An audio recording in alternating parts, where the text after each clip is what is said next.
Warhammer x LOTM, The Black Emperor by author Jiao Chao Mo. Chapter 838-870. Welcome to Fanfic Audiobook, your go-to place for immersive audiobooks. If you enjoy the content, don't forget to like the video and subscribe to our channel for more amazing stories. Chapter 838. You are too confident, daring to enter my mind. Nimrod and the Raffen progenitor moved swiftly in tandem, colliding as if they were dancers. They moved at incredible speed simultaneously, their golden light and brilliantly shining blades clashing incessantly, sending ripples of energy outward. The ether blade shrieked in response, countering the heavy golden punch echoing from the direction of the giant fist, spinning to stab toward Nimrod's abdomen. Bang! The Raffen progenitor was stunned to find that the heavy punch, which should have smashed toward his head, had abruptly appeared behind him. Boom! Golden light exploded against the back of the Raffen progenitor's parasite body, tearing open large patches of skin marked with black patterns. Joints snapped, bones shattered. Psychic smoke rose from the mechanism, resisting the violent force. The Raffen progenitor's body slid, evading to the right. The heavy punch arrived suddenly, smashing directly into his body, as if he had deliberately charged into it. A strange shadow flickered in the parasite's eyes, falling upon the black armored giant enveloping him. Precognition was interfered with. His form suddenly became blurry and indistinct, the air thickened and warped, gathering into a mass of psychic energy. The parasite's arm spun, using the ether blade to project a thought-driven wave of energy toward Nimrod. Wherever the energy passed, both the material world and the warp deformed, even spreading into the psychic domain. Nimrod raised his hand, blocking a strike aimed at his thigh and knocking it away. The spirituality of the mentor of disorder spread, and the entropy wave permeated the area, tearing at the surrounding spacetime structure. The ether blade suddenly accelerated, surpassing the Raffen progenitor's limit. During this bizarre acceleration, the atmospheric composition subtly changed, becoming heavy, and the hue quietly shifted toward the blue end of the spectrum. The ether blade's radiance abruptly dimmed, and it instantly disintegrated, scattering into flecks of light. Two of the parasite's teeth, covered in black veins, clattered to the ground, his arms suddenly became withered, and his body weak and powerless. The ether blade exploded with a bang, and psychic smoke filled the air. The Raffen progenitor parasite's arm withered and shrank into a claw, which he swung toward Nimrod's chest. He flicked out his right arm, grasping the withered limb, and lifted the parasite high up. The entropy wave repeatedly scoured, washing over the parasitic body again and again. The black patterns began to writhe, darting about like swimming fish. You can age this body of mine, but what about here? The Raffen progenitor said mockingly, as everything around him slowed down. The smoke-filled battlefield changed to some extent, mirroring the psychic smoke, which then dissipated with the wind. The flames of the explosive shells turned to embers, and shadows stretched out. The arm holding the parasite aloft rapidly faded and finally vanished.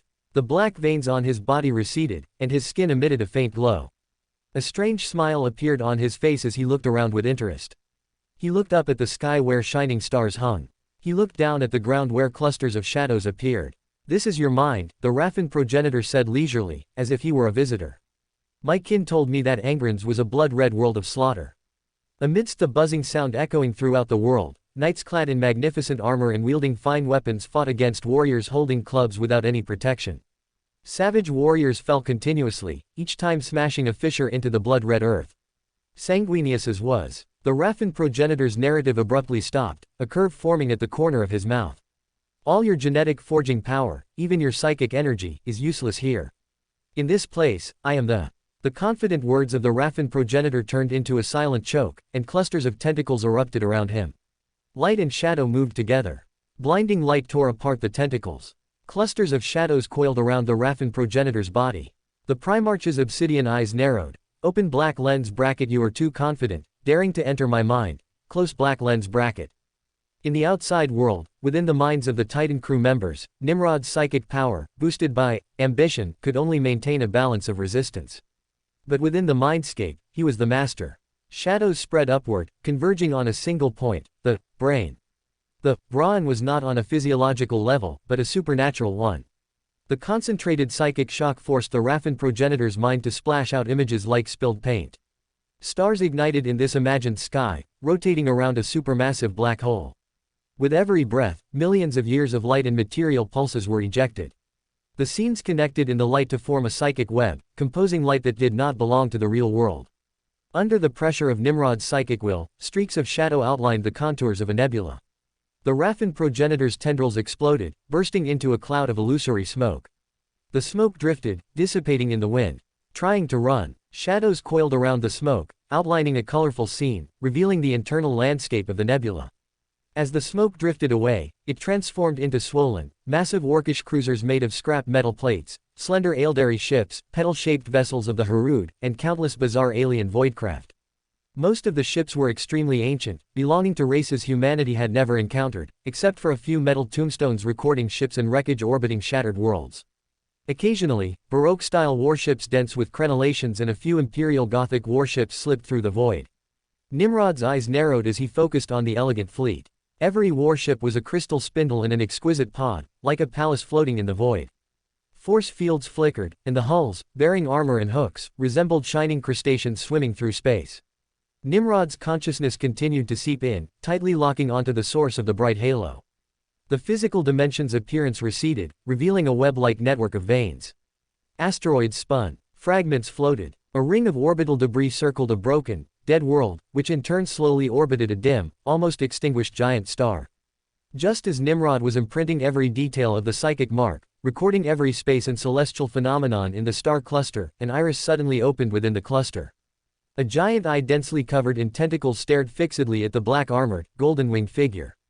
Boom! The star of the shattered galaxy suddenly decayed, its light shooting into space. Nimrod. Amidst a voice laced with hatred and terror, a streak of tentacles suddenly ignited, slicing through the tentacles like a blade. The tentacles fell off neatly, and the entire world vanished with them. A wisp of tendril materialized out of thin air in Nimrod's right hand. He reached out and grasped it, pulling the falling corpse along. Open black lens bracket. I didn't expect it to go smoother than anticipated. The Raffen progenitor actually penetrated deep into my mindscape. Not only did I seize the opportunity, like Lion, to scout out Raffen's source world in the northern galaxy, but I also obtained Raffen's true body, which I can now use as a divination medium. Close black lens bracket. Thump thump thump. Every one of Muspel's enslaved stopped in confusion. The reactors of the Asiya Predator and Hellhound suddenly ceased operation. A psychic roar sounded within every Raffen parasite as the progenitor fled, losing its psychic focus in the real world. Khan Token looked up at the sky. Lord Nimrod was tightly gripping the powerful alien leader's parasite body. Chapter 839, New Possibilities for Intergalactic Navigation. The Bridge of the Starship, a relic-class battleship and flagship of the 5th Battle Group. Chapter Master Santiago Borgkamp held a data crystal in his left hand, injecting psionic energy to decipher the information contained within. His obsidian eyes were out of focus, and his right hand held a paintbrush. The brush, with a body made of double black gold and a tip of cold stone, continuously dipped into various types of spiritual blood. The deep blue mixed from kraken blood and seawater, and the light blue mixed from Sahaduan blood, formed the main lines. The red mixed from salamander's blood and magma, and the white mixed from raft spider blood and spider silk, served as secondary colors. Guided by spirituality, the brush traced line after line. As the lines became clearer, sweat broke out on Santiago's forehead, and a star map leading to the northern reaches of the Milky Way, thousands of light years ahead of the Great Crusade, gradually came into focus. The star map grew from fragments to completion, eventually outlining 6 star systems. Santiago examined the recorded star map, confirming it matched the information within the data crystal bestowed by the Black Emperor. Afterward, he placed his right hand on a glowing psionic crystal ball. The veteran astrologer, Santiago injected spirituality, sketching out scenes of the future's silk threads of fate within the crystal ball. Under a dim light, fragments of shattered worlds drifted like magnetic discs, mixed with ship wreckage washed by torrents and desiccated corpses with hollowed-out spirits. The light of stars grew dimmer and dimmer, eventually exploding in a blinding glare, as entire star systems were reduced to nothingness in thermal storms. Astrologer, Santiago narrowed his eyes, watching the star systems extinguish one by one. Interspersed within the visions of the future were occasional images rippling from the silk threads of fate from bygone years. Ships leapt out from shimmering ether portals, shuttling back and forth. The tendrils of the Raffen were deeply rooted in the neurons of Eldar and Orcs. The Raffen abandoned their home in the Ghoul stars. Those 6 star systems have no future. Astrologer, Santiago completed the divination interpretation, then took out another data crystal and replicated the findings into it. He quickly rose and went to the altar to pray to the Black Emperor. Black mist appeared out of thin air, swallowing Santiago. Santiago appeared out of thin air in the kingdom of Black Mist, looking up at the Black Emperor high upon his throne, holding the data crystal in both hands. My lord, I have followed your command and mapped the Raffen home world. With a wave of Nimrod's hand, the data crystal fell into his grasp. He injected psionic energy and examined the information. Well done. Santiago had not disappointed him. Based on the information he had found in the mind of the Heref originator, he had identified their home world. He could now proceed toward the Raffen home world, just like Lionel Johnson.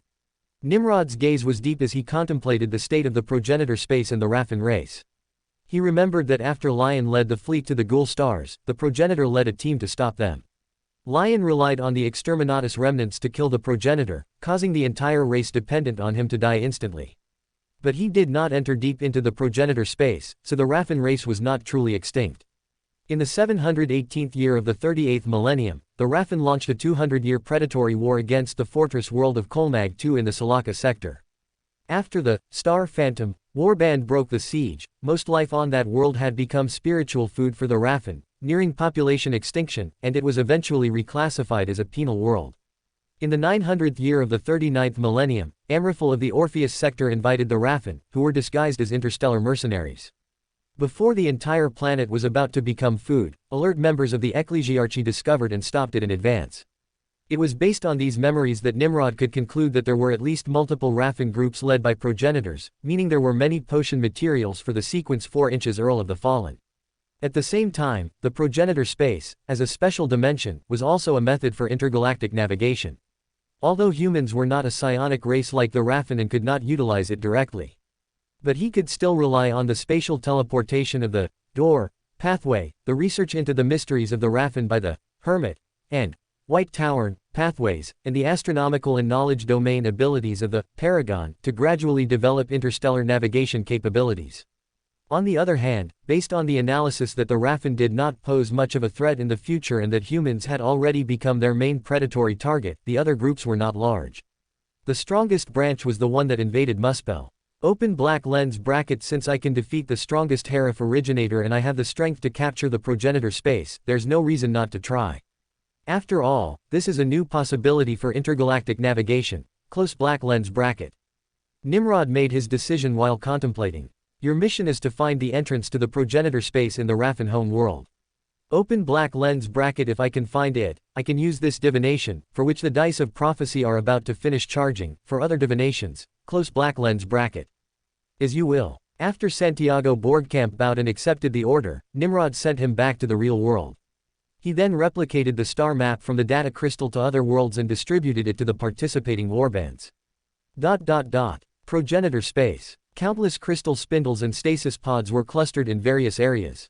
The ships and pods of each area converged at a single point, where the progenitor sat steadily on his throne like a spider weaving a web. Each group both depended on him for existence and followed his will completely. The progenitor in Muspel who had lost his tendrils extended his consciousness toward the webs. As the consciousnesses linked, he sensed that the aura of the oldest progenitor's decay and death was becoming increasingly fragile, like a dried corpse. The ships of the Order Shadows are gathering. He has already found the home of our ruins from my mind. The voice echoed throughout the progenitor space, heard by every Raffen. Though that place has been abandoned, an ancient and desolate voice spoke. But there is an entrance, they will threaten the entire race. We must unite to face this crisis. The progenitor thought of the figure in black armor with golden wings and his permanently lost tendrils. He had intended to capture the Primarch Nimrod in Muspel, but Nimrod's transcendent combat power and mind were far beyond expectations. He was not a Primarch that could be hunted alone. The ancient progenitor thought of that blade with black patterns. The damage it caused in the real world directly harmed the essence. I agree, we must gather the strength of the entire race to face this crisis. The webs rippled as the Heref originators reached a consensus. Within the silent progenitor space, the Raffen whose tendrils were deep in the real-world hunting withdrew them one after another. They abandoned their infiltrative hunting operations that spanned centuries, their consciousness and spirits returning to their bodies. Hive webs of various sizes drifted together, carrying the Raffen who had awakened and stepped out of their pods. Chapter 840, Teleporting to the Raffen ships. In the northeastern reaches of the galaxy, at the northernmost edge of the Ghoul Stars. Illusory dust seeped from a special dimension of the warp, warping the surrounding space-time matter to construct a long but thin corridor. Spindle-shaped Raffen web ships, arranged together, emerged in single file. Each ship appeared both like cold metal and flexible plastic. They possessed no color at all, reflecting not a single glint of light under the radiance of the stars, as if they existed at the minimum wavelength of light. On the bridge of the starship, the flagship of the 5th Battle Group, the demonic psyker Santiago Boardcamp gazed into the void with deep eyes. The black ships increased their engine power and deployed into formation. Tendrils spread from a supernatural dimension, manifesting in the void of the real world. They howled forward simultaneously, slamming into the elliptical, multicolored force field barriers. Bang, bang, bang. Ripples of color undulated like blooming fireworks. Whoosh. Open black lens bracket. The existence of the ape field is the most important defense against the Raffen attacks. If it were ships from other legions, at least a third of the ordinary crew would have mutinied, causing significant losses. More importantly, with their consciousness blocked outside the ship, they cannot grasp the situation inside. Close black lens bracket. Space monkeys were currently deploying ape fields on the warships of the 7th Battle Group. Only a few ships that had completed deployment participated in the void battle. As Santiago pondered, almost at the same moment, all the tendrils withdrew and retreated. Open black lens bracket. Etheric space has seeped into reality. When they suffer damage in the real world, their true forms are also injured. Close black lens bracket. As the veteran astrologer Santiago reflected, he withdrew his gaze and traced lines upon the astrolabe. Shining light shot out, piercing like a javelin into the crustacean-like force field barrier. The Raffen force field flickered without light, causing not a single ripple in the void. Santiago took in the series of runes on the video screen. Open black lens bracket. Auspex array. First scan, force field type unrecognizable. Second scan, etheric reader at maximum power output, identified as psyker type. Third scan, unrecognizable, close black lens bracket. Santiago's obsidian eyes flashed as blinding etheric light filled his world. The etheric light twisted and collapsed into a vortex, a tide from the vast ocean surging into the Raffen's spindle-shaped ships like a siphon. Beams of colored light shot out from the Raffen ships, warp weapons, raining down upon the ape field shields. The demonic psyker Santiago watched the supernatural collision as the raging etheric explosions tore at the void. An Eldari ship about 5 kilometers long collapsed into the etheric vortex, vanishing from the real world as if erased by an eraser. Another ugly piece of cobbled-together ship wreckage exploded into a cloud of dust. Santiago glanced at the video screen. Open black lens bracket. Port side ape field protection shield, decreased by 0.17%.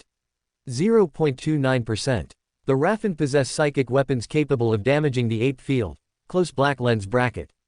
The constellation's master Santiago's hands quickly traced arcs on the star map while simultaneously issuing orders.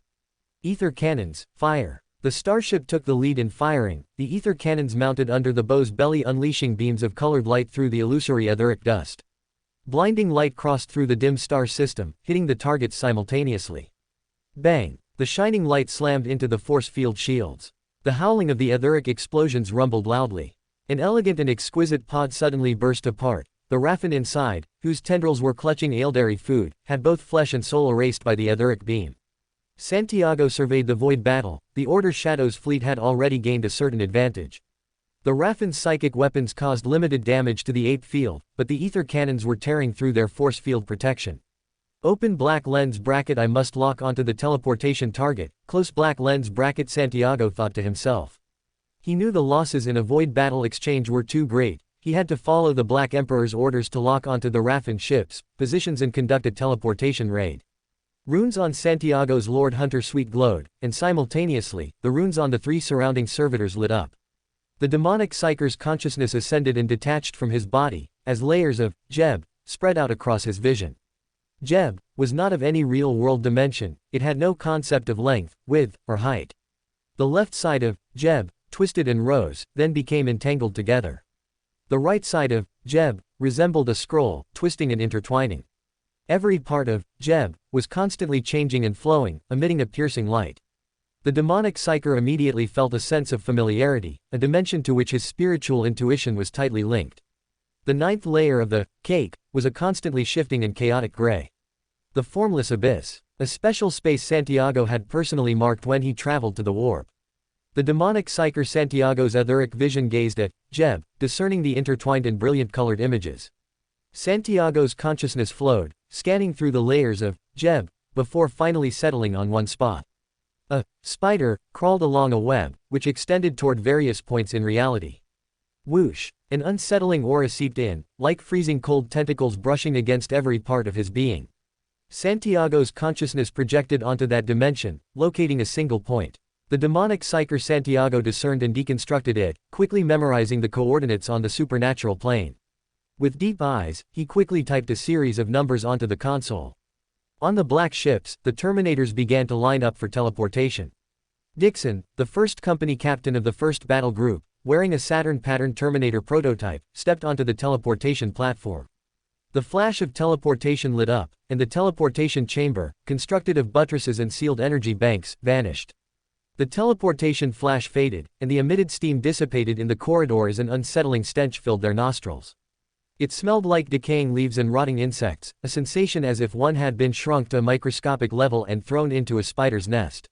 A lanky Raffen Xenos appeared out of thin air from the wall, like a premature reptile pushing through an egg membrane. He lunged at the quarter point of the honor guard line, his claws striking the Saturn pattern Terminator prototype. A psychic shock tore through the thermal derivative field, turning the black armor into a mass of burning plasma. The Raffen's claws then shredded the black armor as if it were thin paper. The claws pierced into the disciplinary knight's flesh, tearing away a large chunk of meat and ripping out one of the Astartes' hearts. Bang! A disciplinary knight walking behind raised his power fist. The blue force field boomed as it smashed toward the Raffen. The Raffen, which had black crystal spiral horns on its upper chest, jerked its head back and let out a piercing psychic scream. Ah! The corridor vibrated incessantly under the terrifying psychic scream, echoing in the minds of the disciplinary knights. The Raffen raised its claws high, lunging at the honor guard members. Chapter 841, Warp Distortion. Target for punishment, Raffen. Disciplinary knight, Dixon shouted in the Dun language. A dawn-like light emanated from his body, and the faint blue glow of the power fist's decomposition field took on a clear, bright hue. He lunged toward Raffen at high speed to rescue the members of his honor guard. Death. Leaning forward, he swung his arm as he made a fist. His body merged with a peculiar force, leaving afterimages as he charged at Raffen. Raffen, who had been swinging his sharp claws, suddenly pulled back and retreated. Boosted by telekinesis, Raffen's body became blurred. He flickered and swayed, appearing to retreat at supernatural speeds through a series of tiny teleports. Dixon's fist struck Raffen with the precision of a missile, in a manner that Raffen could not evade. Bang! Raffen's back exploded, sending pus and chitin fragments flying in all directions. Raffen's eyes rolled, and a clicking sound came from within his body. The temperature of the bulkhead suddenly dropped by dozens of degrees, and a piercing psychic scream abruptly invaded Dixon's mind. The psychic scream bypassed the Astartes, Lemon's ear and skin sensory cells, ringing out in the primitive ganglia of the Order shadows before spreading to the more complex cerebral cortex. I will devour your personalities and... Deep within the obsidian eyes of the veteran interrogator, a bolt of silver-white lightning lit up, spreading to the surface in an instant and projecting outward. Raffen stumbled, his withered eyes rolling numbly and stiffly. Imprison. Dixon raised his right arm, and an extremely viscous transparent liquid flowed out, landing on Raffen's chest. The mucus spread rapidly, wrapping Raffen in layers. Dixon, the first company captain of the first battle group, lowered his arm and immediately turned his gaze toward the members of the honor guard. The chest of the honor guard member who had lost a heart churned with foamy healing agents. The terrifying wound caused by the psychic strike healed slowly under the effect of supercoagulants. Compared to the powerful body of a disciplinary knight, the recovery speed could be described as slow. He stepped toward the honor guard member, and just as he was about to speak, his intuition was triggered. The sheriff ability made him feel an evil presence approaching. He spun around abruptly. From all directions, black Xenos continued to leap out.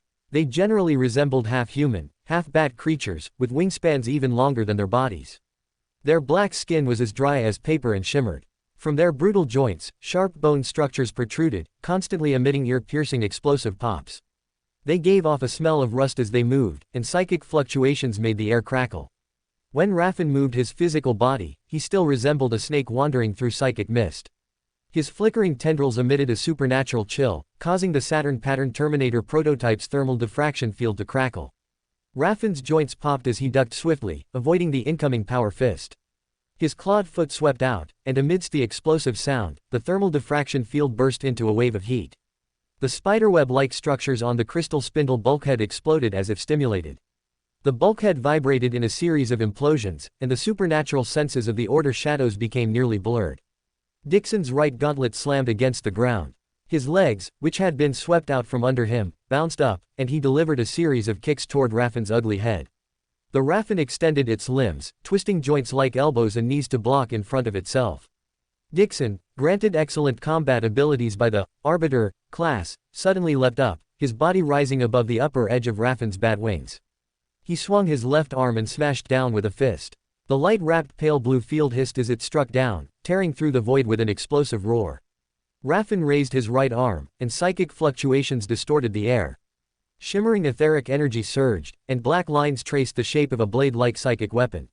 Dixon's eyes narrowed. The data provided by the Black Emperor mentioned that the Raffen would use their psychic talents to craft weapons that suited them. Among them, the most typical was the weapon known as the warp distortion. It used solidified warp matter as a blade and was extremely dangerous to use, yet powerful enough to cleave a fully armed Astartes in two. The warp distortion was raised, and wherever it passed, the fundamental structure of the real world was sliced open, twisting and rippling in layers. In the blink of an eye, while he was still thinking, the power fist collided with the warp distortion. Amidst the piercing explosive roar, the sound was quite different from a typical field collision. Time itself seemed to freeze and stagnate briefly during the impact as the pale blue decomposition field and the psychic field tore at each other. In a series of explosions, an overwhelming psychic fluctuation suddenly pushed Dixon away. The disciplinary knight flew through the air and saw the honor guard members fighting the Raffen in groups of 3 to 5. Raffen crawled out from the corners of the bulkhead, raising their eradication carbines. A terrifying psychic storm tore through the thermal diffraction fields without resistance, and the disciplinary knights fell as if struck by lightning. A series of runes scrolled across the tactical display. 2 hearts of an Order shadow stopped beating simultaneously, 3 lungs ceased to function, and the brain was shredded in the psychic storm. Open black lens bracket. The combat power of a Raffen's true form is much stronger than Muspel's parasite. No wonder my lord mentioned that even the combat power of the most ordinary Raffen can rival that of the Custodes. Close black lens bracket. Even though Dixon and most of the members in his honor guard were disciplinary knights, there was a significant gap in combat power. The others could not face a Raffen alone like he could. Amidst the shrieking of warp ammunition, the disciplinary knight opened the Vox channel. Combined, punish, prohibit. Dixon and the honor guard members raised their arms in unison and shouted. Target for punishment, Raffen. Their black armor glowed in unison, and their power fist shimmered with a clear, bright luster. Psychic powers are prohibited here. Golden light suddenly surged as layers upon layers of prohibit were stacked together. The rules established by the disciplinary knights caused the black bodies of the Raffens to shake in unison. The psychic mist exploded like fireworks, and the black warp distortions hissed. With a series of shrieks, over a dozen warp distortions vanished with a bang, and those that remained became noticeably shorter and thinner. The eradication carbines did not change at all, but the warp bullets they fired rapidly shrank. They exploded against the thermal diffraction fields, no longer able to tear through the defenses. Disciplinary Knight Dixon lunged downward, throwing punch after punch. In the continuous collisions, black patterns repeatedly surged from the warp distortion, and the psychic shocks released by Raffen grew weaker and weaker. The disciplinary knight relentlessly hammered Raffen all the way until, with a massive explosion, the warp distortion disintegrated into streaks of colored light. Imprison. Layer after layer of transparent mucus landed on Raffen, instantly imprisoning him in amber. After capturing one Raffen, Dixon immediately charged toward the nearest one. Chapter 842. Compared to the titans of the Empire and Aeldari, the Raffens are the true psychic titans. Sovereign Shadow, Primarch Office. Nimrod gazed at the Raffen encased in amber before him. With a flash in the Primarch's eyes, they swirled toward him. He raised a palm as smooth as a marble statue, and the Raffen landed in his hand before quietly vanishing into the black mist. Open black lens bracket with the Raffen. The ingredients for the sequence 5 Feet Dreamwalker, potion of the visionary pathway have long been gathered. All that remains is the Psyker Dragon required for the advancement ritual. Close black lens bracket. The advancement ritual for a Dreamwalker was similar to what he remembered, only the contracted creature differed. He needed a Psyker Dragon. The Dreamwalker advancement ritual. Find a Psyker Dragon, sign a contract with it, then take one of its scales and consume the potion amidst intense emotions of either joy or anger. Nimrod remembered that in the future 42nd millennium, the Lord Inquisitor of the Ordo Xenos, Kyriadraxis, was followed by a Psyker Dragon named Vivartas. After decades of negotiation and study with the Aeldari, she believed that the Necrons were the true threat. Relying on her transcendent talent for telepathy and synesthesia, and combining human and Eldari psychic arts, Draxus tamed a psyker dragon as a pet. Open black lens bracket. It's not difficult for hypnotists, like Pat and Diana Pauline, to sign contracts with psyker dragons. The key is how to find them. Perhaps the dice of prophecy can be used for revelation. I hope Santiago can find the location of the progenitor space to save this divination opportunity. Close black lens bracket. As he pondered, his gaze fell upon the ginger-colored form crouching on the floor. John the strong-brained cat held a data crystal in both paws, studying intently. If the top nobles of Terra and some other worlds saw a strong-brained cat actually studying, they would certainly find it strange. This low-intelligence pet was thought to act solely on instinct. But as a winner, John's intelligence and calculation abilities had already far exceeded most people back when he was a sequence 8-feet robot.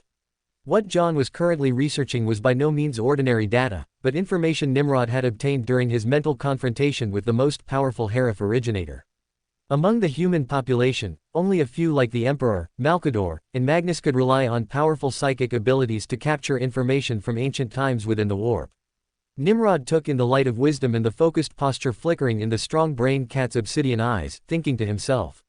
Open black lens bracket. While psyker dragons don't have the many psychic spells of a strong-brained cat, they possess transcendent sensory abilities and much higher intelligence, even capable of handling scouting missions alone. Specifically, they can conduct reconnaissance independently in environments like the warp. Close black lens bracket. As Nimrod considered this, he turned his gaze to another type of loot, the eradication carbine. He beckoned with his hand, and a weapon larger than a bolter, matching the roughly 3-meter height of a Raffen's body, fell into his hand. Unlike the warp distortions created by the Raffen using warp matter, the eradication carbine, while firing psychic ammunition, was a physical structure and did not require psychic control to operate like Eldari weapons. However, Nimrod also knew that both the Oil Men and the Empire strictly forbade the use of eradication carbines. Only the Blackshields during the Great Birthday celebration had briefly used such weapons. Open black lens bracket. The limitations on replicating the eradication carbine are the psychic runes inscribed within it and the use of warp fragments to manufacture ammunition. Close black lens bracket. He looked at Arsena Dunn standing to the side and gave his instructions. Have the Forge Lord research it first, then hand it over to Santiago. Santiago Boardcamp, the premier psychic artisan of the Order Shadows, was the most suitable to study psychic weapons, but his current focus was finding the progenitor space. As you command. The Primarch attendant noted the Black Emperor's orders as the Vox bead in his ear hummed. He raised a hand to press the Vox bead, then reported to Nimrod. The full-scale offensive we launched has made comprehensive progress within the Raffen ships. The Raffen are retreating steadily, but they have deployed powerful war machines, psychic titans. William reports that he has already encountered one of them. Another has appeared on enemy ship E-13. The 4th battle group has already lost 26 Order Shadows. Hearing this, Nimrod immediately stood up. Compared to the titans of the Empire and Eldari, the Raffens are the true psychic titans. The Empire's psychic titans involve untouchables enslaving and driving alpha-level psychers. Eldari titans mostly use the souls of the dead as their core, and in the future, they will use spirit stones extensively. Raffen titans are different, they are piloted and commanded by the living. The one William encountered will be handled by the warband he leads. Tell Petronilla that for this battle, she will accompany me. In the battle for Muspel, the enemies were rebels controlled by the Raffen. Except for the black markings on the parasitized individuals, they were indistinguishable from humans. Such a counterinsurgency operation was not suitable as material for a biography intended for the nobility. Combat in the progenitor space was too dangerous, making the Raffen Titans the most appropriate choice. The 6-star systems of the Raffen homeworld had no developmental value, so there was no need to hide this territory. At the same time, Petronilla's biography would serve as a support for Nimrod to misreport losses. Miss Viva will surely be overjoyed to hear this news, Arsena said with a smile. Through their contact during this period, he had become somewhat familiar with Petronilla and no longer addressed her by the distant title of Ms. Carpinus. At the same moment Nimrod headed to the flight deck, William Wood, the leader of the 12th Battle Group, stared at the bizarre creation before him. In the vast hold of the ship, the Raffen Titan's size shifted continuously between that of a Knight suit and an Emperor-class Titan, yet it occupied the same amount of deck space. Open black lens bracket as expected, just as my lord said, the Raffen Titan can adopt the appropriate size at any moment. But it is on a completely different level from the physical creations of the Adeptus Mechanicus. If the Raffen's chambers weren't so cavernous, it might have appeared even smaller. Close black lens bracket. The Raffen fleet, the hive web, was shaped like a spiderweb as a whole, with individual web ships being 20-kilometer-long needles. When clustered together, they looked like a spindle from a top-down perspective. Countless arms rose simultaneously. The Raffen Titan had no obvious weapons. The divination-type psychers suddenly felt an invisible pressure permeate the air. Shockwaves rippled outward, reaching the warband members 2 kilometers away. Boom, boom. 2 Order Shadow recruits were slammed down as if struck by lightning. Their Telemaria First Realm was instantly shattered, and their superhuman brains short-circuited under the psychic pressure. Their 2 hearts and 3 lungs were forced to stop by the mental impact, and they collapsed with a thud. Light sprayed from the spines of dozens of Order Shadows, their minds went blank, and they stood frozen like the Walking Dead. The Honor Guard's thoughts faltered for a moment, but then he stood firm under the protection of the 3rd level of the Telema state of mind. He raised the bedrock pattern bolter in his hand, aimed it at the Raffen Titan, and unleashed a barrage of fire. Silently, the shifting form of the Raffen Titan instantly shrunk to the size of a night suit. Boom, boom, boom. The bolts all missed, causing the fibrous walls to roar as they exploded. Chapter 843, Raffen Titan Marionette. Marionetist, William Wood's thoughts stirred, and he twitched his fingers. The soothsayer marionette held the singing spear high and hurled it violently. The Raffen Titan swelled rapidly, its form growing to the size of a warlord titan. It leapt forward, its strides producing a series of psionic sonic booms in the air. The silver spear, inlaid with shimmering gems and engraved with mysterious metal carvings, emitted a low hum as it whistled through the air. The shaman's eyes were deep and profound. The singing spear suddenly changed direction, spinning as it pursued the Raffen Titan. The Raffen Titan suddenly shrank, compressing down to the size of a warhound. Whoosh! In the nick of time, the humming psionic spear grazed past the back of the Raffen Titan. Shaman. The tendrils on the head of the Raffen Titan's pilot swayed excitedly. It had learned from the Heref originator's psychic web that, over the long ages, the Eldar had once been their primary food source. But shortly before its birth, after most of the Eldar had fallen, the scarcity of their numbers and the difficulty of hunting the survivors forced the collective to include humans in their diet. The Raffen Titan suddenly surged to the size of an Emperor-class Titan, its psionic shadow cloaking the entire deck, and the chill covered the 3-kilometer-long, 1-kilometer-wide narrow area in frost. Members of the Honor Guard targeted the polymorphic entity, and a dense barrage of fire, mixed with plasma beams, struck its swaying form, only to be deflected by multi-layered psionic shields. The green plasma beams refracted and scattered, silently vanishing into the darkness. The Raffen paid no heed to the Order Shadows, its torso's thousands of arms rising and falling, its burning, elastic body twisting. Its arms were no longer as supernaturally subtle as they were during ethereal movement, but moved like plankton, 2 of its arms thrust toward the soothsayer marionette. The soothsayer marionette emotionlessly raised its arms, and a shining psionic turbulence swirled and surged, manifesting out of thin air above the Raffen Titan's head. A molten torrent of destruction poured down, and destructive psionic energy continuously hammered against the swaying body. Waves of supernatural disillusionment surged, and everything around them became distorted. The psychic titan's shell transformed into strange psionic crystal amidst the screeching ethereal explosions. Having completely detached from the progenitor space and arrived in the real world, the Raffen Titan resembled a crystal-clear statue, shimmering with brilliant, multicolored light. Boom, boom, boom. Members of the Honor Guard surrounded the Raffen Titan and opened fire fiercely. The dense barrage of fire, amidst eerie distortions, shot into the crystal body, exploding in streams of psionic mist. The Raffen Titan's body was both flickering and burning. It was being damaged by being fixed in the real world. As its structure trembled, weak anger and hatred burned fiercely like fire in a furnace. 5 Seers felt their inspiration suddenly jump, and they quickly moved away. The psionic flames, however, were faster than their intuitive premonitions, instantly engulfing 2 black armor warriors within 500 meters. Amidst crackling explosions, the Order Shadows were burned into 2 wisps of ominous smoke. Over a dozen clowns, before their brains could process their intuition, followed their instinctual gut feelings and fled rapidly. Amidst the blooming flames, it seemed as if giant hands were chasing the black armor warriors. The clowns wove left and right, jumping and rolling, nimbly dodging the psionic flames. In the midst of the Raffen's surging psionic firestorm, the magicians did not dodge. They blinked and teleported through clusters of flames, firing and then immediately departing in flame leaps to avoid the psionic impacts. The Raffen Titan's solidified arms were all raised high, and just as it was about to strike, it felt its mind stall, hovering in midair. The Raffen pilot gathered its consciousness, abandoning the tempting soothsayer marionette food and the loathsome black armor warriors, to examine itself. From its body to its mind, it still discovered nothing. Just as the Raffen was about to further examine itself, a sharp shock suddenly intruded into its mental world. Bang! The soothsayer marionette's mental struggle was like a heavy hammer, smashing the Raffen's thoughts into disarray. It even forgot about the strange influence. The Marionetist quietly appeared within a burst of flame on the head of the crystal body. He had used the threads of the spirit body to complete preliminary control over the Raffen pilot. Amidst the bursting psionic smoke, the Raffen Titan's body staggered. Its arms swung, the ethereal tide churned and surged, and amidst the sonic booms, dense psionic lightning rained down like a waterfall. With short, sharp explosions, 4 clowns burst apart, and the Stygius pattern terminators and the bodies within them were blasted into ominous charred marks.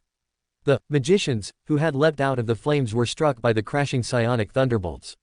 Bang, bang, bang. The black armor turned into paper figures, which were torn apart in the explosions. Relying on paper figure substitutes to dodge the psionic lightning attacks, the magicians appeared out of thin air all around, continuing their sustained firepower strikes against the Raffen Titan. Marionetist William Wood utilized the soothsayer marionette's mental interference to circle around the Raffen Titan's head, gradually bringing the black, illusory threads that had seeped into the Raffen's body under his control. Every psionic attack from the Raffen Titan could destroy the lives of several Order shadows, but the intervals between its attacks were becoming longer and longer. Suddenly, the arms wreathed in psionic flames stopped abruptly, and the Raffen Titan stood frozen in place. The Marionetist stood atop the shining crystal head and opened the audio array channel, "Cease fire." The Order shadows of the 12th Battle Group followed their lord's command and simultaneously put away their weapons.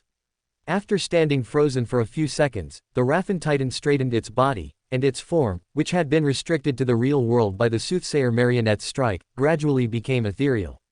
The solidified body became mutable once more, and the Emperor-class Titan shrank rapidly, reducing to the size of a night mech in an instant. Marionetist William Wood leapt down, landed on the ground, and gazed at the second marionette before him. The Raffen Titan slowly bowed, "Master." At the exact moment William obtained the Raffen Titan, the progenitor, who had previously slaughtered 4,000 Ultramarines and their chapter master, and had been clashing in the real world with the arriving Angron, instantly aged 5 million years. He gazed at the psionic flames igniting on the web of the nest. After the Raffen Titan, which served as the hub, died, the entire branch lost its support and fell away like a torn spider web. Inside the 20-kilometer-long web ship, the Raffen warriors in combat mode struggled painfully with their limbs, dying in agony amidst their screams. Every scream of death ignited the progenitor's soul. The Raffen relied on the progenitor's existence, but it would also wither from the loss of its collective individuals. The perfect geometric war crown atop the Heref originator's head twisted amidst the shifting energy, and its multi-jointed limbs writhed, suppressing the massive psionic feedback pressing down on its body. The progenitor's body convulsed, and its tendrils rapidly grew dim and withered, then fell off. The weakened progenitor hissed in lingering hatred. Order Shadows, Nimrod. Chapter 844, Lord Nimrod threw Jushin's spear, gifted by the Emperor, in a single strike.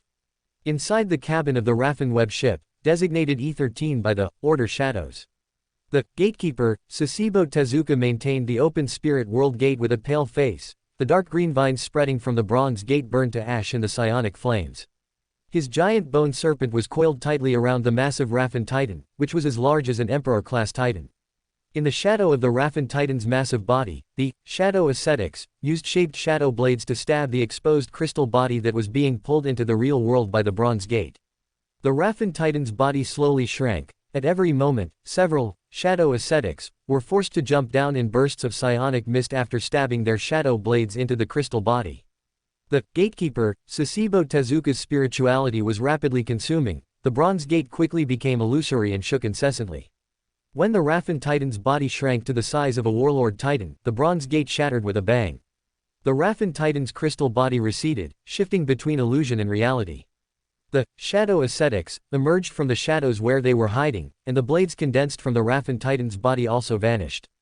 Hundreds and thousands of arms ignited with psionic flames simultaneously, swinging angrily to strike at the loathsome giant bone serpent. The giant bone serpent flapped its wings, twisting its body to avoid hundreds of arms. Dozens of arms extended and swung, striking the giant bone serpent heavily. Amidst shrill cries, a small portion of the giant bone serpent's body was lost as it burned in the psionic flames. 13. Shadow ascetics were unfortunately caught in the brutal psionic flames, their bodies encased in Stygius pattern Terminator armor burned to ash. Bang, bang, bang. 3. Rose bishops, bodies exploded, one lost their head and neck, one lost their left arm, and the other lost both legs. The Rose bishops, who hadn't gained much flesh from the Raffen warriors and had no stored flesh to supplement themselves, could only slowly repair their bodies with spirituality. Lord Ramsay of the 10th Warband narrowed his eyes. After the Raffen Titan completely broke free from its restraints, it swung its arms in rage. The bodies of over a dozen Rose bishops exploded, some had legs running, some had heads rolling, and others had arms leaping. Ramsay's gaze swept over the rapidly fleeing broken limbs. Although Rose bishops had no truly fatal weak points, they would still die if their flesh was exhausted. The shepherd, Ramsay's obsidian eyes turned greenish blue as he switched to the grazing soul of a wind blessed. A fierce wind was generated out of thin air, swirling around his body. The shepherd, Ramsay soared into the air, rapidly approaching the Raffen Titan. The Biopsyker raised a hand, and psionic lightning crashed down from nowhere, striking the Raffen Titan's chest. The strange crystal structure became visible under the psionic strike. Ramsay raised his left arm, injecting a surge of biochemical energy into the crystal body. He controlled the biochemical energy to slither like a snake, quickly probing the internal structure of the Raffen Titan. A shadow crossed Ramsay's eyes. He found no flesh or biological tissue structures within the Raffen Titan's body. This was true not only for the Raffen he had previously encountered and probed, but even the versatile Raffen Titan in its solidified crystal body, even its arms were not biological structures. Realizing his own abilities posed little threat to the Raffen Titan, Ramsay knew the only strategy now was to delay as much as possible and wait for the arrival of the Black Emperor. As Ramsay pondered, he felt the Raffen pilot's gaze fixate on him. The Raffen Titan's body expanded rapidly, its psionic shields and versatile form deflecting dense barrages and plasma beams. Countless arms swung in unison, and psionic fire rained down, covering the sky. The shepherd, Ramsay twisted his body, avoiding most of the incoming psionic flames. A blast of psionic fire glowing with iridescent colors roared and struck his black armor. The Stygius pattern Terminator armor was burned to ash by the psionic flames like fragile paper. Ramsay's right arm was incinerated to ash amidst a series of crackles. He threw a bolt of psionic lightning with his left arm, while his right arm grew back rapidly under the stimulation of his spirituality. At the same moment Ramsay was maneuvering with the Raffen Titan, Petronella Vivar, with her personal bodyguard Maggot, followed Lord Nimrod onto the Raffen web ship. The Primarch's combat boots had just stepped onto the deck when his eyes flashed, and a terrifying psionic scream suddenly rang out. Nimrod instantly ascended to the Telemaria First Realm, and the terrifying mental shock was shredded amidst flickering light and shadow. He noticed the Guardian, Jirgil and the untouchable Etzik trembling slightly. Petronilla, whose ears were adorned with untouchable skull earrings, shivered and hunched her shoulders slightly. Magad's powerful body suddenly stiffened, freezing in place. Open black lens bracket Magad's blade-like mind is still struggling a bit to resist the Raffen's mental shock. Close black lens bracket the Primarch thought, his obsidian eyes flickering with light and shadow as his consciousness spread out. Mental power shone, and light and shadow intertwined and twisted, shredding the reaching tentacles one by one.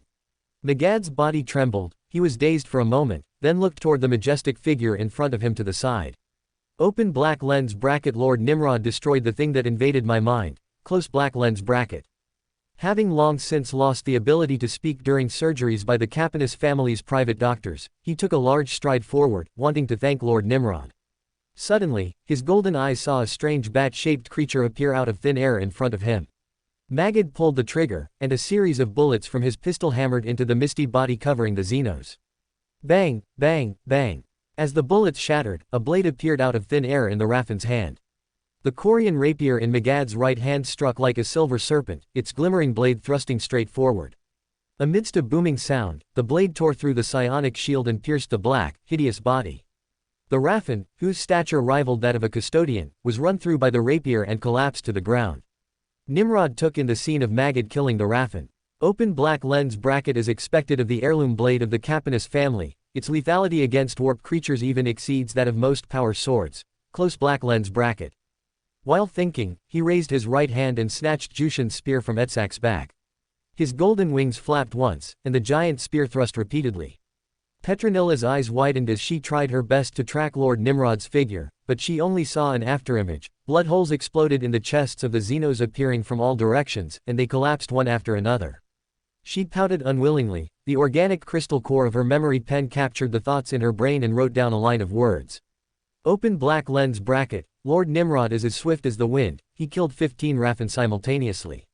In the records of the War Council, their combat power is stronger than the Emperor's angels, and only custodians can rival them. Close black lens bracket. Jurgil, protect them. Nimrod commanded, then strode forward, Jushin's spear spinning. A teleporting Raffen warrior had just flashed into existence before being run through by the spear. Petronilla's eyes sparkled with light as she followed Lord Nimrod forward. Without realizing it, she walked through a long, narrow corridor, and bolts of lightning pierced her eyes. Petronilla squinted, looking toward the center of the lightning storm, where a Xenos Titan stood, larger than any Imperial Titan she had ever seen. It had none of the weapon systems of an Imperial Titan. Hundreds and thousands of arms were swinging. Bang, bang, bang, bang. 4 Order shadows exploded into a mist of blood. In the air, a figure was blasted away by the lightning. His spirituality exhausted, Ramsey weakly channeled a bit of remaining biochemical psionic power to repair his charred heart. He stared at the crashing lightning as it drew closer. Just as he was about to actively disintegrate his body and transform into flesh to escape, he suddenly saw a flash of golden light. The figure of the Black Emperor suddenly appeared before him. He raised his left arm, and a glowing psionic shield rose. The lightning raining down from the sky crackled against the psionic shield, creating ripples of light amidst the booming sounds. Ramsey breathed a sigh of relief. He had held out until the arrival of the Black Emperor. The mentor of disorder, Nimrod flapped his golden wings and instantly reached the front of the Raffen Titan. With a thought from the Raffen pilot, the massive Emperor-class Titan's body was about to shrink rapidly. Suddenly, he was shocked to find that instead of shrinking, his body was rapidly materializing. After twisting the Raffen Titan's intention, light and shadow flickered in Nimrod's eyes. The veil torn by the Raffen allowed the etheric energy of the great ocean to surge in, pouring into the spear. A blinding psionic light pierced through the Raffen web ship and into the progenitor space. The Heref originator, who had once fought a great battle with Angron, had half of his body in the ghoul stars and half still within the progenitor space. He watched the terrifying psionic light blooming in 2 dimensions simultaneously, his tentacles twitching uneasily. Nimrod threw the terrifying giant spear. The giant spear crashed into the Raffen Titan. A colorful mushroom cloud rose, instantly filling the 20-kilometer-long web ship. Boom! The Raffen Titan's strange psionic crystal body exploded into thousands of fragments. The psionic shock traveled through the psionic link of the hive web, directly striking the progenitor. The war crown of perfect geometric shape atop his head shattered with a bang. Tens of thousands of Raffen in the real world lost their hub and died almost instantly. Their psionic screams echoed, causing large patches of the battered progenitor's tentacles to wither and fall off. Nimrod, a terrifying psionic shriek, carrying endless hatred, pierced into the real world. Petronilla's ears quickly became ice cold, her body trembled, and the rapidly writing memory pen came to a halt. Open black lens bracket. Lord Nimrod threw Jushin's spear, gifted by the Emperor, in a single strike. Close black lens bracket. The light of dawn suddenly rose. Petronilla, regaining her thoughts, saw the standard-bearer Jurgil kneeling on one knee. The memory pen began to move again. Open black lens bracket. Slew the Raffen Titan. Lord Nimrod's warning was correct. The mental shock of the Xenos is too terrifying, and even the family necklace cannot resist it. If not for the untouchable skull gifted by Lord Nimrod and the protection of his scion, I would already be dead. Close black lens bracket. Chapter 845. Arrogant and foolish Nimrod won't foresee that he will face 51 world terminators. The net ship marked D-52 of the Order Shadows. The steam from the teleportation dissipated in the corridor. The unsettling stench within the Raffen ship seeped through the breathing grills, faintly reaching the noses of Adams, Lord of the 4th Battle Group, and the members of the Honor Guard. Having once walked the paths of the Corpse Collector and the Gravedigger, they had honed themselves in even more foul-smelling regions and felt no discomfort. Around the gatekeeper's ironclad Terminator armor, countless shadows seemed to be hidden, layer upon layer, deep and cold. Adam's intuition was suddenly triggered, and he abruptly raised his right arm. The palm of the gatekeeper split open, and in an instant, an illusory light erupted before him, then spun rapidly around a single point. The light collapsed inward, constructing a slightly blurred, double-leafed bronze gate. The bronze gate was covered in mysterious patterns, carrying an indescribable sense of dead silence and depth. Creak. The doors shook and a crack opened. Within the crack was an infinite darkness, like a deep night sky. A hurricane cold enough to freeze an ordinary person's bones blew out of nowhere, and dark green vines hung with faces extended out. Withered palms, their cracks filled with teeth, either screamed or laughed as they opened and closed. Amidst the clamor, the upper right portion of Adam's torso rapidly became illusory, seemingly turning into a vengeful spirit. His arm and forearm continued to extend, the limbs generated out of thin air spreading rapidly like building blocks. Amidst shrill howls, a pale hand grabbed toward the Raffen tendrils that appeared out of thin air. Along with Sonium 8, the evil spirit that had actively entered Adam's body when he became a gatekeeper appeared. The Raffen's whole body went numb, and its body seemed frozen. The swift Raffen offered no resistance, the pale hand had already seized the swinging tendrils beneath its head.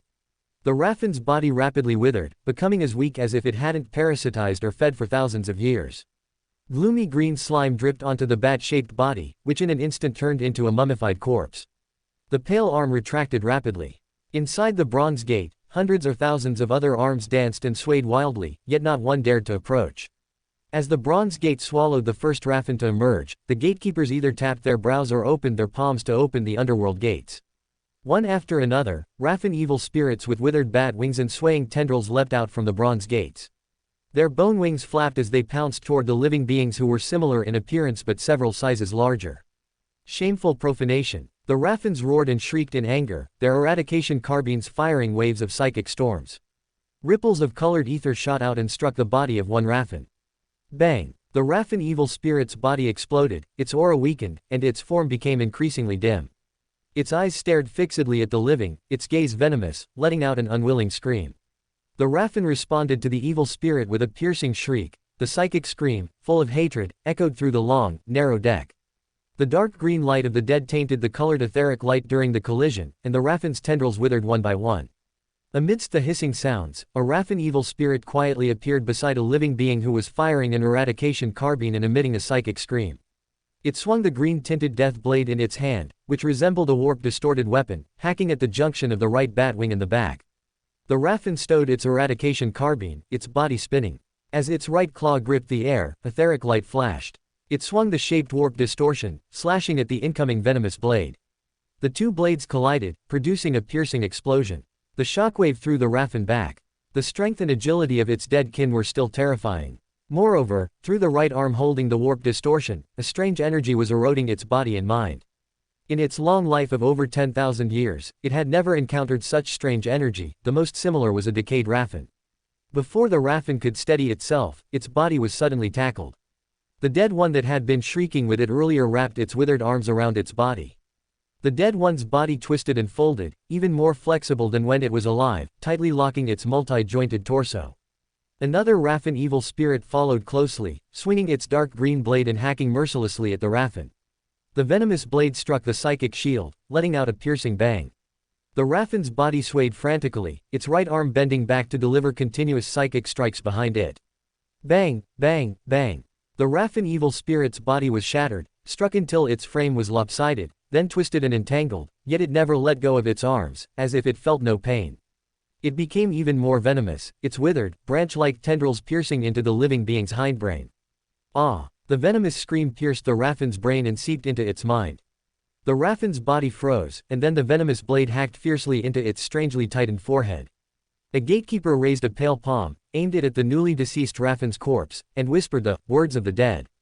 As he chanted, a dark green light ignited in the Raffen's hollow eyes. The body, released by the evil spirit, did not fall but walked staggeringly toward the bronze gate. Just as it reached a meter before the gate, dark green vines reached out impatiently and dragged it inside. Death Lord Adams looked around and nodded slightly. Open black lens bracket. My warband grows stronger with every battle. Close black lens bracket. In the beginning, the gatekeepers and spirit guides could only rely on numbers to besiege the Raffens. But with victory after victory, the situation changed drastically.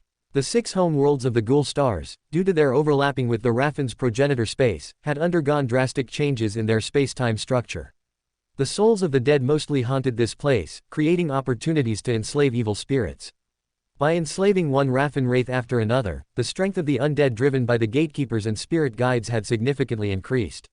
While Adams led the Honor Guard members to continue attacking the Raffens and accumulating strength, Nimrod received a report from Santiago Boardcamp. The demonic psyker had successfully found and located the entrance to the progenitor space within the vast expanse of the 6-star systems of the Raffen home worlds. Nimrod was overjoyed. Open black lens bracket. Thus, the divination opportunity using the dice of prophecy later on will be saved. It is time to launch the final battle. Close black lens bracket. While contemplating, he opened his communicator and issued orders. 7th Battle Group, all court viscounts, proceed to the entrance of the progenitor space. Intelligent machines of the 2nd Battle Group, be ready to strike and support at any time. As Nimrod gave the order, black warships broke away from their original battles and sailed in the same direction. The movement of the Sovereign Shadow soon caught the attention of Muspel and the progenitor whose war crown had been shattered in the great battle against Angron. Their tentacles swayed, and with a thought, mental ripples spread out, reaching 50 progenitors. Nimrod has found the entrance. We must act immediately to stop him from raiding our home. An old voice sounded. The progenitor who had once appeared before Indrasul was the first to speak. You all go together to deal with him. I will go find his Reaper Lord to seek revenge and an answer. Go then, the progenitor with the shattered war crown said with hatred. Arrogant and foolish Nimrod won't foresee that he will face 51 world terminators.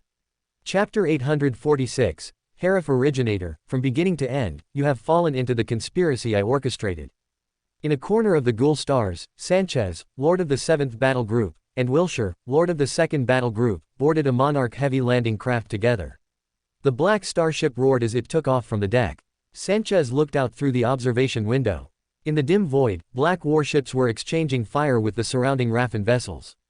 Plumes of fire erupted from the 20-kilometer-long alien warships. The Order shadows had already teleported onto the alien ships and begun clearing them out. Sanchez raised his right hand, examining the bright red liquid in his palm, where small, black, iron slag-like particles floated. The potion had been bestowed by the Black Emperor before his departure. Having received a gift for the 5th time, he did not consume it immediately. The Black Emperor had ordered that he must first complete the previously requested conspiracy, capturing the Heref Originator and boasting of the complete scheme, before he could take it. Sanchez carefully placed the potion into a crystal case. As cold mist wafted out, the cylindrical storage device clicked shut. Lord Wilshire, Lord Sanchez, we are about to arrive at the designated coordinates. Countdown. 10 seconds, the voice of Wilshire's pilot echoed in the cabin. Sanchez gently stroked the strong-brained cat beside him. Given the Raffen's proficiency with psychic powers, he had not ridden the Thunderwolf King, instead bringing the strong-brained cat capable of releasing psychic spells. 3, 2, 1. As the voice faded, the Order shadows all shuddered simultaneously. They felt as if they had passed through an invisible door. The structure of space-time around them quietly shifted. The smell of rotting insects mixed with leaf mold made it feel as if an Astartes had been shrunk to a microscopic level and dropped into a spider's nest. A psychic shockwave, like a thunderous hammer, slammed into the pilots' minds, instantly shattering the 3rd level of the telema state of mind they were maintaining. While the aftershocks burned fiercely in the pilots' brains, the psychic shockwave caused Wilshire and Sanchez in the passenger cabin to tremble. Amidst a flashing light, clawed feet appeared out of thin air in the cabin, and limbs stiffened by the ages were raised. Sanchez. The progenitor's voice rang out simultaneously in the progenitor space dimension and in Sanchez's mind. Tell me, where did that blade, covered in black patterns, come from? As he spoke, his tentacles were wreathed in a greenish-black hue. 4 standard Terra months had passed in the real world, but that deathly energy continued to erode his limbs. The progenitor guessed that if any Raffen were even nicked by that blade, they would die instantly, and through the psychic link, it would cause him to age even further. Because of this, he had not brought any Raffen with him, coming in person instead. Even in the real world, only a Primarch could contend with progenitors like them. The Custodes and Astartes were nothing more than trash to be slaughtered at will. The progenitor space was their dimension, where they could fully release their power. A Primarch would be nothing more than a lone wolf facing a lion here, let alone Sanchez, an Astartes who was only slightly special. He was merely a stray dog waiting to be butchered. The progenitor had no doubt that he would get everything he wanted from this trip, the Black Blade and its secrets, and the parasitic enslavement of Sanchez. Imprisonment protocol, activate. Wilshire shouted loudly. 3 crimson lights instantly flared up as the overseers stepped forward in unison.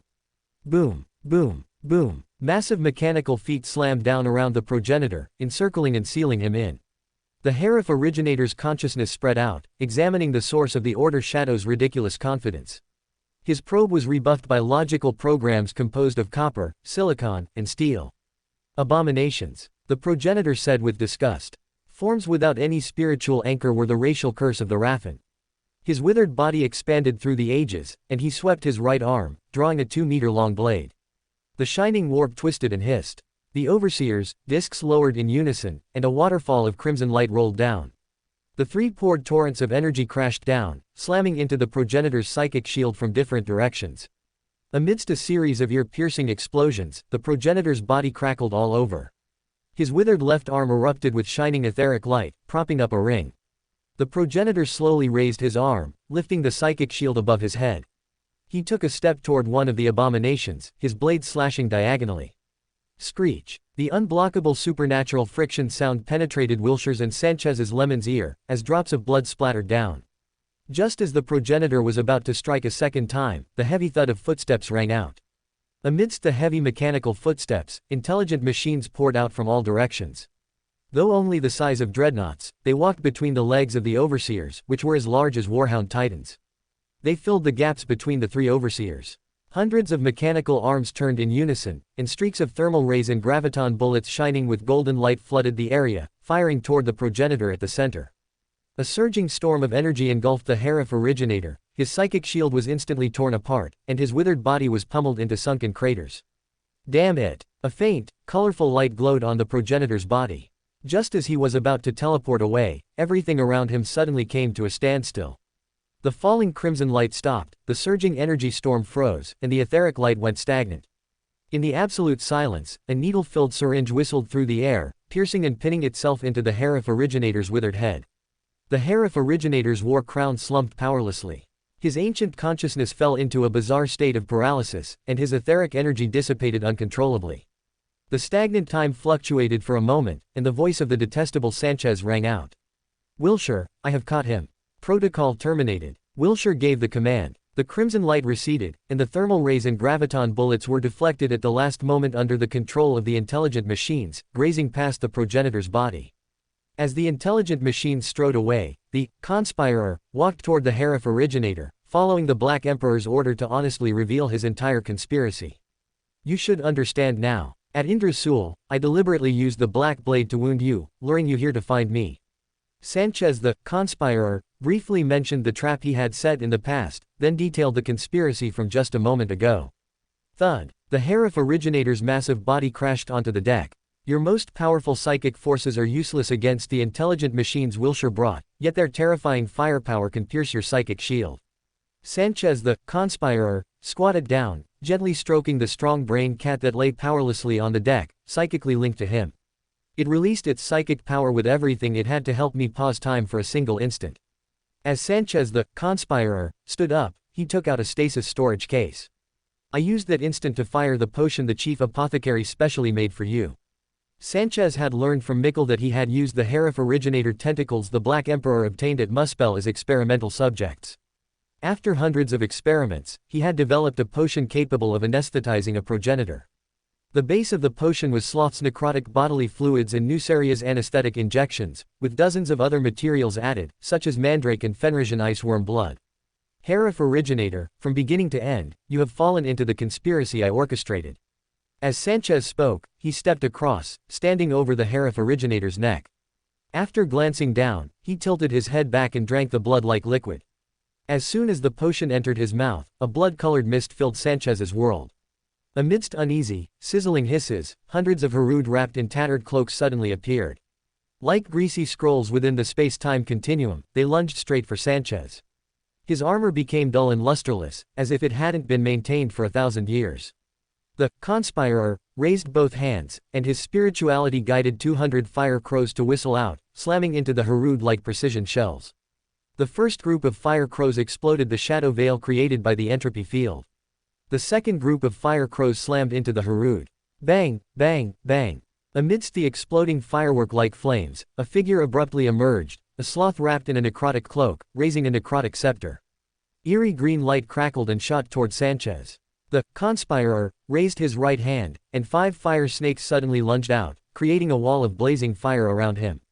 While Sanchez the conspirator faced one enemy after another in his hallucinations, the Heref originator's hollow eyes stared fixedly at the black armored figure with its head tilted back.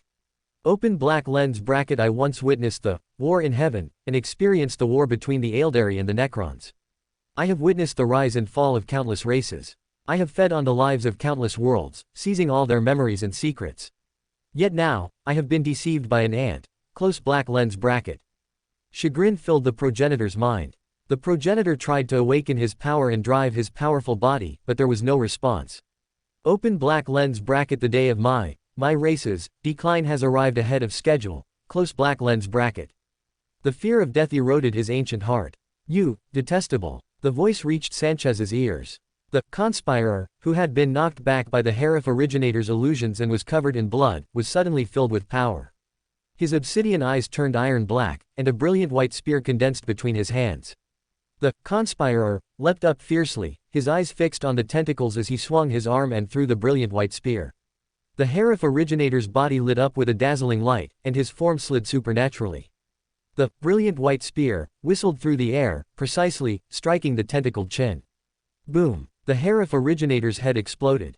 The blood-colored mist dissipated, the hallucinations vanished, and the newly ascended Reaper looked down at the progenitor lying on the deck. We will take him back and offer him to our Lord. Chapter 847. Lion was suppressed and captured when he encountered 3 progenitors. I actually encountered 51. The moment the sovereign shadow leapt into the progenitor space, the bridge's warning lights blared frantically, and red warning runes pulsed wildly within the mimic chamber. Female Captain Diana Pauline swiveled her chair toward the command throne to report to the Primarch. My lord, the ship is under siege by 51 vessels. The Raffen's ether weapons are causing the 8 field shields to drop rapidly. Please dispatch the space monkeys for maintenance immediately. I understand. Nimrod nodded slightly. Light and shadow flickered in the Primarch's eyes as his consciousness expanded. In an instant, his consciousness reached into every maintenance well. With a flicker of thought, the thousands of space monkeys he was linked to began to move. They tapped the buttons of the dedicated maintenance elevators, which accelerated upward with heavy startup thuds. The Primarch did not retract his consciousness. As he ascended to the 3rd level of the Telema state of mind, his awareness passed through the hull of the Glory Queen-class battleship and peered at the surroundings through the 8-field barrier. 51 needle-like ships, slightly smaller than the Sovereign Shadow but still 20 kilometers long, were scattered around.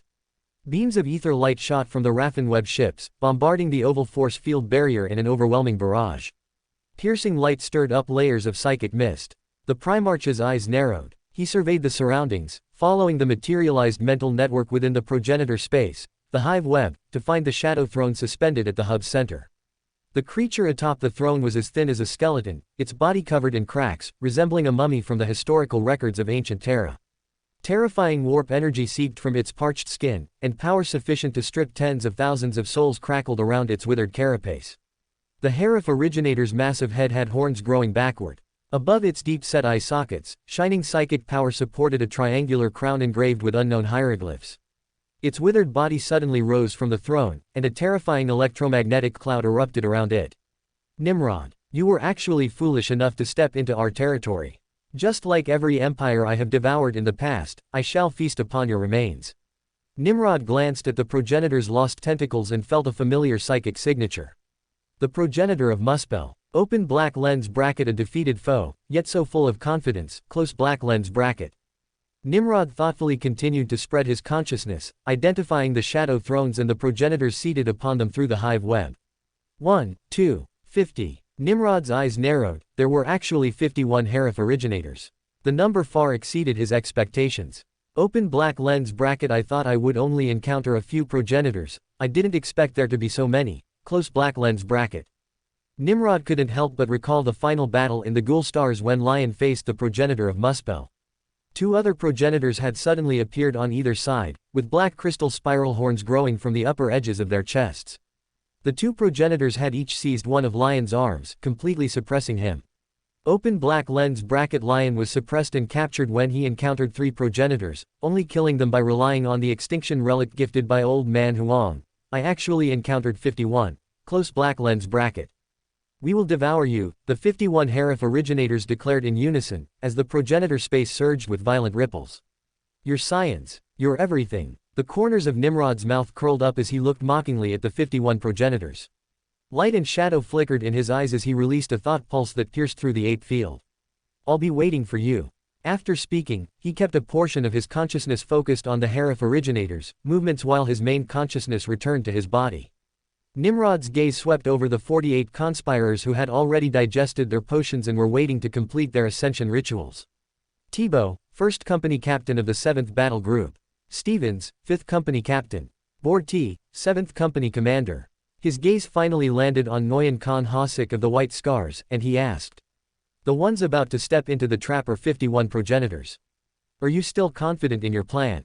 Khan Tagan of the White Scars, Brotherhood of the Moon, standing to the side, took a deep breath. The invisible pressure made his breathing hitch.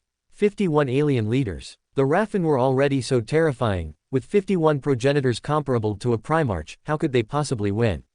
Hasik's brow furrowed. After pondering for dozens of seconds, he finally spoke.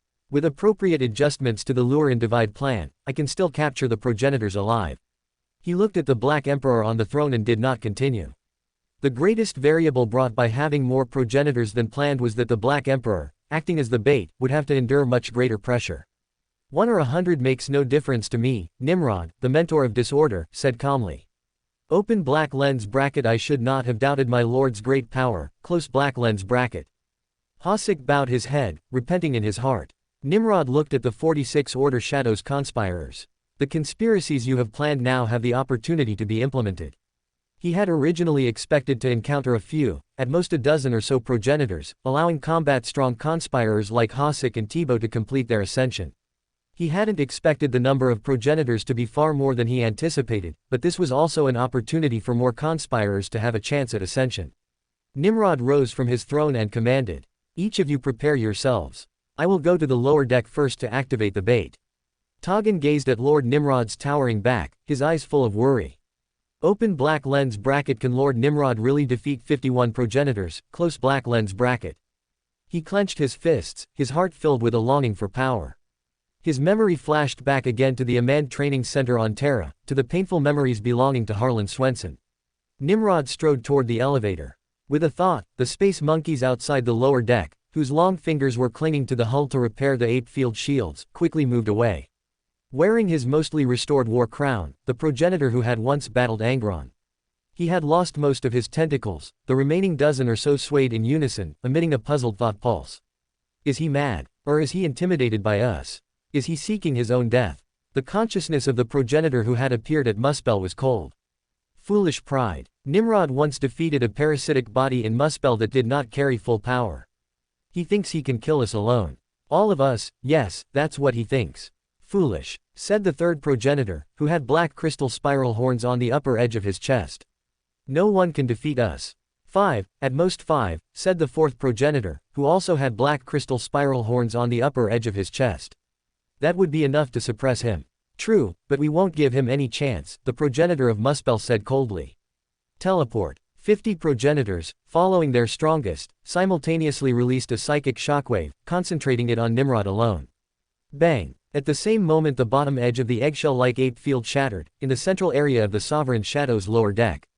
The physical dimensions of the entire deck seemed to suddenly condense into a single point at the center of a vortex. Countless tentacles spread, swimming toward the center from all directions. Amidst the dazzling ether light, pairs of clawed feet touched the ground. 51 progenitors wearing war crowns either hovered in midair or surrounded the area. Then, thousands of remaining Raffen champions leapt from the ether veil, surrounding Nimrod in layers. Nimrod, the end for you and your legion has arrived.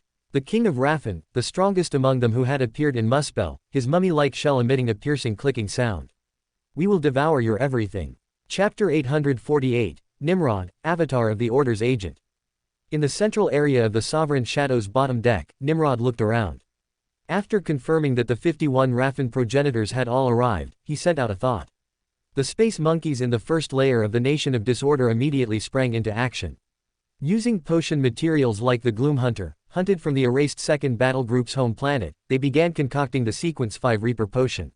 As the Mentor of Disorder raised his left arm, all his spirituality surged into the Hand of Order power fist worn on his left fist.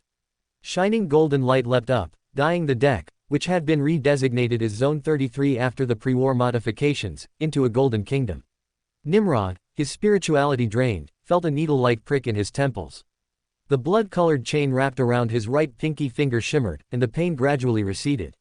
With a thought, Nimrod, as the chosen master of the nation of disorder, drew upon the power of the Sephira to seep into the physical world. Black mist quietly emerged from his left fingertips, enveloping the Hand of Order gauntlet. The blinding golden light spread rapidly, covering the other 362 zones surrounding the center in an instant. All 10 levels of the bottom deck were rendered into a golden kingdom. In the Mentor of Disorder's eyes, countless lines of rules of different colors and shapes rendered a peculiar kingdom. Blue teleportation threads, red lines of fire. The lines were layered, interlocking in a chaotic mess. The Raffen looked around, the tendrils on their lower jaws twitching uneasily. The king of Raffen's limbs, stiffened by age, slid through the air. Amidst a series of crackling pops, a warped distortion that vibrated through physical space coalesced into form. His body trembled, and in a series of small-scale teleports, he dragged afterimages behind him as he lunged at Nimrod. Nimrod's eyes glowed with golden light. He raised his left arm and spoke with majesty. "I am the agent of order. Following my will, I reshape the rules of the Sovereign Shadow's bottom deck. Decree: deprive the Raffen progenitors of their teleportation abilities. Sequence 1 of the Justiciar pathway, Hand of Order, is the agent of order, wielding partial authority over order. The rules he establishes can modify or temporarily remove existing rules. Rules are not necessarily equal, instead, they follow the will of the Hand of Order. Since the Raffen progenitors had already stepped into the trap, they shouldn't dream of leaving. They were all potion materials for the Mentor of Disorder. Aside from the King of Raffen, who had already been targeted for his own use, everyone he captured meant he could cultivate another Sequence 4 demigod of this pathway. Thud! The King of Raffen's body was pinned in midair. The Raffen's tendrils flailed wildly, they had lost their teleportation ability within their own progenitor space. The King of Raffen's mind emitted waves of unease, summoning all progenitors and Raffen. Over 1,000 figures moved simultaneously. The Raffen champions approached Nimrod through a series of minute displacements. The progenitors, withered bodies dragged afterimages, though much slower than usual, they still moved toward Nimrod far faster than the ordinary Raffen. The golden wings on Nimrod's back ignited with golden flames, and the fragments of the burner flapped. Bang! Amidst the boom of breaking the air, Nimrod escaped the Raffen's hunting net. I command, generate 47 independent, enclosed battlefields. As his thoughts flashed, 48 of the 362 zones began to glow with silver light. They were evenly distributed, separated from one another by other zones. Nimrod's expanded consciousness sensed that Hasik Noyan Khan, Thibaut, and the other conspirators had stepped out of the elevator. His eyes flashed as he selected the 5th most powerful individual perceived by his warp vision among the 51 progenitors and pointed a finger. You, with Hasik and Thomas. Zone I shall be Battlefield 1. Golden light constricted into a pillar, enveloping the 5th strongest progenitor, Hasik, and the nearby Thomas. Whoosh! The progenitor was separated from his cohorts and transferred out of thin air to Zone I. At the same moment, Hasik and Chief Librarian Thomas were transferred to Zone I. A bottle of bright red potion appeared in Hasik's hand out of nowhere. A majestic voice suddenly rang out in his mind. Complete your plan. After capturing the Raffen progenitor alive, recount the entire conspiracy to him, then consume the potion. Hasik clasped his hands together and inverted them, facing the direction where the Black Emperor stood. As you command. As he bowed, the constellation's master Thomas beside him raised his hands. Spirituality projected from him, flying into a statue condensed from starlight. The starlight statue shattered, and light projected in all directions. In an instant, starlight permeated the entire deck and rapidly spread toward the adjacent decks. Bang, bang, bang. A series of starlight statues shattered, instantly dyeing the 50 deck plates of Zone I into a cosmos. Simultaneously, liquid metal spread, covering the black armor surrounding Nimrod's body. Etheric flames of various colors blotted out the sky, smashing against the fragments of the burner. Boom, boom, boom. The etheric flames collided with the flames as hot as a stellar core, producing deafening explosions. With a flap of his golden wings, Nimrod crashed directly into an progenitor who had black crystal spiral horns on his upper chest. Bang! The progenitor was sent flying, golden sparks igniting on his body. He raised his hand and selected the 5th strongest remaining progenitor. You, with Borti and Mikkel. Zone 7 shall be Battlefield 2. 7th Battle Group 7th Company Commander Borti and Chief Apothecary Mikkel were simultaneously transferred to Nimrod's selected zone. The Primarch sent a thought. As the Reaper potion fell into Borti's hand out of thin air, he sent a mental pulse to Borti. Complete your plan. After capturing the Raffen progenitor alive, recount the entire conspiracy to him, then consume the potion. As Nimrod continued to send the Raffen progenitors into the battlefields he had established, the golden light of the Hand of Order gradually dimmed. After Nimrod sent the weakest progenitor and a conspirer into Battlefield 47, the Gauntlet's light retracted back to Zone 33. The Mentor of Disorder once again poured all his recovered spirituality unreservedly into the Hand of Order Gauntlet. Nimrod knew that without leveraging the power of the Nation of Disorder, it was impossible to completely strip the Raffen of their psionic energy. Furthermore, to ensure the Raffen progenitors were stronger than the conspirers being promoted, he couldn't use the Red Priest's uniqueness to forcibly perform a sacrifice. He decided to partially suppress the progenitors instead. In the Reaper's promotion ritual, the stronger the target captured alive, the better the ritual's effect. Punishment target: the Raffen progenitors within the 47 battlefields. A dawn-like brilliance surfaced on Nimrod's body, and a clear, bright luster flickered on the power fist. The golden light spread rapidly, covering the entire bottom deck space before instantly vanishing. The Hand of Order quickly grew dim. Flapping his golden wings, Nimrod wove through the lightning bolts striking down from the sky, looking at the remaining 4 progenitors with a scrutinizing gaze. 2 of them had black crystal spiral horns on their upper chests. They, along with the King of Raffen, were the 3 progenitors Lion had encountered in Nimrod's memory. Besides them, there was one more progenitor whose strength in warp vision was between that of the King of Raffen and the others. Chapter 849. Lion L. Johnson can't defeat 3 progenitors, I only need to kill 4. Chapter 849. Lion L. Johnson can't defeat 3 progenitors, I only need to kill 4. On the lower deck of the Sovereign Shadow, the 4th battlefield established by Nimrod was Area 36. Stevens, a native of Catachan, requested his assistant, the druid, Evos Jovan, to reshape 50 decks into a world of deadly flora similar to his homeworld. Stevens lay prone in the thickets, prudently observing his target. As a veteran hunter of Catachan, he understood the importance of meticulous observation of his prey. To realize his hunting plan, he had traversed 6 decks, adjusting the data bestowed by his gene father and Indrasul's encounter with parasites into even more powerful progenitors within progenitor space. The druid, Evos hid within the Catachan soil reshaped by his spirituality. The soil for the 50 decks had been personally transferred by him from Catachan to the lower deck. Although the growth of the plants had slowed in a way he couldn't comprehend, it was still faster than on imperial agri-worlds like Rhine. The druid, Evos swam through the soil, activating his soul sight to watch the Heref originator over 100 meters ahead. The colored light swirling around his body suddenly dimmed and contracted, and the light of his spiritual body became mottled. Bang, bang, bang. Amidst the stretches of thickets, trumpet-shaped flowers suddenly leapt up. Countless barbed tendrils shot toward the withered body. Spanking grass, a subspecies of the most common and deadly barbed poison gorse on Catachan, and also the most adaptable subspecies. They did not rely on the strange soil of Catachan, they could survive tenaciously on various worlds across the galaxy, constantly searching for prey. Slap, slap, slap. Highly corrosive chemical sap slapped against the progenitor's psionic shield. The colored light rippled, and the Heref originator let out a sneer. Order shadows, your foolish father has already sent you to your death. The progenitor's voice was like wind blowing through shriveled papyrus, filled with a dry, rustling sound. He made you face me only because he fears us. You are a vermin he has discarded. Heretic. Angry flames rose in Stephen's obsidian eyes, but being in the 3rd level of the Telema state of mind, he was not controlled by his rage. He retreated instead of advancing, knowing that his hidden position had been exposed. As Stevens retreated rapidly, a psychokinetic shockwave whistled toward him, tearing the barbed tendrils into shreds that floated in midair wherever it passed. White sap splashed, exploding into a cloud of chemical smoke amidst the booming sounds, mixing with the colored psionic mist and making the fog in the entire deck area even thicker. Intermingled gray flocculent material drifted with the air currents. A clump of flocculent material quietly drifted onto a tendril. The Heref originator failed to notice it, pulling out a 2-meter-long ether blade with a slide of his right arm. The conspirer, Stevens raised both arms simultaneously, and as his right hand churned, 2 fire snakes lunged from the deck floor, twisting and intertwining into a wall of fire. After witnessing Sanchez's control over fire, Indrasul had been working hard to hone his own skills and had made significant progress. Warp distortion tore through the air, slashing against the fire wall. Bang! In the booming sound, sparks flew in all directions, and the fire wall twisted and drifted, yet it did not break.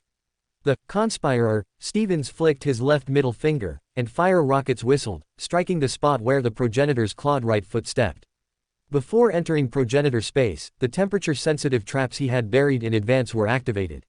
Boom! A blazing pillar of fire erupted, coiling around the entire withered right leg like a giant python. Amidst a series of ear-piercing explosions, the colored light of the psionic shield decayed from a blinding glare like the polar regions to something resembling a rainbow hanging on the horizon. Do you think such trivial tricks can stall until he comes to save you?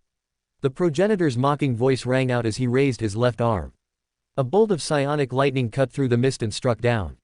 Seeing the electrical flashes flickering and booming in midair, the progenitor's submandibular tendrils swung in disgust, projecting a mind pulse. Nimrod's detestable tricks have exerted a strange influence on me. Kill him quickly. The thought pulse spread out. There was no response. The progenitor was stunned, his perception trying to distinguish the Heref mind network.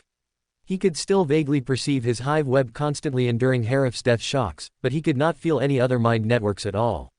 Nimrod's words suddenly flashed through the progenitor's mind. Area 36 is battleground number 4. Battleground number 4. Could it be an isolated battlefield? This battleground number 4 might not be that simple. The progenitor withdrew his consciousness, using psionic energy to examine himself in all aspects, and suddenly felt that the warp power he could grasp had decreased, his mind perception was limited, and even his physical body was somewhat weak. He raised his left claw, grabbed 5 tendrils, and pulled hard. Rip! Sap fell onto the progenitor's left claw, burning like fire. He clenched his claw hard, and ether light surged. With a loud bang, debris fell from the withered claw. The battlefield, killing the Order shadows might break everything. The progenitor's clawed feet stepped repeatedly, and as he swung his arms, a stream of ether flames whistled out. The conspirator, Stevens raised his hands, and 780 streams of fire flew out. His spirituality guided each flame, crossing and flowing to strike the psionic flames from different angles. Amidst a series of short explosions, streams of fire collided with the ether flames. The air currents from each explosion forced Stevens to keep retreating. Bang! Bang! Bang! Stevens' back hit the wall. Your end has come. The progenitor took a step forward, and a warp distortion slashed down toward his head. Soon, it will be your gene father's turn. The ether blades slashed down, shattering the wall. The bursting shockwaves sent Stevens flying. The progenitor raised his hand, and a psychokinetic palm slapped against the wall. Boom! The wall fell like an avalanche. The progenitor did not stop his pace. Without waiting for the flying debris to fall, he stepped into the adjacent deck, shielded by his psionic barrier. Just as his clawed right foot landed, he saw the Order shadows project a flame between them, striking the ground. The progenitor glanced around. The deck floor was very different from the soil covered in growing plants he had seen before. Petrified organic matter was piled into strange serrated structures, looking as if countless plants had hardened over thousands of years after death. As the flame fell onto the petrified organic plant floor, crystal blades sprayed up like a waterfall, whistling as they attacked in an overwhelming swarm. Bang! Bang! Bang! The storm of crystal blades hammered against the psionic shield with a series of ear-piercing explosions.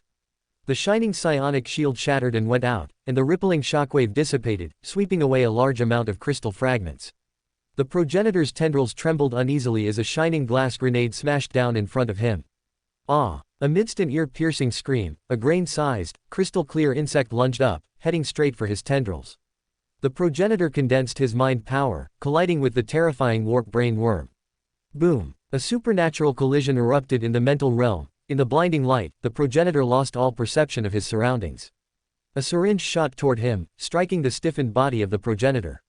The progenitor's withered body fell weakly, tumbling into the ruins of the wall. Stevens strode over and spoke to the progenitor. You were full of yourself, devouring countless worlds, yet you fell completely into my scheme. Following the Gene Father's orders, he began to recount the entire plan to the captured progenitor. The plan has 2 steps. The first step was co-planned by me, Hasik Noyan Khan, Thibaut, Borti, and others. The Gene Father used himself as bait to lure you into the lower decks.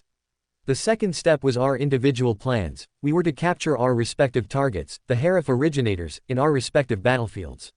How bold! I am the hunter. The voice the progenitor squeezed out sounded like crushed papyrus. Oh, Stevens said provocatively, but I captured you alive. He nodded in greeting to Evos Jovan, who had arrived by his side wearing black armor. Each of us constructed an environment to realize our plans in the pre-prepared battlefield areas. Mine was modeled after my homeworld, Katachan. Across the several decks you walked through earlier, I wasn't just stalling, more importantly, I was slowly poisoning you. What you destroyed were not native species of Catachan, but hybrid varieties of multiple plants. Once you were weakened to a certain point and noticed your physical frailty, you became desperate. Stevens picked up a crystal fragment from the ground. In this entire battlefield, only this part was completed by me alone. Do you know? Ship breaker spikes have another name. We Catachans prefer to call it the Devil's Fang. Only the strongest, or the most reckless, dare to fight around it. Their lethal damage can even easily tear through Terminator's armor. Stevens turned his wrist, the crystal fragment falling to the ground, and he pulled out a blood-colored potion. The Devil's Fang broke your psionic shield, after which I used a forbidden weapon from the dark age of technology, the glass grenade. While the warp brain worm had you paralyzed in a stalemate, I shot a sedative syringe developed by the chief apothecary. Stevens tilted his head and drank the potion bestowed by his father. As the potion entered his mouth, everything around him faded and disappeared. Gray Terminator armor enveloped his body, and a black battle axe blade shimmered with a cold, murderous light. Listen, kid, my name is Amlodi Skursenson, Wolf Lord of the Space Wolves 5th Great Company. Skarson's tone was exactly like that of a killer, cold as ice. Amlodi Skursenson. Stevens' eyes instantly turned iron black as he repeated the name in a whisper. A Catachan fang suddenly leapt out, its poison-coated blade spinning. Thud. The head fell to the ground. I am no longer a weakling whose life you can easily take. A moment later, after defeating one enemy after another that flashed in his hallucinations. With the help of the progenitor's regretful emotions, he defeated the last enemy. Stevens, now having become a Reaper, said to Evos beside him. I have completed my lord's task, it is time to grant you death. The Reaper, Stevens' eyes glowed iron black as he stared at the tendrils, a clump of fire condensing at his fingertips and shooting out like a bullet. Bang, bang, bang. 3 fire bullets accurately shot into the submandibular tendrils. The progenitor, completely powerless and without any defense, died under the continuous, reaping, strikes. In the central area of the lower deck, Nimrod always kept part of his consciousness focused on the void, coordinating the linked space monkeys to repair the 8 field shields of the Sovereign Shadow. He suddenly felt that the areas subjected to firepower strikes had fallen into a lasting silence. Around Nimrod, one Herif after another that he had not attacked suddenly collapsed. His consciousness spread outward, and the shining Herif net ships dimmed rapidly like extinguished neon lights. The death of the progenitors, like promethium combustion, caused the Herif in the hive web to die rapidly. Death also occurred in the real world. The warp distortions in the Herif's hands shattered and vanished. As they flickered in tiny teleports, the bodies they lunged toward the black armor warriors suddenly collapsed. One needle-shaped, 20-kilometer-long ship after another collectively fell into a dead silence, like spider tombs of the void. Screams of death echoed through the 6 systems of the Ghoul stars and progenitor space. Open black lens bracket 38 people have been promoted to Reaper, there are 9 left, close black lens bracket. As Nimrod pondered, his eyes suddenly narrowed. He noticed that in battleground number 41, the conspirators' plan had failed. The progenitor had broken through the blockade of the intelligent machinery and was heading straight for the Order Shadows. Nimrod, your scions have killed my kindred. The Herif originator's tendrils swung as he spoke in disbelief. How is it possible? The progenitor who had once battled Angron looked around and saw large numbers of Herif screaming as they died. In the eerie silence, Nimrod also hovered in midair. He had refrained from killing the 4 progenitors, keeping them as a reserve to act as a backstop for any failed conspirators. But now, he had to end the battle immediately to save his scion. The mentor of disorder, Nimrod looked around at the 4 attacking progenitors. Open black lens bracket Lion L. Johnson can't defeat 3 progenitors, I only need to kill 4. Close black lens bracket. Chapter 850 Nimrod, I only need a single thought to crush you all. As Nimrod hovered, 2 Raffen progenitors with black crystal curved horns growing from their upper chests wrapped themselves in psychic energy. A colorful glow rose from their withered bodies, and they instantly became illusory, seemingly vanishing from the progenitor space and the lower decks of the Sovereign Shadow. The King of Raffen and the other progenitor understood their intent through a psychic pulse exchange. They deliberately let out a screeching roar to draw Nimrod's attention. The King of Raffen raised his hands, and etheric lightning poured down from the heavens. The crackling explosions tore through the air as shockwaves rippled outward. I once fought Angron head-on, his martial prowess was admirable. The progenitor swung a warp twist that was 80 centimeters longer than those of the other progenitors and, with a flap of his bat-like wings, charged straight at Nimrod. I hope you do not let me down. 2 in the light and 2 in the shadows, 1 far and 1 near, one from the left and one from the right. The four strongest among the progenitors attacked Nimrod directly. Nimrod remained motionless, not even attempting to dodge, as the mentor of disorder's eyes narrowed. Whoosh! In the eyes of the 100-plus surviving Raffen and the four progenitors, Nimrod's body suddenly swelled. In an instant, he seemed to grow into a towering giant, treading the entire progenitor space beneath his feet. This was not a physical change in scale, but a supernatural manifestation of the etheric domain. Before the Raffen champions could even process a single thought, their minds were crushed by a terrifying, horrific will. Thud, thud, thud. Over 100 corpses crashed to the ground. The Raffen progenitors' bodies trembled in unison, their tendrils withering as they sprayed out disgusting pus. The two Raffen progenitors hidden behind the etheric veil fell back into the real world. Thud, thud. They fell to one knee, their war crowns respectively facing Nimrod's left and right legs. The warp twist in the hands of the progenitor who had fought Angron, nearly 3 meters long, shattered, turning into a cloud of psychic mist. His withered body creaked and groaned. Boom! The progenitor's resistance lasted less than a second before being destroyed by that terrifying will. Whoosh! The lightning filling the sky was swept away as if it had never existed. The first man, the strongest, the terminator of countless worlds. The king of Raffen's multi-jointed limbs twisted, having lost the control of his consciousness. His war crown drooped. He bent forward. The king of Raffen knelt down. I only need a single thought to crush you all. Nimrod, the mentor of disorder, spoke with a sigh after overwhelming the spirits of the four progenitors with his Beyander ability specifically designed to counter psychers, will oppression. You, the king of Raffen spat out a single word in indignation. The Primarch did not answer, light and shadow flickering in his eyes. Psychokinesis surged out, transforming into massive hands. As Nimrod's golden wings vibrated, the four progenitors flew toward him uncontrollably. Black mist emerged from his right palm, striking their withered bodies. Nimrod's eyes were deep as he looked down upon the kingdom of black mist. In the seventh layer of space, the four progenitors fell one after another. With a thought from Nimrod, lines of rules coiled around the progenitors' bodies. The king of Raffen felt the terrifying will of the oppression vanish, but just as he was about to release his psychic power, he suddenly felt his body being tightly wrapped by something. The etheric tides did not react at all. He saw that the other three progenitors were in the same predicament as himself and could not help but sigh in grief. We once destroyed countless worlds and devoured trillions of organisms. Now, our race faces extinction. The resonating, desolate sigh briefly broke through the restrictions. They heard each other's despair, which made them sigh even more than their bodies being eroded by time. Whoosh! The rising black mist cut off everything. They could no longer perceive each other, nor could they sense their own hive web. At the same moment, in the progenitor space, the Raffen of four hive webs died within the rapidly incinerating psychic network. Nimrod sensed the shining lights of four web ships being extinguished. As expected, the nation of disorder isolated the hive web. Even if the progenitors had not died, the Raffen who lost their anchor would still perish. As he pondered, his wings vibrated, accelerating his flight toward Battlefield 41.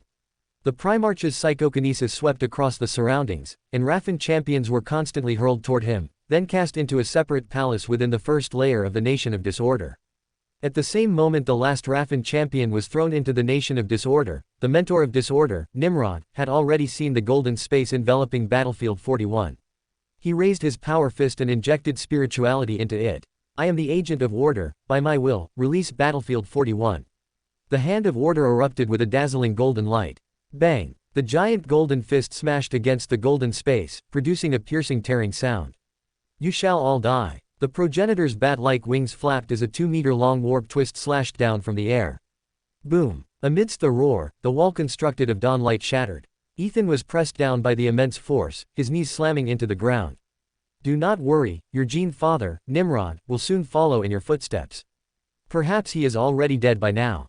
The progenitor's papyrus-like voice was full of mockery. Ethan, an unyielding path psyker, used his stalwart body to shield the conspirer.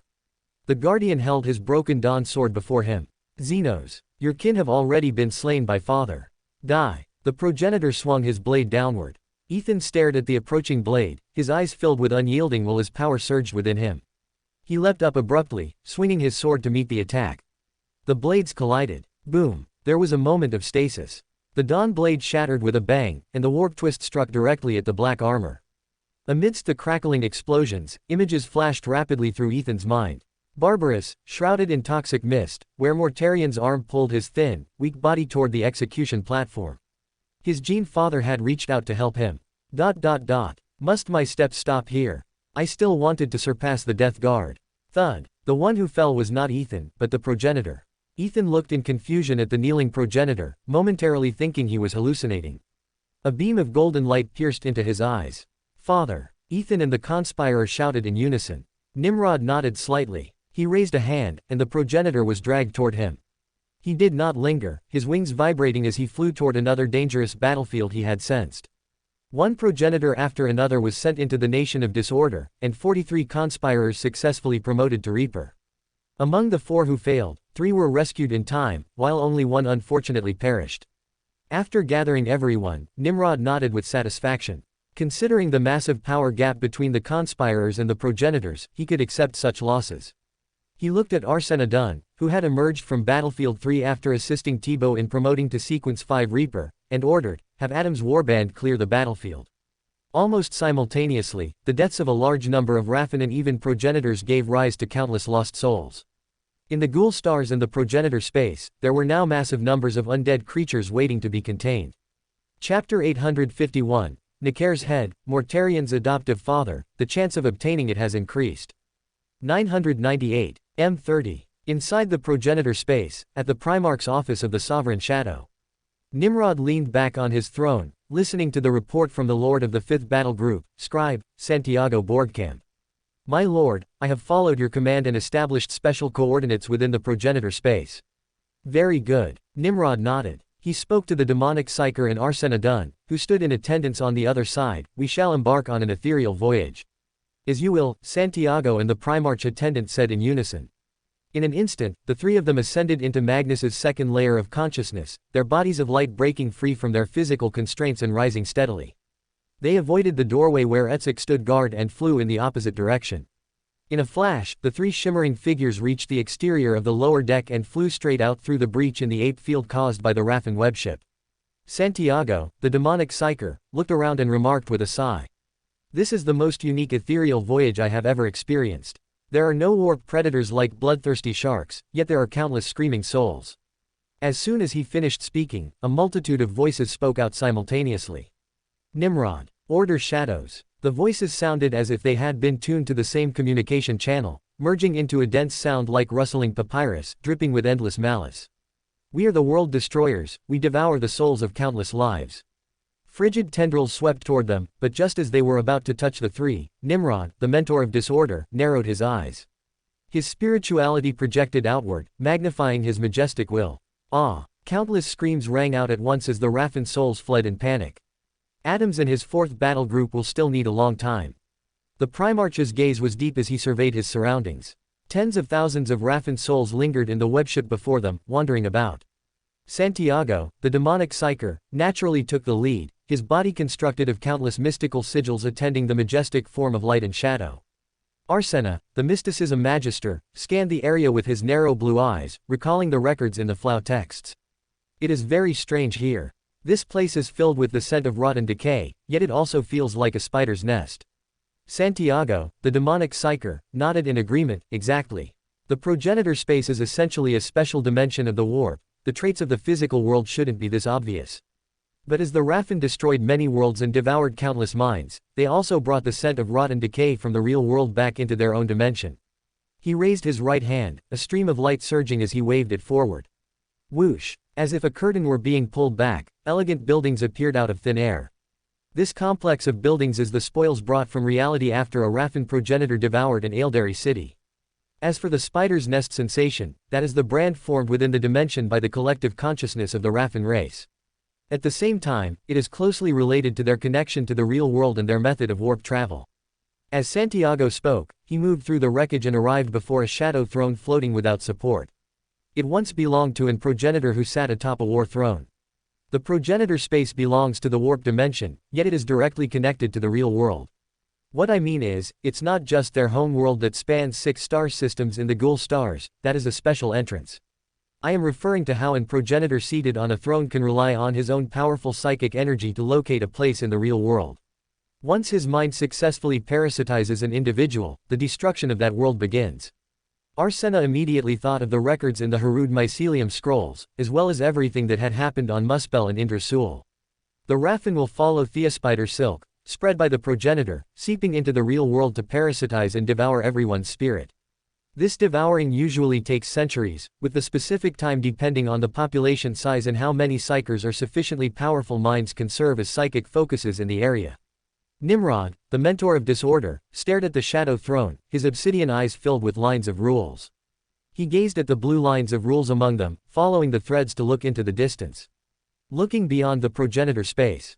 Starships traversed the void, spires stood in clusters, and industrial smog covered the entire world like a dull lid. The Imperial Hive world, Sussex. Nimrod's gaze was profound, his mind spinning rapidly as the plan in his head became more refined. Open black lens bracket him, the chance of obtaining the head of Nekar, Mortarian's adoptive father, has become even greater, close black lens bracket. Although he had gathered the potion materials, it wasn't the optimal combination yet. Among the heads of the overlords, Nekar's was the best. Considering that it would still take time before he could kill and complete the ritual during the Primarch's ascension to demonhood, Nimrod naturally wanted to try and get Nekar's head. He had already experienced the benefits of using superior potion materials. The queen bee allowed him to control the soul-eating bees.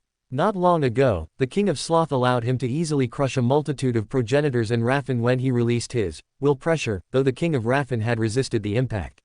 He had to release his pressure at full power to overwhelm the king of Raffen. If he hadn't used the king of sloth and had used other sloth materials instead, he might not have been able to overwhelm the king of Raffen. As Nimrod pondered, the body of light belonging to Santiago, the demonic psyker, radiated brilliant ethereal light. Colorful lights flashed past the three bodies, and they came to a halt in an instant. Nimrod looked out to see a nest-like web floating before him. On a shadow throne sat a mummy-like progenitor.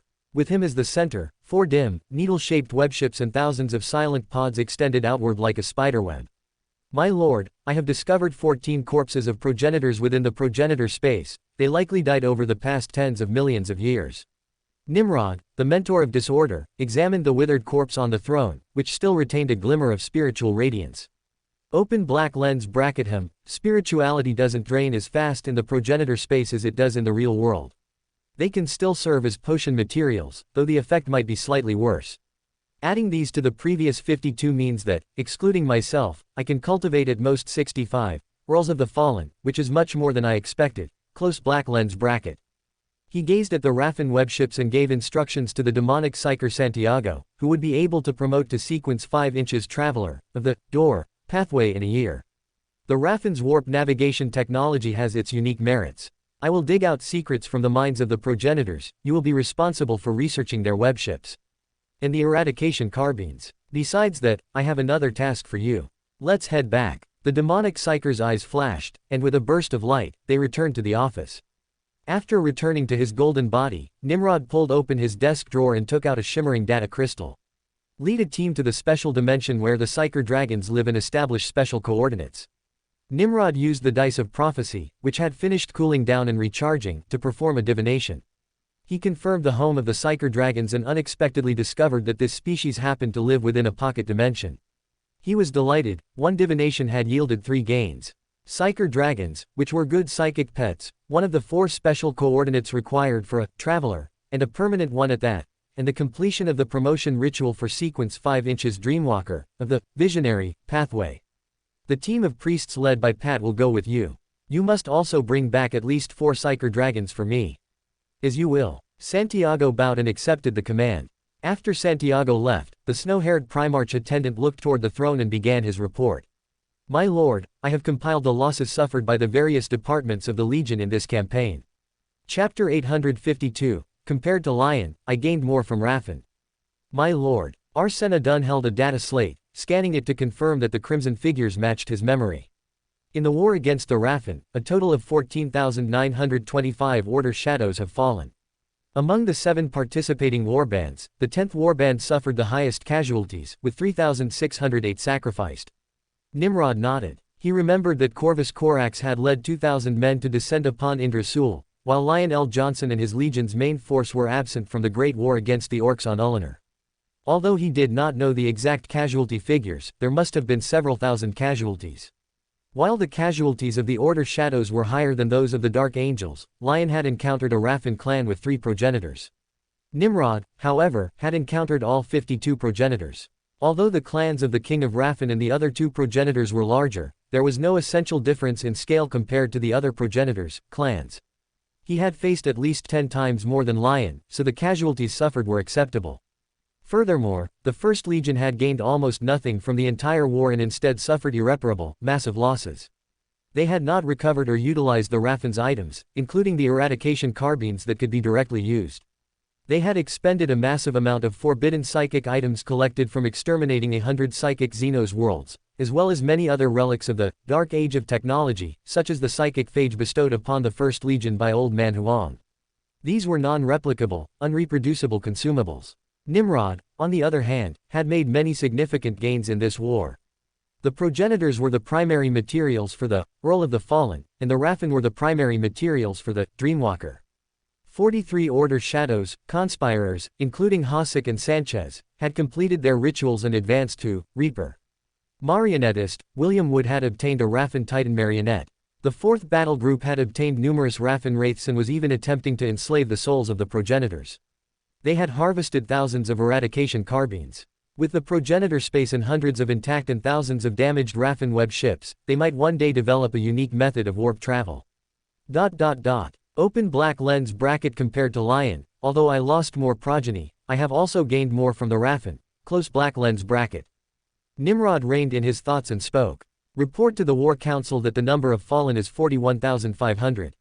As you wish. The Primarch attendant noted down the Black Emperor's order. This number was not an exaggeration. When the Ultramarines had previously encountered the progenitors, 4,000 men and their chapter master were all wiped out. It was only after Lord Angron descended that the threat was resolved. From the perspective of a detective, making the most optimistic estimate, if there had been no baiting on the lower decks, the actual casualties would have exceeded 100,000. Even without the Primarchs, all intelligent machines and librarians would have been wiped out, and it might not have been enough to eliminate all the progenitors. Open black lens bracket. Praise be to my lord, close black lens bracket. Arsena bowed in salute. A buzzing sound rang from the communication bead in his ear. He raised his hand to press it, listened, and then reported. My lord, Khan token of the White Scars, Moonlight Brotherhood has followed your order and is waiting outside for an audience. Let him in. Nimrod's thoughts stirred. In the first layer of the Nation of Disorder, the Space Monkey began to concoct the Sequence 9 inches Hunter potion using ingredients such as the Rainbow-Eyed Eagle. Token wore a black robe over his white armor. He strode to the desk and looked at Lord Nimrod with reverence. 52 progenitors had actually been completely routed by the Order Shadows led by Lord Nimrod. No Astartes could stand against a progenitor. It must have been the powerful Lord Nimrod who had hacked through the thorns and overcome the Xenos leaders. The more Token thought about it, the more he felt regret that Harlan Swenson had not become one of the Order Shadows. Nimrod's obsidian eyes took in Token's reverence and regret, the complex tangle of emotions. He smiled slightly. Without a doubt, Token had become his devout worshipper. As Nimrod flipped his right palm, a blood-red potion appeared in his hand. Token, you performed excellently in the battle at Muspel and thereafter, I have decided to bestow power upon you. Drink it. Thank you for your gift, my lord. Token excitedly picked up the potion and drank it without hesitation.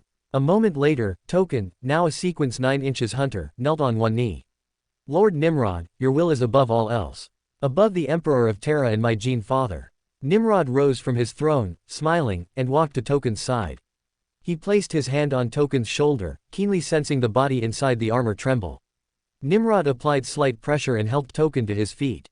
Token's eyes shone as he stared at the majestic, statue-like figure of marble just inches away. Feeling eyes deeper than the cosmos resting upon him, he felt as if he had become the center of the galaxy.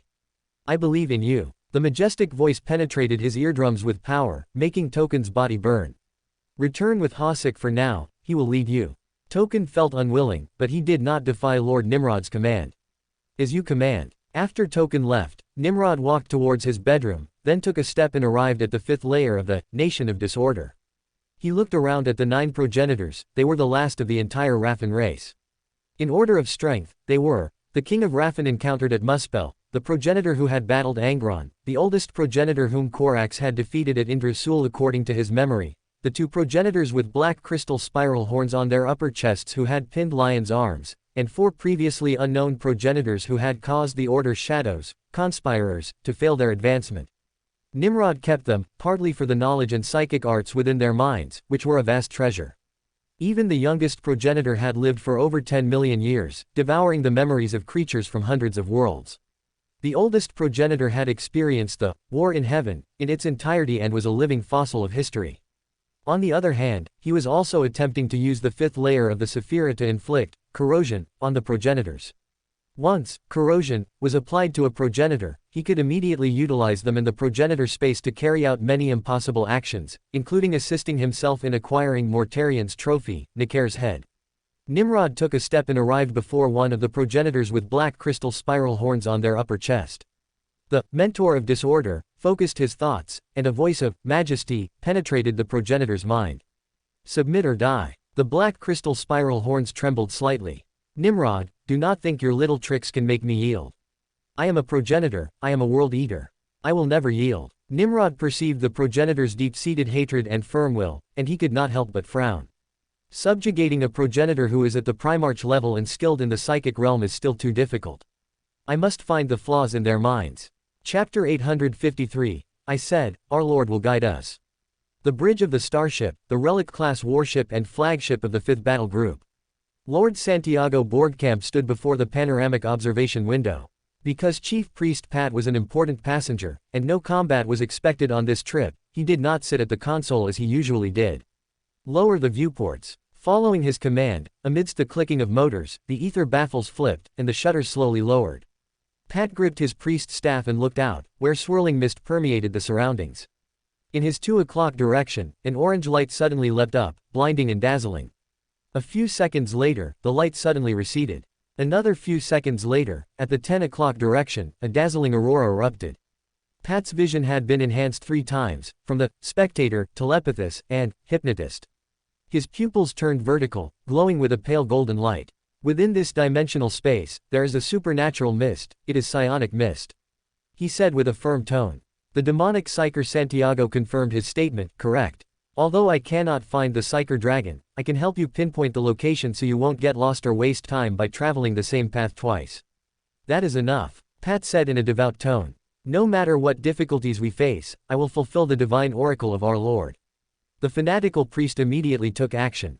He issued orders, and the priests quickly assembled on the flight deck, boarding the Thunderhawk gunships one after another.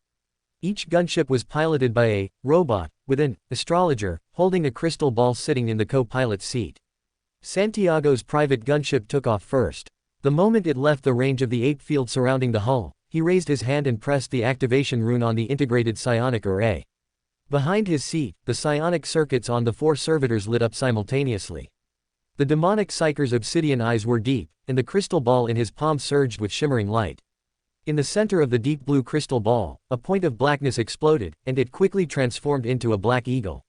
Whoosh! Around the black eagle, a layer of swirling psionic mist rapidly dyed the area, very similar to the mist within the dimension.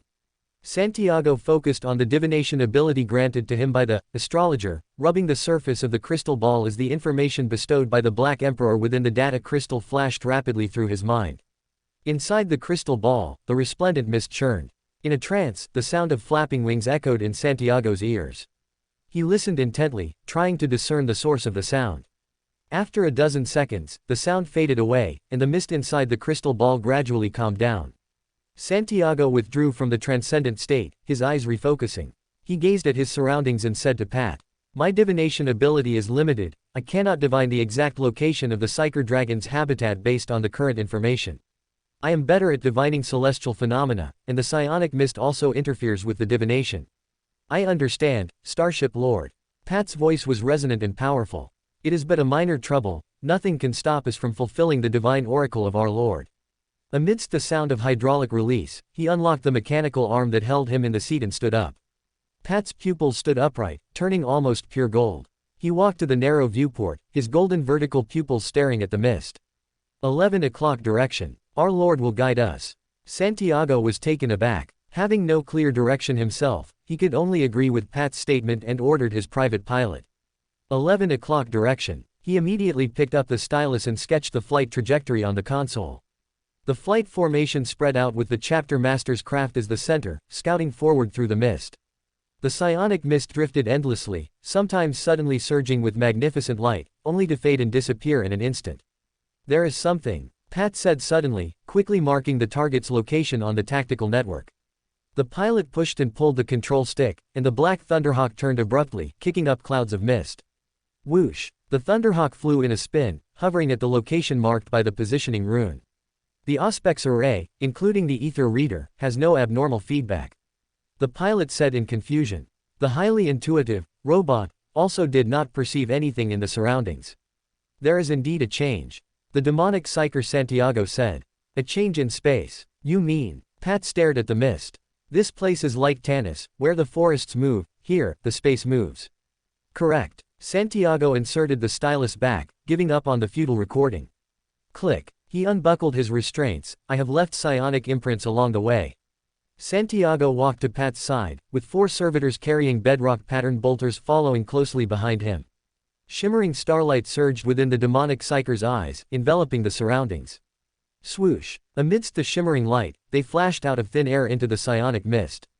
Within Santiago's eyes, cube-like spaces rolled and moved, with starlight died on 3 of them. That was the area he marked. 2 of them were arranged horizontally side by side, and the third one was located below the connected one.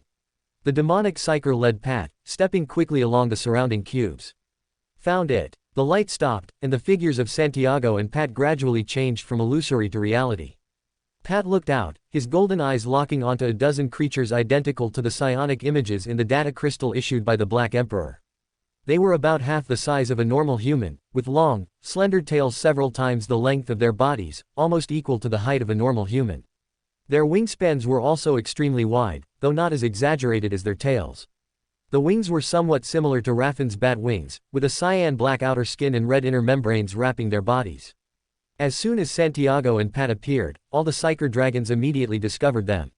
Their necks, which were about twice as long as their bodies, curved and twisted, and they all let out piercing screams in unison. Golden light surged from the spines of Santiago and Pat, and they instantly ascended to the second level of the Thelema state of mind. Santiago watched the psyker dragons flapping their wings and fleeing rapidly, and spoke. As our Lord said, the psyker dragon's perception is exceptionally keen. The farthest ones even exceed the detection limit of the Thunderhawk's ether reader. That is the reason they avoided the Thunderhawk earlier. As Pat spoke, his pupils stood upright, and as his spirituality spread, invisible waves surged in all directions. Dragon might rolled and swept through, and the dozen psyker dragons were struck as if by a heavy hammer. 2 flapped their wings and accelerated in a frenzy. 3 flew aimlessly, as if they had lost their innate psionic perception ability, lost in the swirling mist. 4 spun in place. 5 trembled, standing rigid and motionless. Santiago felt the invisible pressure on Pat and glanced at him from the corner of his eye. He quietly ascended to the 3rd level of the Thelema state of mind. No wonder Pat and the priests became the embodiment of our Lord's majesty. This pressure is applied directly to the mental level. It must be the ability bestowed by our Lord. While Santiago was deep in thought, Pat took a double-numbered black gold vial from his waist. Bang! The cap opened, exuding a scent of tranquility and peace. Pat rotated his arm, scattering the essential oil blended with mandrake as the main ingredient. The hypnotist's eyes shimmered with golden light, and his voice was soothing. Psyker dragons, come to me. We will be the best of partners. Amidst the voice of psychological suggestion, the 5 trembling psyker dragons calmed their bodies, and they, along with the 4 kin spinning in place, flew towards the hypnotist, one after another. The 2 psyker dragons that were flying back and forth, lost in the mist, also flew over afterwards. Pat gazed at Santiago. I said, our Lord will guide us. Santiago nodded and, together with Pat, raised their arms, inverted them, and brought them together. Praise our Lord. Pat released his hands. Now, continue to execute our Lord's order and acquire the psyker dragons. Chapter 854. Not going to Ullinar to fight, I want to find Magnus. 999. M30. Sovereign Shadow. The private cabin of the female Captain Diana Pauline, who held a position only below the Primarch attendant on the Glory Queen class battleship, was located near the Primarch's palace. Her private cabin was a suite, decorated with the simplicity and practicality of a soldier. Data slates recording information on various aspects filled every room, including the bathroom. In Diana's hypnosis room, a large number of psychology books were stored, including works by the ancient Terra psychology master, Freud. She gazed at the psyker dragon in front of her, whose long tail hung down to the floor. The hypnotist raised her left hand, her palm overflowing with psychic energy, rubbing the wick of a 1-meter-long candle. Howl! The psyker dragon's long neck curved, emitting a piercing psychic scream. Diana, maintaining the third level of the telema state of mind, remained unmoved, while the strong-brained cat crouching at the door suddenly leapt up, its thick ginger fur standing on end. The psychic scream stopped abruptly, and the psyker dragon's tense body gradually relaxed amidst the pervasive, tranquil scent of the candle. The candle was made by crushing mandrake into a solid liquid mixture and resolidifying it. Mandrake was originally intended for those without the protection of an ape field, to treat the nightmares, headaches, and other painful torments they suffered after warp travel. Of course, ordinary crew members, and even mid-level officers of the Solar Auxilia, could not afford it. Its biggest users were the nobles ennobled by the Empire, the esteemed navigators, and the astropaths. Candles made from mandrake were also top-tier materials for hypnosis, especially when targeting psychic creatures. It was just that few people in the Empire were this extravagant. But Diana felt no pressure. Among the benefits she received annually were 50 mandrake candles and 100 bottles of extracted essential oils. Hypnotist, Diana said in a soft tone, gently calling to the psyker dragon. Sarah. Through 15 previous, psychological suggestion, communications, hypnotist, Diana had successfully reduced the psyker dragon's resistance, making it accept Sarah as its name. Let's sign a contract, she said with a chuckle. I will take you to see the vast cosmos and travel to many worlds. And there will be delicious food to eat, kraken steaks and salamander's ribs. After finishing, Diana looked at the psyker dragon with the scrutiny of a veteran telepathist. Its pupils showed no instinctive, resistant contraction, and its neck no longer shrank or trembled. Its psyche was stable, with no obvious changes in emotional color. Diana realized it was time. With steady yet sufficiently deft movements, she took a piece of parchment from the drawer. The Lord of Light of the Second Battle Group had issued this contract for her. One side of the contract was written in Dun language, and the other side was in High Gothic. Open black lens bracket contract between Diana Pauline and Sarah, close black lens bracket. The name column had been left blank when it was delivered, and Diana had filled it in later. It lacked the force of an Astartes that pierced through the paper, but it had the sharp, clean style unique to a female captain, with the tail strokes sharp and upturned. Open black lens bracket. Diana provides sufficient food for her partner Sarah. Sarah utilizes her natural talents to scout the surroundings for Diana, close black lens bracket. Diana gently grasped the psyker dragon's right claw. Sarah's right claw trembled, but it did not pull away. Diana guided its right claw to grasp the quill and write the name open black lens bracket Sarah close black lens bracket on both sides of the paper. After the last letter, which carried a mysterious meaning, was written, both Diana's and Sarah's bodies trembled simultaneously. Diana's brain merged with another consciousness, and she gained a colorful perspective. A cat-like creature flashing with blinding light intruded into her field of vision. Strong brain cat. Open black lens bracket. The psyker dragon's observation of psychic aspects is more acute. This is a supplement to my sensory capabilities. The most powerful psyker on the ship is Lord Nimrod. Lord has commanded me to go see him after contracting the psyker dragon, close black lens bracket. Diana suddenly realized, and she quickly rolled up the parchment contract and placed it into a cylinder. After sealing it with ink, she branded it with her own seal. The Lord of Light, Wilshire, had reminded her that after completing the contract, she must send it back for him to notarize it personally. Diana assigned the task to her adjutant on the data slate. He would arrange the transport route, passing through transport ships, eventually reaching the hands of the Lord of Light. The psyker dragon flapped its wings and landed on Diana's back, affectionately rubbing against her cheek. Diana walked out of the hypnosis room and sent a communication message to Lord Nimrod. After receiving a reply consenting to the meeting, she quickly straightened her black military uniform and walked toward the Primarch's office. Just as she reached the passageway, she stopped and prepared to undergo inspection by the honor guard members. The psyker dragon on her shoulder flapped its wings uneasily, and Diana, who had established a psychic link with it, immediately saw a collapsing black hole reflected in her blue-green eyes. At the same time, she felt her throat filled with the taste of rust, and her brain throbbed with needle-like pain. Diana raised her hand to stroke Sarah, releasing psychic energy through the contact of her fingertips to soothe the psyker dragon's agitation with a psychiatrist's soothing. She repeatedly soothed the psyker dragon and arrived in front of the large door. She walked quickly past Etzik and entered the Primarch's office. Bang! The psyker dragon went limp, lying powerlessly on Diana's shoulder. Diana stroked Sarah, feeling as if a majestic mountain was pressing down on her body. The hypnotist bit her lip tightly, performing a psychological suggestion on herself. Open black lens bracket. I am already accustomed to Lord Nimrod's transcendent majesty. I should not kneel down in a wretched manner before the Lord. What the Lord needs is not a lapdog. Close black lens bracket. Amidst the repeated, psychological suggestions, Diana's body and mind struggled bitterly. Suddenly, a familiar, calm voice rang out. Very good, you have signed a contract with the Psyker Dragon. Next, take a scale from its body. As you command. Diana instinctively obeyed the majestic voice, not even having the room for her usual thought. The hypnotist's right arm shimmered with illusory scales, and she grabbed Sarah's neck firmly. With a slight effort, she tore off a scale. The Psyker Dragon did not react at all. It stared blankly at the terrifying psychic storm. That was the most terrifying creature it had seen since it became conscious. Sit. Diana, affected by the psychic link, walked dazedly to the side of the desk and sat on the sofa. Drink it. Diana picked up the bottle dizzily, and only when she saw the dark, gloomy liquid dotted with gray-white specks did she suddenly wake up. She said with pleasant surprise, "Thank you for the Lord's bestowal." In a state of immense joy, she held the Psyker Dragon's scale in her right hand, raised her left hand, and brought the potion to her mouth. As the potion entered her mouth, a gray-white mist suddenly rose and permeated the surroundings. Diana's tense nerves and body relaxed, her eyelids grew heavy, her body went limp, and she slowly collapsed. Whoosh! As her body slumped onto the sofa, Diana fell into a deep sleep. The Primarch's office faded rapidly, and in a trance, Diana's black military uniform faded away, replaced by a hazy old military uniform. The military uniform with golden buttons quietly sprouted 3 shining military medals.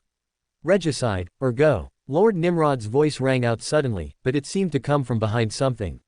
Diana furrowed her brows, looking at the 2 chessboards in front of her. The words ringing in her ears seemed familiar. She said confusedly, "I seem to have heard this before." As Diana fell into the dream, the Psyker Dragon, having lost the soothing, landed uneasily on her body. It looked up at the giant on the seat, then immediately pulled its head back as if burned by the sun. It dared not make a sound, cowering as it burrowed into its master's embrace, its body icy cold and trembling incessantly. Meanwhile, Diana gripped the scale tightly, not letting go despite falling into the dream. She gripped it tighter and tighter, and the place where her fingers made contact grew hotter and hotter. The chill penetrated Diana's body, stabbing into her dream like an ice spear, colliding with the warm sensation. Boom! Diana bolted upright, waking up from the dream with a start. A flash of astonishment crossed her blue-green eyes, and she stood up abruptly in some panic. "Lord, please forgive my impoliteness." "It is fine," Nimrod said calmly. "A natural reaction to gaining power. Make good use of the power of dreams." Upon hearing this, the newly promoted Dreamwalker, Diana felt countless pieces of information hidden in the dream suddenly emerge in her mind. Dozens of seconds later, having digested the information and gathered her scattered psychic energy, Diana was no longer as dazed as before. She spoke as cleanly and efficiently as in the past. "Lord, I will certainly not let you down." Diana stepped away, passing by Arsena Dunn, who was entering the office. After the 2 nodded to each other in greeting, the Primarch attendant walked to the desk. "My lord, the Emperor and Lord Horus have arrived in the Ulnar system. Are we going to participate in the war?" "Not going to Ulnar," Nimrod shook his head slightly. "Plan a route to Argos to find Magnus." Arsena, with hair as white as snow, was stunned. After thinking for a few seconds, he recalled that after Magnus discovered Argos 2 months ago, he had quickly brought that world to submission. In the records of the War Council, its official designation was 28-16. But Magnus had not continued the pace of the Great Crusade and had remained lingering in that world. Arsena examined the backup report sent by the War Council from the perspective of a detective, feeling increasingly strange. It is very strange. What usually attracts Lord Magnus is brilliant civilization and vast knowledge, but Argos is a savage world, and the natives do not even have a concept of geography. What is unique about Argos? An unprecedented discovery. Nimrod's gaze was profound.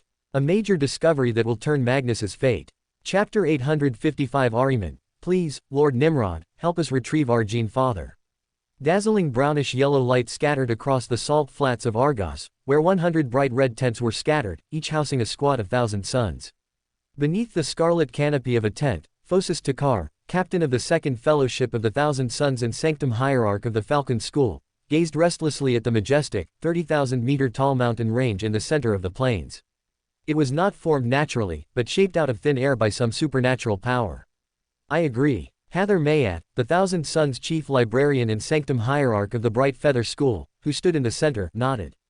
Even without specialized knowledge of crustal uplift, orogenesis, or compressive energy, one could reach this conclusion based on common sense alone. Gene Father should have returned by now. Why hasn't he? He looked toward the chief librarian, Hather Mayat, at his side. I do not know. Can you see him? Takar did not give up. He pressed Azek Ahriman, the sanctum hierarch of the Black Raven School, standing on the other side of Hather. No. Ahriman shook his head. I can only see as far as the dead stone. It is the same for Etpio, the Guardian's gaze cannot pass through those stones either. Those lacking etheric vision could not see the Guardians. To the eyes of the Thousand Suns, the Guardians were generally beautiful and shining phantoms, but each was vastly different. Ahriman's Etpio was delicate and exquisite, flickering, with constantly shifting halos and bright eyes. Hather's Piok was a soaring eagle composed of 1,000,000 golden stars. Takar's Udipa was a savage entity of condensed formless energy, as combative as he was himself. The Guardians were the embodiment of etheric power, drawing directly upon the might of the great ocean, and were even more powerful than the strength the Thousand Suns themselves could invoke. I thought you would be able to see more, considering you are of the Black Raven School. Takar said impatiently, sweat sliding down his shaved head and dripping onto the curved scar on his neck. Argos was too dry, even for an Astartes. Only Hather and the other bright feathers did not have a single drop of sweat. It has been 3 months. We have nothing to do here, and we do not know what he is doing. Gene Father has also forbidden us from interfering with the lives of the Argossi. Ahriman took a bronze water skin from his approaching apprentice, Sobek. Gene Father told us to remain here. He poured a cup for Takar, noticing Hather slightly wave his hand. Lord Nimrod is about to arrive. He looked at the golden scarab imprinted on Hather Mayat's right pauldron, a touch of gloom rising deep within his eyes. He had originally been a commander of the 15th Legion, and the position of chief librarian should have been his. He had not expected Mayat to rise so suddenly, winning the trust of the Primarch and becoming the second in command of the Legion. Although Ahriman led the first fellowship, Mayat was the chief librarian and also commanded the Legion's elite, the Scarab Shadow Ascetics. Mayat, Lord Nimrod is about to arrive. He has always favored you.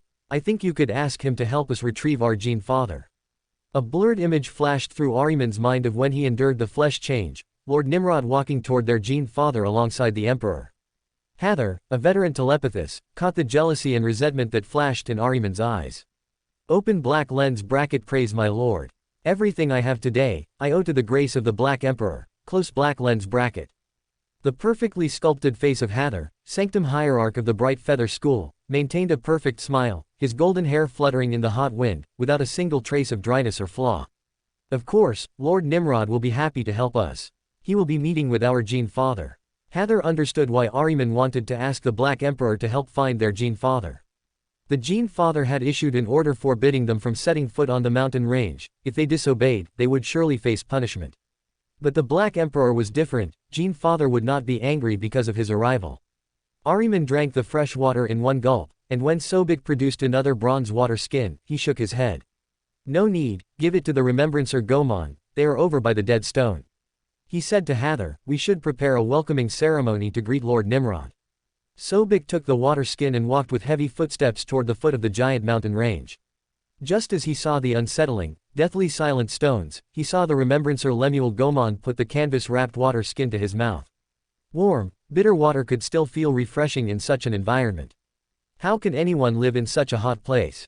Lemuel. The architectural archaeologist Camille Shivani was wearing a tight vest and dusty sandals, with a mechanical device that served as both a camera and a recorder hanging around her neck. Most Argossi live in the fertile delta regions along the northern and western coasts. But some have lived in this desolate place for generations. It defies common sense, Gomon asked, puzzled. Where is your friend? He was asking about Enku Enan, the guardian of the great library of Prospero. Enku has returned to the camp to prepare for the arrival of Lord Nimrod.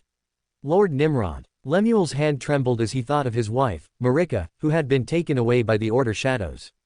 Historian Callista Aris, who wore a white dress and was also a powerful divination psyker, noticed Lemuel's abnormality. She and Camille had been equally shocked when they first heard the news.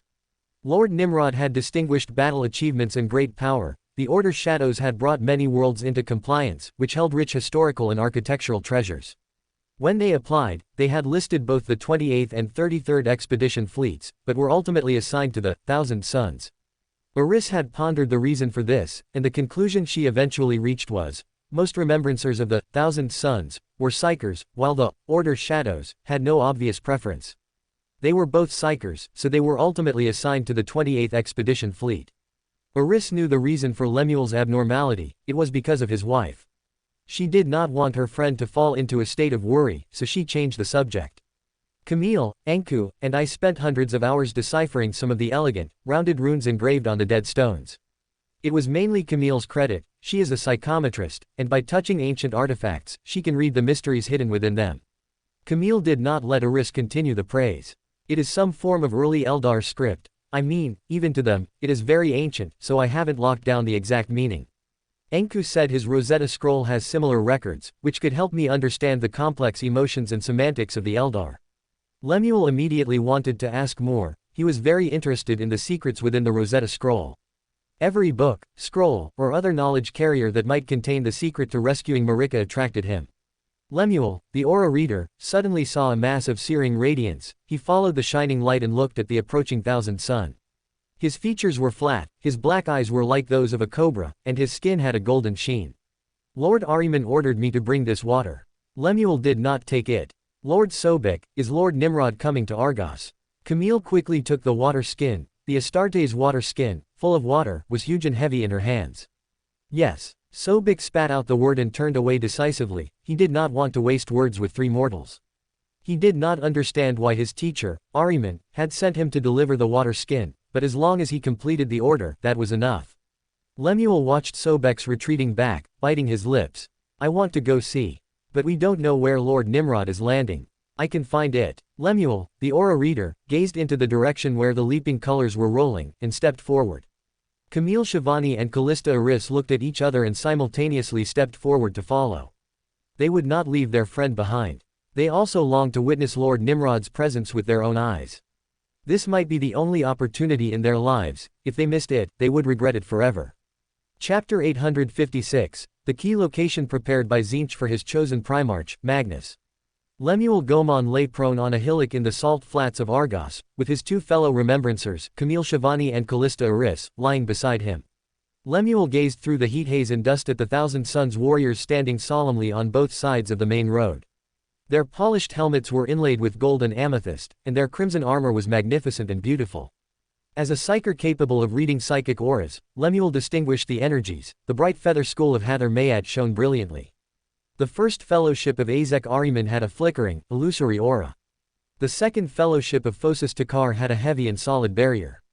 Caliphas's sixth fellowship had scorching pillars of fire. Lemuel had not known they had arrived before today. The radiant light of over 5,000 suns shone so brightly that it made Lemuel's eyes ache. Lemuel focused his gaze on the very front of the formation, where the 81 Terminators of the Scarab occult were decorated remarkably distinctively. Their white helmets were crested with golden plumes, and they wore emerald scarabs on their chests.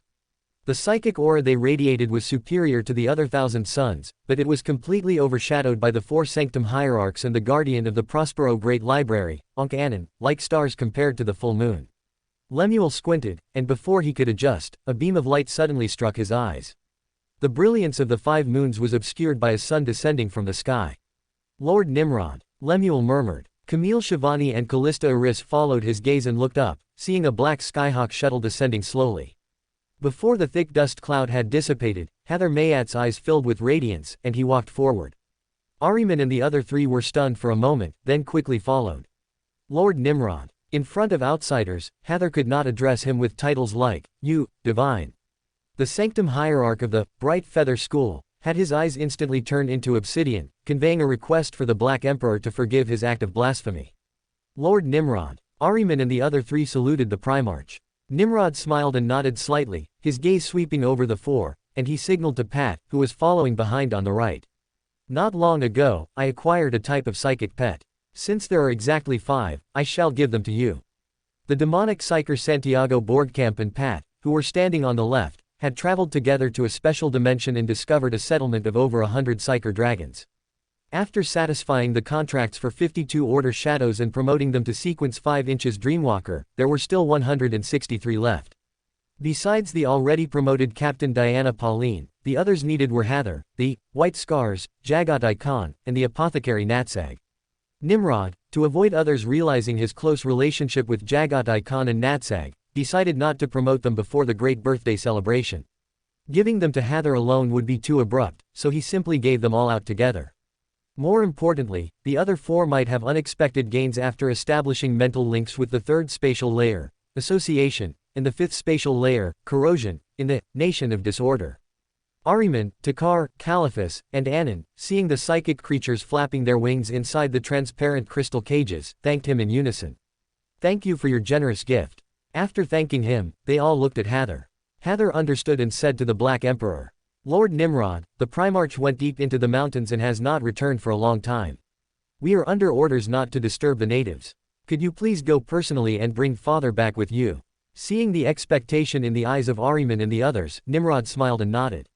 "Of course, I will help you find your father." Sensing the Thousand Sons' anxiety, Nimrod did not delay and immediately took Santiago and Pat, surrounded by Hather and the Five, and the Scarab Terminators, and set off towards the mountains. On the hill, Camille stared blankly at the majestic, perfect figure leaving, and only then did she suddenly snap back to reality, yanking at her camera in frustration. "I forgot to take a picture." The divination psyker Callista's body trembled as she came back to her senses from the vision she had just glimpsed. "I must see Lord Nimrod." Lemuel recalled the shining light, and a luster appeared in his eyes. He believed that if the shining giant were willing to generously lend a hand, his Marika would surely return safely. "Impossible, Lord Nimrod will not see you." Camille softly persuaded her friend. "There must be a way, I will definitely see Lord Nimrod," Lemuel said resolutely. While the three were talking, Nimrod's obsidian eyes had already seen the boulders covered in rotting vines. The Mentor of Disorder stared at the shining spiritual radiance and thought to himself. Open black lens bracket as expected, it is a potion ingredient.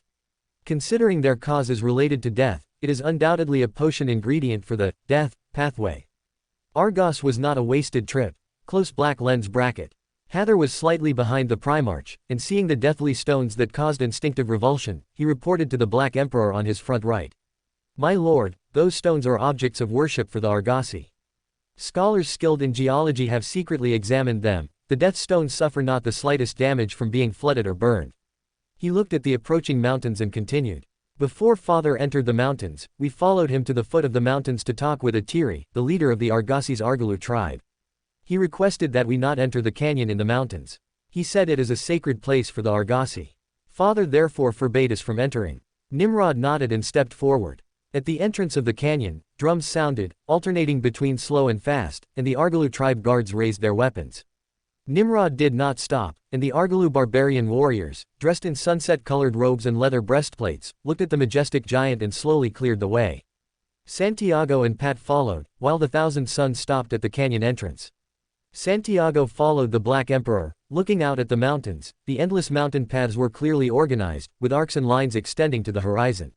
The angles of every cliff and crevice were distributed ingeniously, and the stone pillars were arranged neatly at equal intervals, strictly adhering to mathematical precision. Here, every landscape feature strictly follows geometric proportions. It is definitely not naturally formed. "Some supernatural power shaped the mountains," the demonic psyker exclaimed. He had never thought that someone, no, only a deity like my lord could have such great power. This place is indeed not naturally formed. Nimrod looked toward the end of the canyon at the two huge, elegant constructs standing there. They were taller than warlord titans. Their heads were embedded with shining gems, and their elegant bodies were as pale as bone, seamless and natural. "Eldar titans," Santiago and Pat said in unison. The demonic psyker gazed at the two statue-like constructs. They died long ago in the erosion of time. Nimrod did not speak. Under normal circumstances, this was true, but if there was external interference, such as Tzeentch's corruption in the near future, they would also come back to life. He did not act rashly. He did not want to attract Tzeentch's attention. Nimrod's purpose in coming here was for the death stones of Argos and to let Santiago and the other 16 scribes who had marked 3 coordinates complete the final mark to advance to the sequence 5 inches traveler. Pat shifted his gaze from the Eldar titans to their feet. Over 1,000 men and women in robes and reflective masks surrounded a large basalt altar. They chanted in low voices and beat the large drums in their hands. Pat looked at the altar, on which were placed earrings, bracelets, straw dolls, and beaded necklaces. "Offerings," the chief priest said in Vostonian, "heretics. This mountain range is a land of the dead." Nimrod stared at the dark, deep cave behind the altar, which resembled the gaping mouth of the abyss. A billion Eldar are buried in the dark, lightless cave. My lord, shall we go in? Santiago's eyes were deep, staring at the gloomy cave. The demonic psyker felt that the deep entrance led to another dimension, another special space. It is not yet time. Nimrod shook his head and looked at the scarlet giant in golden armor appearing at the cave entrance. Magnus walked out of the cave, his eyes turning golden. Nimrod. Magnus. Nimrod bypassed the altar and walked toward Magnus. I thought you would be at Ullanor at this moment, I didn't expect you to come to the remote Argos. Nimrod felt Magnus's subtle probing and said with a smile. This place is not simple, the fact that you have stayed here for 3 months explains everything. Seeing that Nimrod did not respond directly, Magnus did not continue to ask and began to introduce the masked tribal leader beside him. Etiri, the leader of the Argalu tribe. The local myths and legends are very interesting, perhaps you would be interested in hearing them. Nimrod nodded and looked at Etiri. Of course, I would be happy to listen. In our legends, the first race nurtured in this world was called the Elohim. Elohim established a vast empire among the stars, ruling the sea of stars like gods. But they had no restraint, and their long lives were filled with desire. Nimrod knew that Elohim was what the Argossi called the Eldar, and he listened patiently as Etiri continued. They were eventually polluted by debauchery and decay, and the entire race perished overnight. Most of the Elohim died, but that was not the worst part. A small number of survivors were twisted by filthy powers, and they fell into becoming the Deathsayers. The Elohim's power was on the verge of collapse, they could not exterminate the Deathsayers, so they could only drive them here and use their last strength to create this mountain range to seal the Deathsayers. Nimrod nodded slightly, he knew that Deathsayers was the Argossi's term for chaos creatures. The entire mountain range was created by the Eldar to seal chaos, and the Death Stones were supernatural materials formed by the death shock of a billion souls, potion materials for the death pathway. As he pondered, Etiri continued. The Deathsayers are imprisoned in the depths of the world, but their hunger for life can never be satisfied. So, every time the world completes a cycle, we send the tribe's dead here to hold a ritual to ensure they continue to sleep. The destruction of the Elohim is a warning, telling us to resist vanity and narcissism, which is why we wear masks. Magnus listened to Etiri's story with a smile, his golden eyes radiating light. Nimrod, although this is a land of death, I can feel billions of paths extending from here, connecting to the vast starry sky. Nimrod looked at Magnus, who was speaking incessantly, he had long known that this was a webway entrance. He still remembered that Magnus relied on the mysteries obtained here to pass through the webway when sending a message to Old Man Huang shortly after, reaching the webway entrance beneath Terra, the core location of Old Man Huang's great project. If the webway had not been discovered, the place his psychic message reached would not have been so coincidental. After all, Old Man Huang had only told Malkador and a very few others, and had not told him, so he did not know where the laboratory was. Moreover, the laboratory itself had a psychic shield personally set up by Old Man Huang, which was almost impossible to break, but it could be breached from the webway entrance inside. Argos was the key location prepared by Tzeentch for his chosen Primarch, Magnus. Everything was a conspiracy woven by Tzeentch. He tempted Magnus to investigate with the mysteries of the webway, and Magnus used a method that could deliver the message, the webway, when sending the message, destroying the Emperor's webway project, suffering punishment, and falling into becoming his devil Primarch. While Nimrod and Magnus were conversing, outside the curtain, inside the impossible fortress, the shifting eyes stared at the two Primarchs. Chapter 857, My arrival caused Tzeentch to launch the plan ahead of schedule. Outside the veil, within the crystal labyrinth of the Imperium, countless threads of fate converged before Tzeentch, the Fateweaver. Nimrod. Blackstone Fortress. Abaddon. Change. Its voice was heavy, and the face growing from its right chest monotonously repeated, Nimrod. Blackstone Fortress. Abaddon. Change. No. The plan for Argos must be completed, it is crucial. The face on its right chest suddenly vanished, and the face growing from its left leg spat out a resolute tone. No. The plan for Argos must be completed, it is crucial. Colorful light shimmered within Tzeentch's eyes as it gazed at Etiri, the chieftain of the Agalu tribe, who had sent Magnus and Nimrod out of the valley entrance and was returning to the black basalt altar. It raised its arms, sketching intricate threads before it. Everything is under control. The face growing from its left shoulder laughed deviously. Everything is under control. The voice gradually lowered, nearing a whisper. Deep within the 30,000-meter-high mountains of Argos, at the black basalt altar. Etiri's eyelids gradually grew heavy, it found a flat rock among the cliffs and lay down on its side. Once the mask was put on, it would never be removed for a lifetime, even during sleep or even during procreation. Clutching its javelin, Etiri slowly drifted off to sleep under the glow of twilight. In its daze, it saw the beautiful deity it served. Nimrod's arrival has broken the balance. Desai is restless and about to break through the blockade. You must perform a sacrifice to save your world. I understand. Etiri gripped its javelin tightly. I obey your oracle. Etiri suddenly woke from its dream, scrambled up from the rock, and looked at the elders around it. Through the gaze cast from the eyes on their masks, they all saw the look of resolution in each other's eyes. Etiri raised its javelin high. Sacrifice. It climbed the altar, chanting incantations in the local Low Gothic, praying to the non-existent, illusory deity. The tribe members stood in a circle around it, facing each other in pairs. One was the killer. It raised its javelin high and stabbed at the sacrificial victim opposite it. PFF'd, PFFT, PFFT.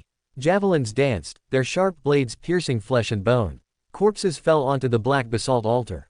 Blood splattered everywhere, staining the altar red. The killers paired up again and continued the sacrifice. Etiri finished its useless prayers, raised its javelin, and thrust it into the chest of the last person of its tribe. Finally, Etiri inverted its javelin and thrust it into its own neck. Blood and death seeped into the weak veil of Argos, falling into the left claw of the Lord of Change to form a black-red sphere. Bang! As the Fateweaver crushed the black-red sphere, the seal constructed by the Aeldari shattered with a bang. The magnificent power accumulated within the mountains erupted like a mountain torrent. Amidst the earth-shattering thunderous roar, the completely dead Aeldari titans came back to life under the great power bestowed by Tzeentch. Cliffs cracked, and huge boulders collapsed. The two Aeldari titans, which had almost petrified and merged into the mountain rock, broke free from the stone amidst the churning power of destruction.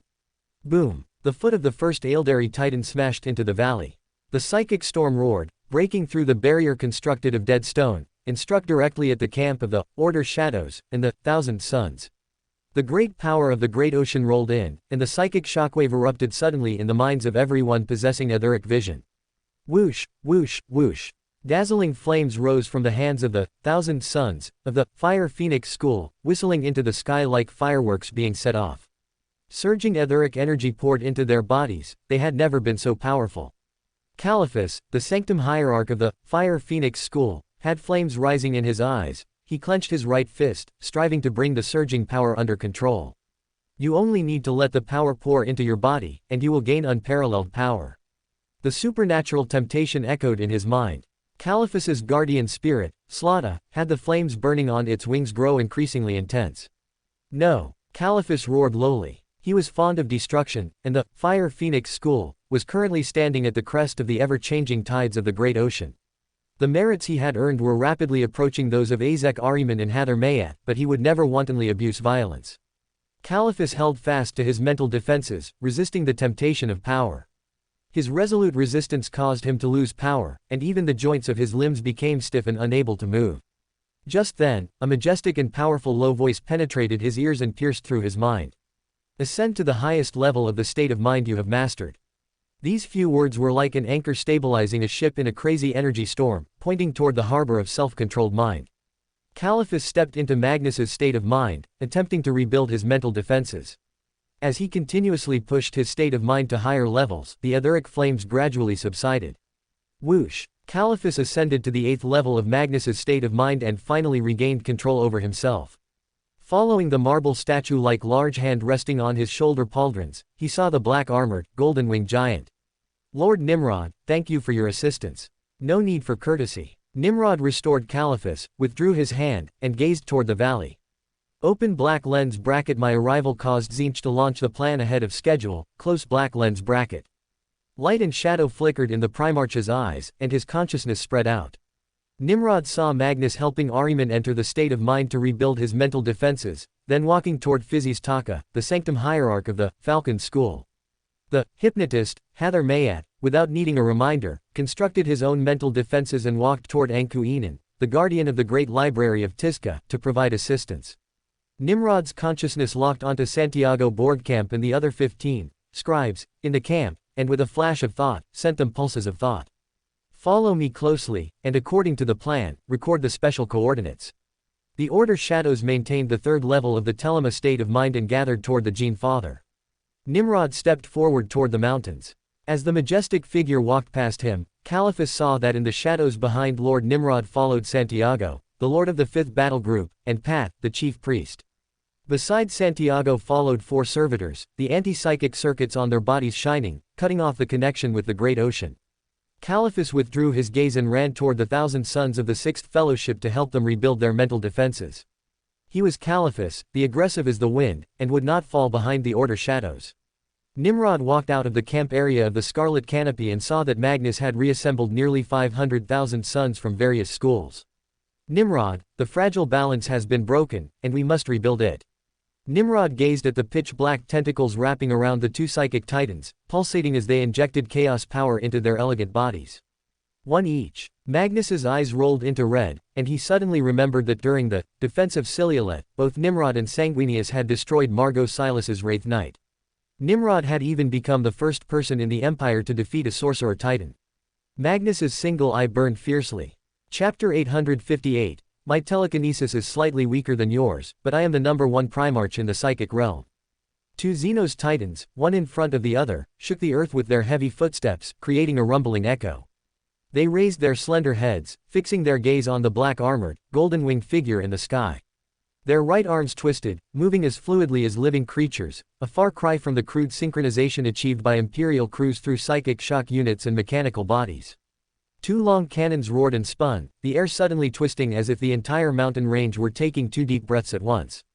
Dazzling, brilliantly bright points of light ignited at the ends of the cannons, and sharp shrapnel, like a thunderous storm, tore through the air, descending upon Nimrod with overwhelming force. Light flickered in Nimrod's eyes as his telekinesis surged forth, constructing an invisible barrier around his black armor. Surging blue flames suddenly erupted, piercing through the blinding etheric light and shooting toward the trailing Aeldari Titan. Crackle. The giant, python-like black tentacles trailing from the psychic titans were incinerated into ash within the etheric flames. The Aeldari Titan lowered its slender, elegant head, looking down at Magnus. It slid its feet, stepping with a slow yet graceful gait, its cannon aimed at Magnus. Phocis Kar looked up into the sky, where the storm of destruction crashed against the telekinetic shield in wave after wave, crackling loudly. He then looked toward the ground, where the storm deflected before the Gene Father, cutting into the earth and kicking up countless shards of rock. Phocis Kar, Sanctum Hierarch of the 1,000 Sons Falcon School, glanced at the brutish guardian spirit, Yuspa, beside him. Even if we were to merge now, under the blowing winds of the ether, we could not construct such a powerful telekinetic shield. I could block the attack of one titan, but certainly not with such ease. In the past, I did not believe those rumors, but seeing it today, the rumors are true. Within the Empire, there had long been rumors that in the realms of the mind and telekinesis, Lord Nimrod's psychic power rivaled that of the Gene Father, Magnus. Kar had always scoffed at this, but now, having witnessed the Gene Father and Lord Nimrod facing the same Aeldari Titan and the same form of attack, blocking it with different but equally effective telekinetic shields, he no longer doubted it. As he pondered, he suddenly saw Lord Nimrod raise his right arm, grabbing at the slender arm of the psychic titans out of thin air. A massive telekinetic hand lunged out, seizing the psychic titan's arm. The black tentacles were crushed into powder like rotten vines, and the magnificent arm was thoroughly pulverized. The Gene Father, not to be outdone, clenched his fist, and the arm that had been spewing a hail of fiery projectiles shattered. The damaged arm suddenly erupted into raging flames. Magnus grunted, and the arm exploded into clusters of debris. How is this possible? Lord Nimrod destroyed the psychic titan's arm in one strike, while Father took 2. Well, he did block the attacks of 2 titans at the very beginning. His telekinesis is actually superior to Father's. As Kar marveled, the 2 Aeldari titans raised their giant mechanical fists almost simultaneously. Their swinging arms were fluid, a stark contrast to the noisy clamor and clumsy movements of Imperial titans. The smooth, elegant giant fists spewed forth dazzling electromagnetic flames, and searing fireballs shot into the sky, twisting and incinerating the air in their wake. Nimrod's golden wings flapped behind him, slashing crosswise from above his head. Crackle. The torrent of flames was sliced into 3 pillars, then immediately deflected by the burning fragments. As the pillars of fire shot skyward, light flickered in Nimrod's eyes, and the immense power of the great ocean came rolling in. The seal set by the Aeldari was broken, and at this moment, the etheric energy was as if they were inside the warp. As Nimrod swung his right arm, a telekinetic spiral pressed down. For every meter the telekinetic wave descended, the spiral expanded by a circle. Rumble. Amidst the deafening explosions, a rift was torn open in the fragile veil between the reality of Argos and the warp. A massive etheric vortex engulfed the psychic titans. In a series of explosions so harsh they pained the lemon's ear of an Astartes, every part of the Eldari titan's body was torn apart by the destructive force, exploding one after another. The elegant body shattered with a roar, the wraithbone breaking like fragile porcelain, and countless fragments poured down. After Nimrod dispatched one Eldari titan with the Doomsday Vortex, he watched as the large expanse of filthy sludge, rolling and surging around the legs and splayed toes covered in black markings, burst apart. The Tzeentch-corroded Eldari Titan, while possessing stronger psychic lethality, has lost the psychic shields the Eldari Titan had in life. This isn't because Tzeentch is unable to grant the Eldari Titan such psychic barriers, but rather that it was never his intention. They are equivalent to two huge, indicator lights, telling Magnus that the seal has been broken, and if he wants to obtain the secrets of the webway, he should hurry. As he pondered, he looked down. The Eldari Titan's fist came whistling down, spewing a hail of death that shrieked piercingly. Magnus's feather cloak spread out like an eagle spreading its wings, and he raised his hand, sending blue flames soaring into the air. Whoosh! The psychic flames collided continuously with the hail, exploding into clouds of etheric mist. Magnus's loose long hair transformed into stiff red mane, and dazzling lightning swirled around his body. He clasped his hands together, forming a gigantic lightning spear. The spear flew up with a whistle, piercing into the Titan's tall and magnificent body. Amidst the roar of destruction, the lightning spear pierced through the Titan's head, and the curved head exploded and shattered. The tall and magnificent Eldari Titan toppled over like a felled tree, its armor cracking and wraithbone snapping. The lightning spear whistled upward, grazing past Nimrod. Magnus hovered in midair, looking proudly at Nimrod. My telekinesis is slightly weaker than yours, but I also control many other mysteries such as prophecy, fire, lightning, and teleportation. You are ultimately not as good as me. I am the #1 Primarch in the psychic realm. Nimrod saw the flames leaping in Magnus's single eye, and scenes from his memories flashed through his mind. It was when he, under the orders of the Thousand Sons and Russ, came to bring him to the Arc Fringe Cluster with the support of the Space Wolves' 5th Great Company, to fight the two Eldari Titans. During the battle, after Magnus destroyed one, the force field shield raised by Phosis Kar, Sanctum Hierarch of the Falcon School, blocked a fatal blow from a psychic Titans, leaving him severely wounded. Thinking the Gene Father had died, Hathor, without any restraint and releasing his psychic power with full force, unleashed psychic lightning and, in a combined strike with Caliphus, Sanctum Hierarch of the Fire Phoenix School, destroyed the other Titan. My arrival has actually saved hundreds of thousand suns and over 100 space wolves from death. As Nimrod pondered, he folded his wings and landed in front of Magnus. Magnus's single eye shifted to blue. The matter is not yet over, the corrupt power sealed beneath the mountain has awakened.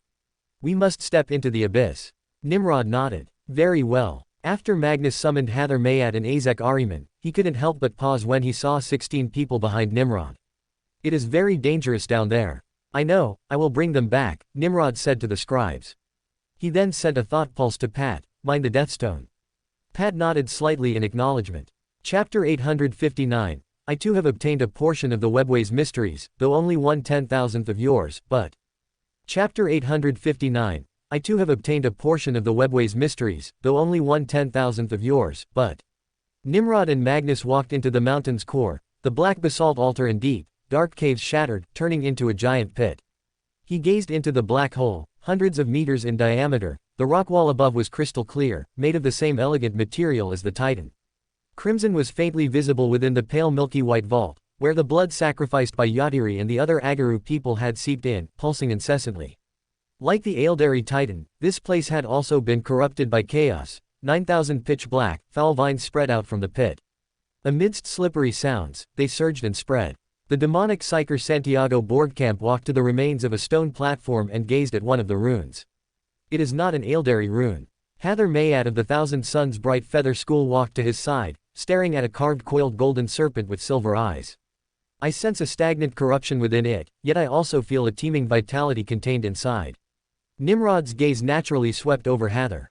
Open black lens bracket because of the power I bestowed upon Hathor, he is more trusted by Magnus now, close black lens bracket. He remembered that Magnus had only brought Ahriman with him.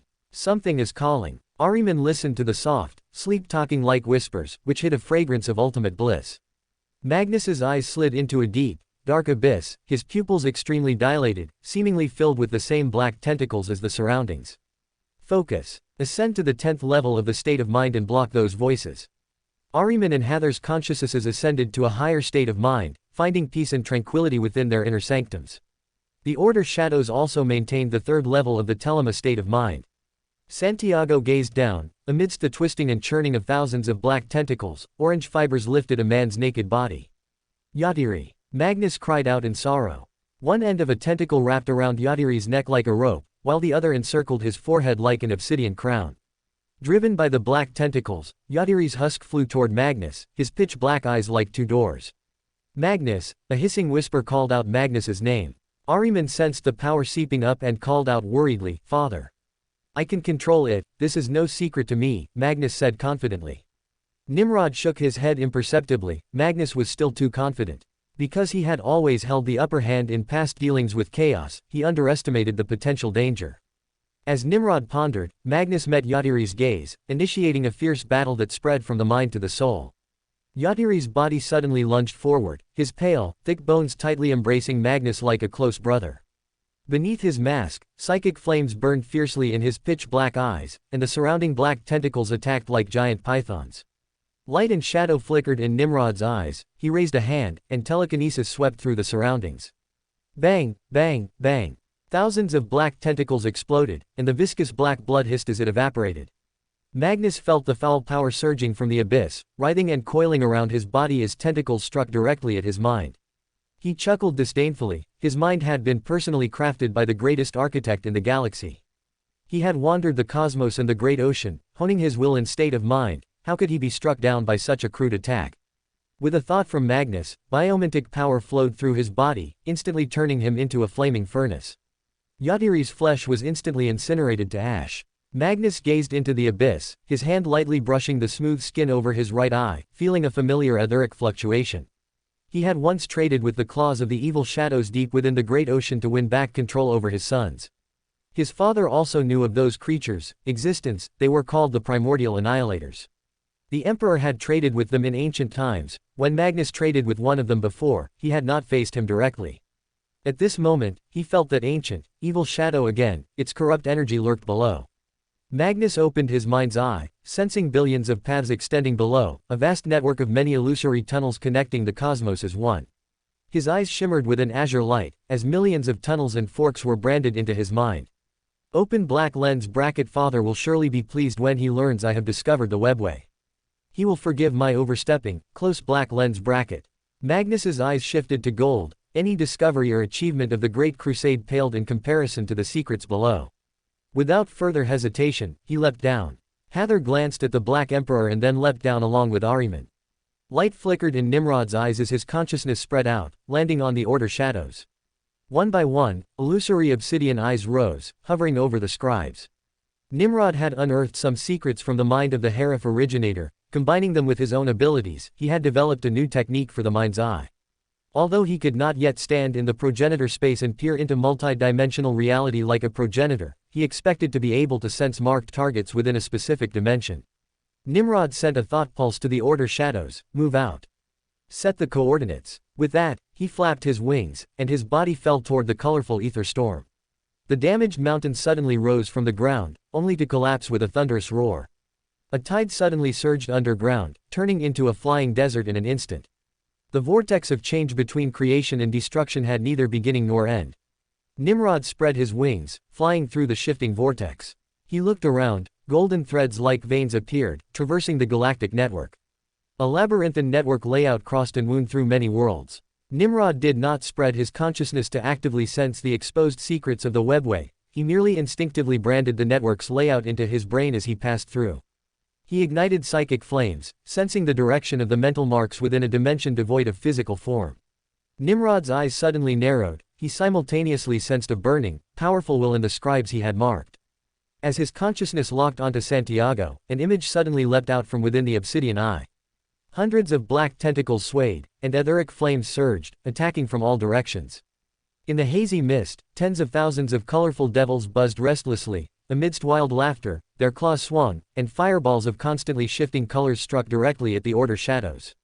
Nimrod's wings ignited with golden flames as he flew straight toward the Order Shadows. Wherever the golden light passed, the pitch-black tentacles were incinerated to ash. Within the colorful smoke, several eerie gazes peered out but did not dare to approach. In a single breath, Nimrod reached the battlefield. The Mentor of Disorder's eyes narrowed, and his will shot out like a spear. The majestic will whirled and swept across, causing tens of thousands of devils to scream and shriek. The terrifying will tore them into pieces instantly. The great ocean receded. Father. The scribe's eyes shone as he witnessed the power of his gene father. Maintaining the third level of the telema state of mind, he calmed his emotions. I have completed your task. Very good, Nimrod praised. Light flickered in his eyes, and telekinesis condensed into a shining platform that appeared out of thin air beneath the scribe's feet. With a flick of his will, the telekinetic platform spun rapidly, carrying the scribe upward at high speed. Just as Nimrod sent one scribe away, he suddenly felt the location of another marked scribe. He immediately identified the direction and sped away. After Nimrod had sent away 3 scribes in succession, the obsidian eye suddenly flashed. Open black lens bracket. I am getting further and further away from Magnus, this doesn't seem like a coincidence.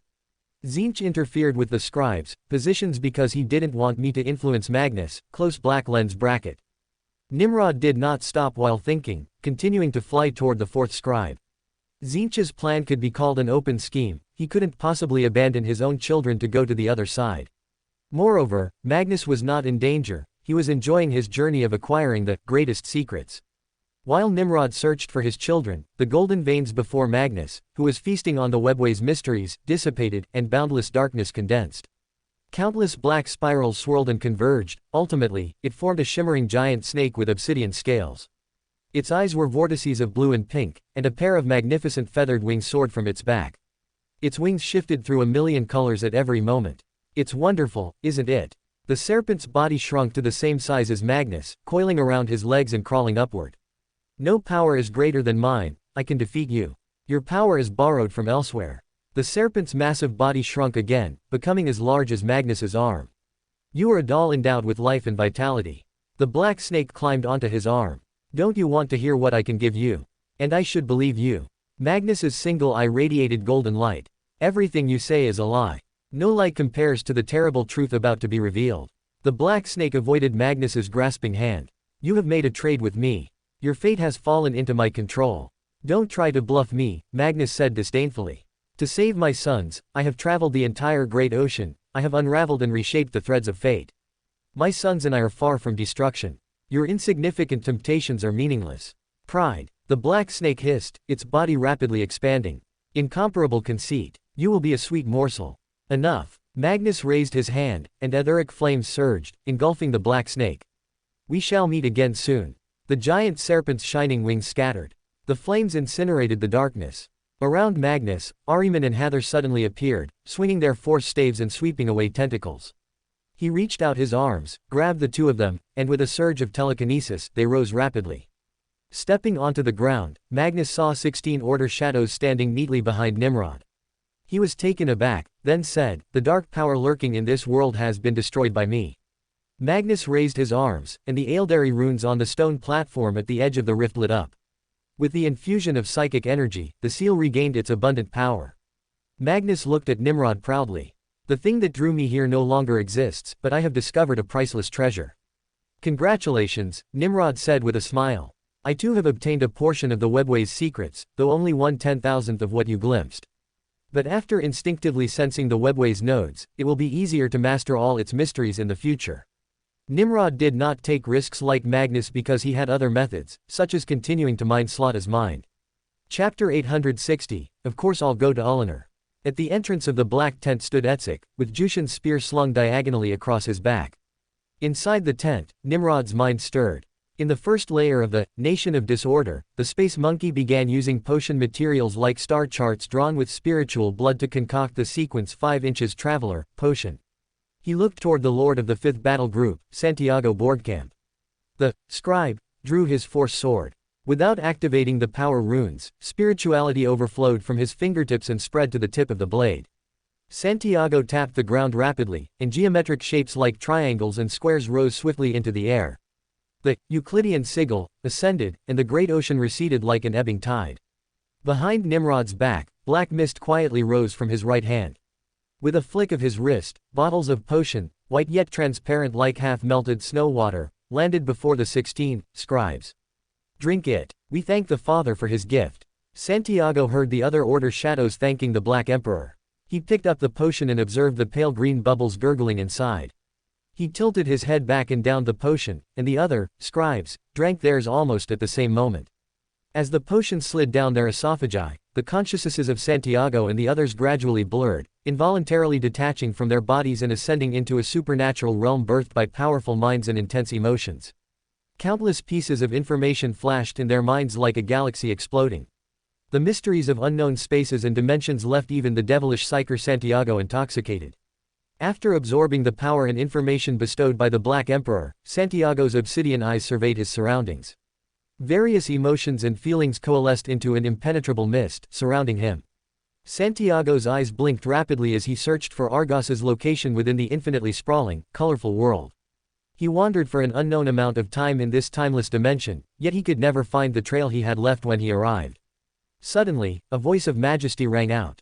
Santiago. Santiago was startled. It was the voice of the Black Emperor. Recall the 4 special coordinates you have memorized. Santiago immediately followed the Black Emperor's oracle, and a spiritual tome appeared within his eyes. Red, black, deep black, and pale green pages flipped rapidly, settling on a blue-purple page. The illusory land of the formless abyss. As the page stopped, an illusory point of light emerged ahead. The pages continued to flip: the progenitor space, the shifting space where the psyker dragon resided, and the Argos webway. 4 points of light surrounded him, each shooting out illusory, crystalline lines. The lines interlaced like a spiderweb. Santiago's eyes narrowed, focusing on one specific point. It was the unique point where the rays from the 4 illusory points of light overlapped. Realization dawned in Santiago's heart, and he stepped toward the point of light. The moment he stepped onto the point, an invisible force generated out of thin air, pressing down on his consciousness like a giant hand. Boom! Amidst the invisible mental shockwave, his consciousness was hammered back into his body. Santiago was dazed for a moment before seeing the Black Emperor's magnificent form. I thank my lord for the gift. A moment later, Nimrod used his mental power to awaken all 16 newly ascended travelers. Just as Santiago and the others left, Arsenadun entered the tent. My lord, the scribe of the 28th Expeditionary Fleet, Lemuel Gomon, requests an audience. Nimrod knew he must have come for his wife, Marika. The question was whether he should see him. Open black lens bracket him, it's better to meet him now. It will be more natural to have contact after the great birthday celebration. The key is that he's an aura reader. Well, that's not a difficult matter either. Close black lens bracket. After a moment's thought, the mentor of disorder gave his instructions. Let him in. You should not have contact with him. The members of the honor guard had rotated. They were no longer the same group that was on the Sovereign Shadow when Marika was there. On Argos, only Arsena and Etzik had seen Marika under her alias, Lorin. Etzik was an untouchable, so aura detection was useless against him. As you will. A moment later, Lemuel, dressed in light linen robes, entered the tent. Witnessing the vast pillar of spiritual aura at close range, his body instinctively trembled. Lemuel bit his lip, knelt in salute, and said gratefully, Lord Nimrod, thank you for taking time out of your busy schedule to see me. Gomon. Nimrod scrutinized the man before him, one of the 4 future founders of the Inquisition. Nimrod had restrained part of his pressure, even in the face of a pressure that would shatter an ordinary person's mind. The man remained polite and spoke fluently. You have come for your wife, Marika. Lemuel was startled. Lord Nimrod actually knew about the matter with Marika. His mind raced, and a sudden realization struck him. Open black lens bracket. It must be because Lord Barton pleaded on my behalf. Close black lens bracket. Your lordship is wise, indeed, that is the case. The mentor of disorders, spirituality gushed out, distorting the meaning of his words. If you wish to see her, you will need to work harder. You will learn everything you desire from the 1,000 Suns. Lemuel quietly looked up, his eyes enduring the stinging tears as he gazed at Lord Nimrod. The shining light did not change in the slightest. As he bowed his head, tears fell. Open black lens bracket. Lord Nimrod means that Marika is not dead. To save her, I must learn knowledge and psionic techniques from the 1,000 Suns. Close black lens bracket. I understand. Thank you for your guidance, my lord. Go back now. Lemuel bowed deeply, rose, and walked out of the tent. As soon as he stepped out, he saw a tall figure approaching, dressed in a fresh olive green gown and high-heeled boots. It was Petronella Vivar, the senior court representative of the Capanis family.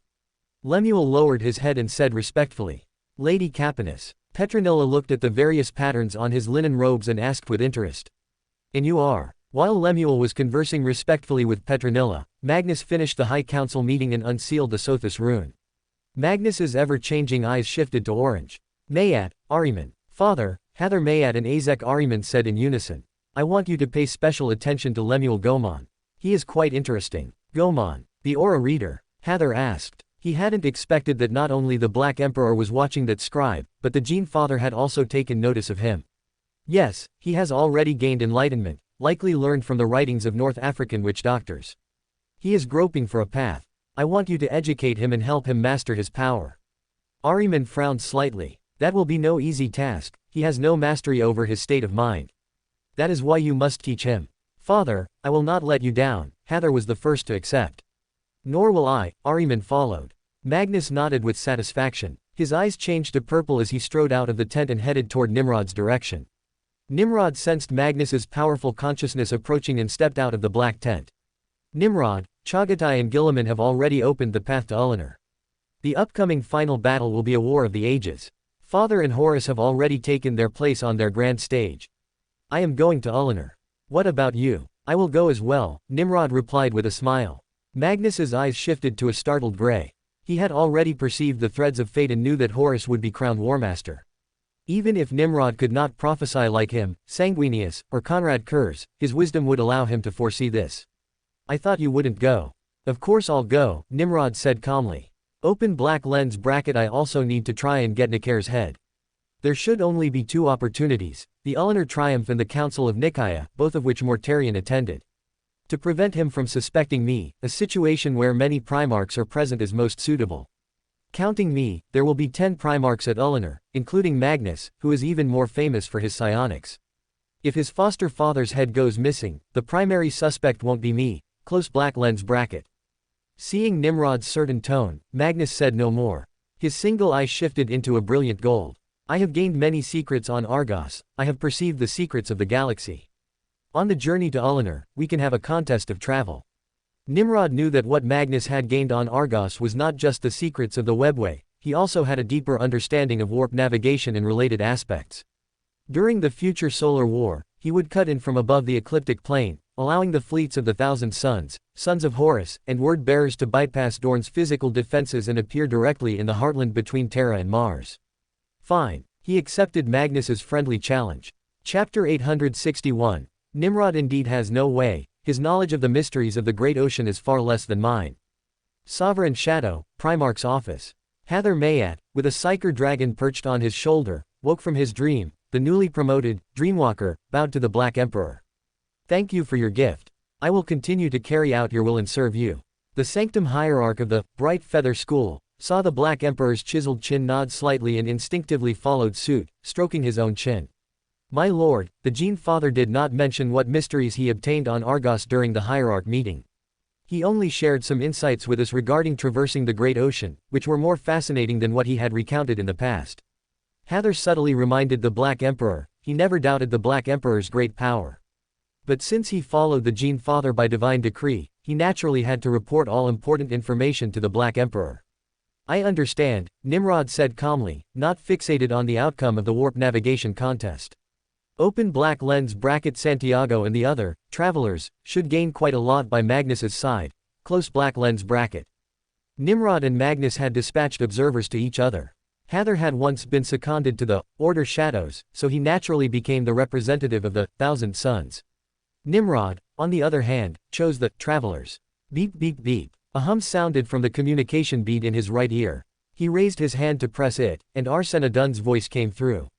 My lord, the ship has arrived at the Mandeville Point. Chief Navigator Lady Vischer has once again expressed concerns about you personally commanding the warp navigation. I have reassured her. Miss Viva is very excited. She is eager to write down the glorious chapter of the competition between you and Lord Magnus as the conclusion to your biography. To that end, she hopes to obtain permission to interview Lady Vischer to understand what happened. After listening to the report from the Primarch attendant, Nimrod said with a smile. Convey her request, let Vischer decide for herself. Having said that, he rose from his throne and strode onto the bridge. Nimrod did not sit on the command throne as usual but instead sat at the console belonging to the Order Shadows. Female Captain Diana Pauline saw the Primarch's massive frame confined within the seat, yet he remained composed. Open black lens bracket. Lord Nimrod's combat power is far beyond Lord Magnus's, but Magnus knows more about the warp, close black lens bracket. While Diana was worried for Lord Nimrod, the sovereign shadow leapt into the supernatural world. Light and shadow flickered in the Primarch's eyes as his field of vision rapidly rose. Shadows extended, outlining the sovereign shadow enveloped in light. Nimrod looked down at the sovereign shadow. It was like a narrow point of light shuttling through thick shadows. His pupils constricted slightly, light flickering as it swept across the thick shadows. Whoosh! As the light swept past, the shadows were like wet paint, splattering out stars one by one. As Nimrod's thought flickered, one star rapidly zoomed in. His field of vision suddenly changed, and a world covered in ice and snow came into view. 100 starships shuttled back and forth. Supplies such as food and weapons descended to the surface along space elevators. Valhallans rose from the ice and snow, stepping into the void. Nimrod withdrew his wandering thoughts, and the Ulnar star chart he had studied flashed through his mind. Using the star chart as a guide, his brain matched the stars in his mind one by one with the stars seen in his own warp imagery. Nimrod's consciousness lit up the stars one by one in the thick shadows. Until the end of the search, a speck of golden light suddenly burst into his world. Roar! Countless roars converged within the green mist. Howl! An elegant wolf howl sounded. Found it! Nimrod cast down golden light, attaching it to the planet surging with soaring red light. He opened his mind's eye, sensing and discerning the connection between himself and the golden speck. Two streams of light shot out simultaneously from the golden speck and himself. Swoosh! Swoosh! The streams of light were attracted to each other, flying closer together. The flight path was not a relative straight line but constantly curved and jumped. Sometimes leaping up like a rainbow, then suddenly spinning and falling. Nimrod watched as the two streams of light collided, weaving a shining path. Every psyker, and every navigator, has a different understanding of the warp, that is, their warp imagery is different. Lion L. Johnson is a forest, Conrad Kurz is a river, Corvus Corax is shadows. Any navigator's star chart from someone else's hand cannot be used directly, it must be redrawn according to one's own understanding using warp imagery. Phew, he exhaled softly. Open black lens bracket. After undergoing multiple divinations and warp voyages, and gaining insights at Argos, I am now a qualified navigator, close black lens bracket. A scene of traveling back and forth to the Crystal Mirage system before returning to the Empire suddenly flashed through Nimrod's mind.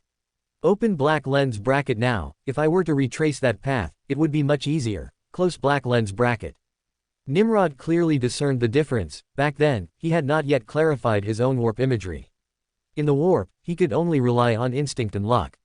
Now, he could not only clearly grasp the threads but also outline the picture from both ends, significantly shortening the time. While the Primarch was thinking, part of his consciousness returned to his body. He picked up a stylus and traced a curve on the screen. Diana watched as a bright line rose before her. Open black lens bracket. Lord Nimrod did it, close black lens bracket. She immediately relayed the command to the team led by the Master of the Helms. The flagship of the Thousand Suns, the Photep. Magnus's multicolored eyes shifted to blue at this moment as he gazed at the ellipsoids floating in the great ocean. The corners of his mouth curled up, and his eyes faded into gold. Magnus traced a blade-like path with a joyful expression. The demonic psyker Santiago Borgkamp and other travelers were permitted to stand around the data relief pillars. They stared at the suddenly rising runes and flashing data. Santiago was the first to complete the outline of the route in his mind. He snapped his head around to look at the crimson giant encased in golden armor. The course Magnus planned was like two cars driving side by side on a highway, where one car suddenly cuts in front of the other. The interference caused by the wake of the Photep and other ships passing through the warp would affect the Sovereign Shadow's fleet. Open black lens bracket showing off, close black lens bracket. Santiago thought uncertainly, then suddenly saw Magnus turn around, the golden light in his eyes piercingly bright. Santiago withdrew his gaze, no longer focusing on the skill Magnus displayed, and diverted some attention to the warp navigation status reflected by the ether reader. Magnus glanced at the tense Santiago. Although he would not share the mysteries of the webway with Nimrod, he could show him and his sons some of the mysteries of warp navigation. Unparalleled skill surpassing any navigator, a true art. As Magnus's eyes flickered, his gaze returned to the great ocean. The crimson ship rose on the surface, tracing a series of rainbow-like, gorgeous, and perfect trajectories, falling perfectly in front of the black ship. Ripples of ether undulated, kicking up splashes of water. Every splash was within Magnus's calculations, blooming according to his will. Thump. The flowing current suddenly froze. The black ship fell into stasis. The corners of Magnus's mouth curled into a self-satisfied smile. On the sovereign shadow, Nimrod's brow furrowed. The light was cut off by the passing crimson ship, and the path to Ullanor vanished. Light and shadow flickered in his eyes as he tried to re-outline a light path to Ullanor. After a moment, Nimrod gave up helplessly. Open black lens bracket. My current limit is that I can only perform warp navigation under relatively stable warp conditions. Close black lens bracket. Open black lens bracket. Once I encounter a ruin storm or similar powerful interference, I cannot complete it. Close black lens bracket. Open black lens bracket. But I am not without options. Even without the Tuchucha engine, I have a way. Close black lens bracket. Nimrod stood up while thinking and gave a slight smile to Diana and the others who cast worried glances. No need to worry, I will be back soon. On the bridge of the Photep, Magnus gazed at the stranded, Order Shadows, fleet. Nimrod indeed has no way, his knowledge of the mysteries of the great ocean is far less than mine. He glanced at the hanging Tiska bell and said to Ahriman and the other Sanctum hierarchs standing nearby. In 9 hours, I will share the mysteries with Nimrod and help his fleet set sail again. Ahriman and the others bowed together and then turned to leave. Caliphus, the Sanctum hierarch of the Fire Phoenix School, lightly stroked the Psyker dragon on his back, a gift from Lord Nimrod. Scenes from Argos flashed through his mind, Lord Nimrod's warm hand, his majesty and powerful voice. Caliphus, captain of the Thousand Suns Sixth Fellowship, frowned slightly. A flare of anger rose in Santiago's eyes as he stared at the data pillar, his brain working at its limit. Chapter 862, Nimrod's mastery of warp navigation is actually not inferior to mine. In the shadow side of the Nation of Disorder, Nimrod stared at the Herif originator opposite him, who had a half-bat, half-human body. Finished reading. The contract I've signed with you is very fair, it's your only choice right now.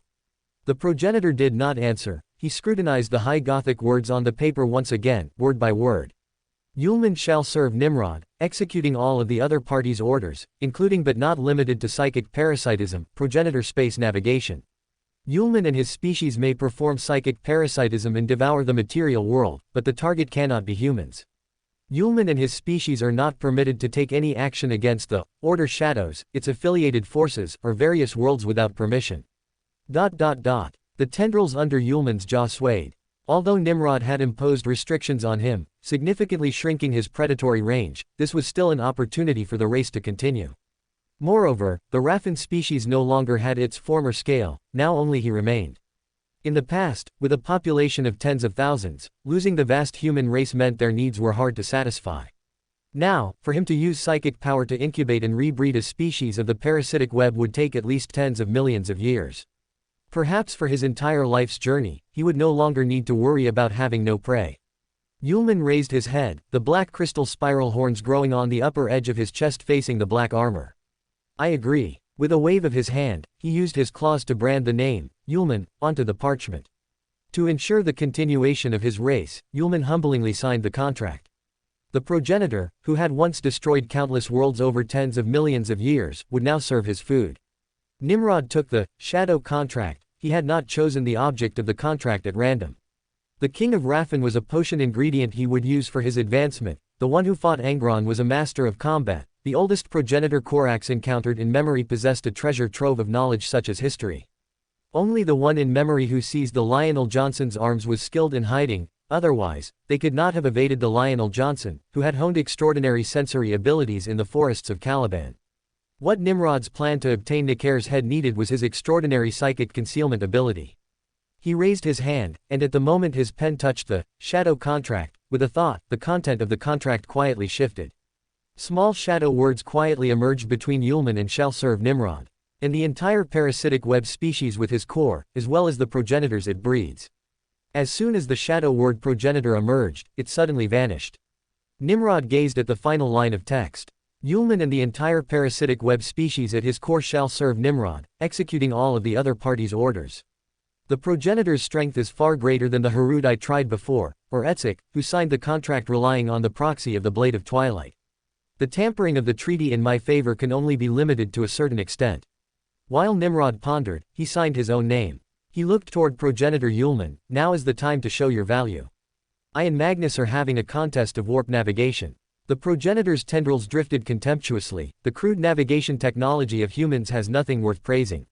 With a thought, Nimrod brought progenitor Yulman back to the material world. Yulman felt the black mist surrounding his body vanish into thin air. His psychic perception did not capture a single trace, just like when he was swallowed. Invisibility, Nimrod said calmly, and Yulman instinctively obeyed his command, his body beginning to rapidly become ethereal. Only when a faint light rose did he react. That contract is not simple. I must follow its contents.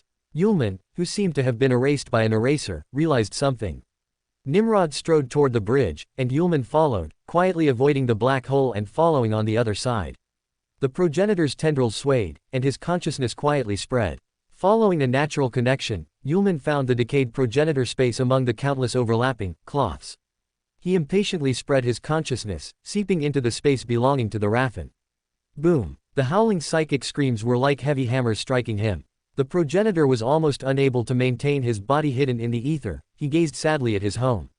Wraiths glided through the void, and silent webships and pods floated. As expected, only I am left. I bear the heavy responsibility of the Raffen's continuation. The progenitor's consciousness was heavy, drifting as if having nothing to rely on. Suddenly, his tendrils quivered, and a familiar feeling arose spontaneously. The progenitor discovered that he was sitting on his shadow throne. Nimrod. His hateful voice echoed in the Raffen psychic network, but it was dead silent without a single response. The war crown shook, and Yulman spread his consciousness toward the area where the sovereign shadow was located.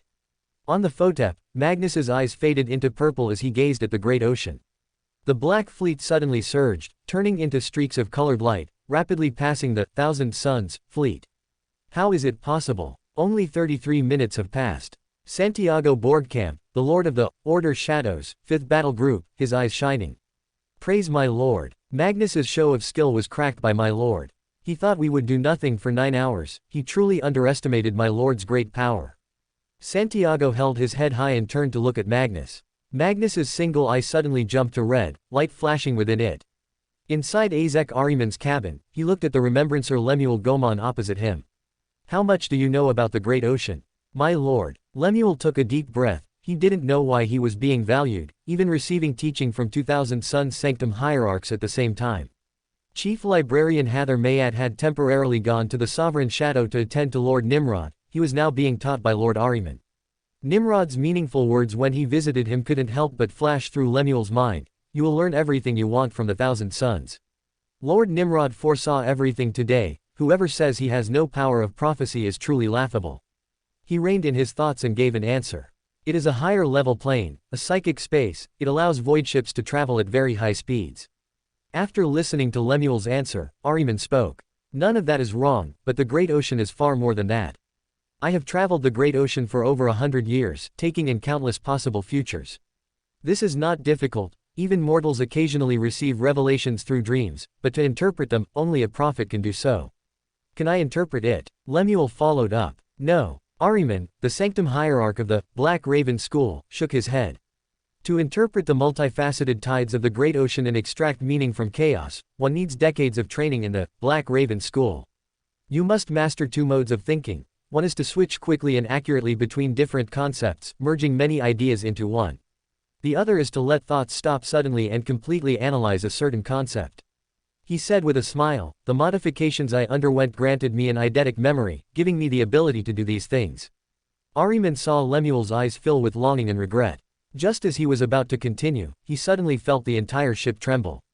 His eyes grew deep, and his consciousness spread, penetrating the hull. My lord. Lemuel, seeing that Ahriman hadn't spoken for a long time, called out cautiously. Ahriman reined in his thoughts, as if having gone on a long journey, and said with a sigh. Lord Nimrod's understanding of the warp is far beyond my expectations. Of course. That grand figure seemed to appear before Lemuel's eyes. At the same moment, Caliphus, the sanctum hierarch of the Fire Phoenix School, gazed at the great ocean, where the scarlet and black fleets flashed like flowing fire, crossing paths. The black fleet whistled past, and the scarlet warships were not to be outdone. He gazed at the 2 strings of meteors flying by. A draw is the best result. On a corner of the top deck of the Sovereign Shadow, Petronella Vivar, wearing a pink dress, poured a cup of coffee for Vischer, the chief navigator of the Order Shadows. Vischer picked up the gold-decorated coffee cup and took a sip. Anubia coffee beans, with a mellow taste, far superior to those liquids spat out by the mocha machines on the office's deck. Thank you for your hospitality. Petronilla glanced at the magnificent jewelry worn on Vischer's forehead. You've helped me a lot, this is just a small token of my appreciation. Can you give a clear evaluation of the contest between the two Primarchs that is about to end? A bright color appeared on Vischer's pale face. Their mastery of warp navigation almost makes me want to end my navigator career and go back to Uranus to manage the family's territory. Fortunately, they are busy with many affairs and will not always be in control of warp navigation. She gave a self-deprecating smile. They performed a show-off like navigation, constantly setting traps for each other. The entire voyage was lengthened by 5 months because of their clash. So, who won in the end? Petronilla's eyes shone. Neither of them could claim victory. The two fleets arrived at the anchor point at the same time and are about to transition into the material world. The memory pen read Petronilla's shallow thoughts and tapped incessantly on the data slate. Lord Nimrod and Lord Magnus both understand the secrets of the warp. Even the navigator Lady Vischer was full of praise. On the Photep, Magnus, sitting on his command throne, his single eye flashing with silver light. Nimrod's mastery of warp navigation is actually not inferior to mine. His eyes then turned golden again. No, I also master the secrets of the webway. Nimrod is still inferior to me after all. While Magnus pondered, at the final moment of the 30th millennium, the fleets of the Thousand Suns and the Order Shadows transitioned to the Eleanor system.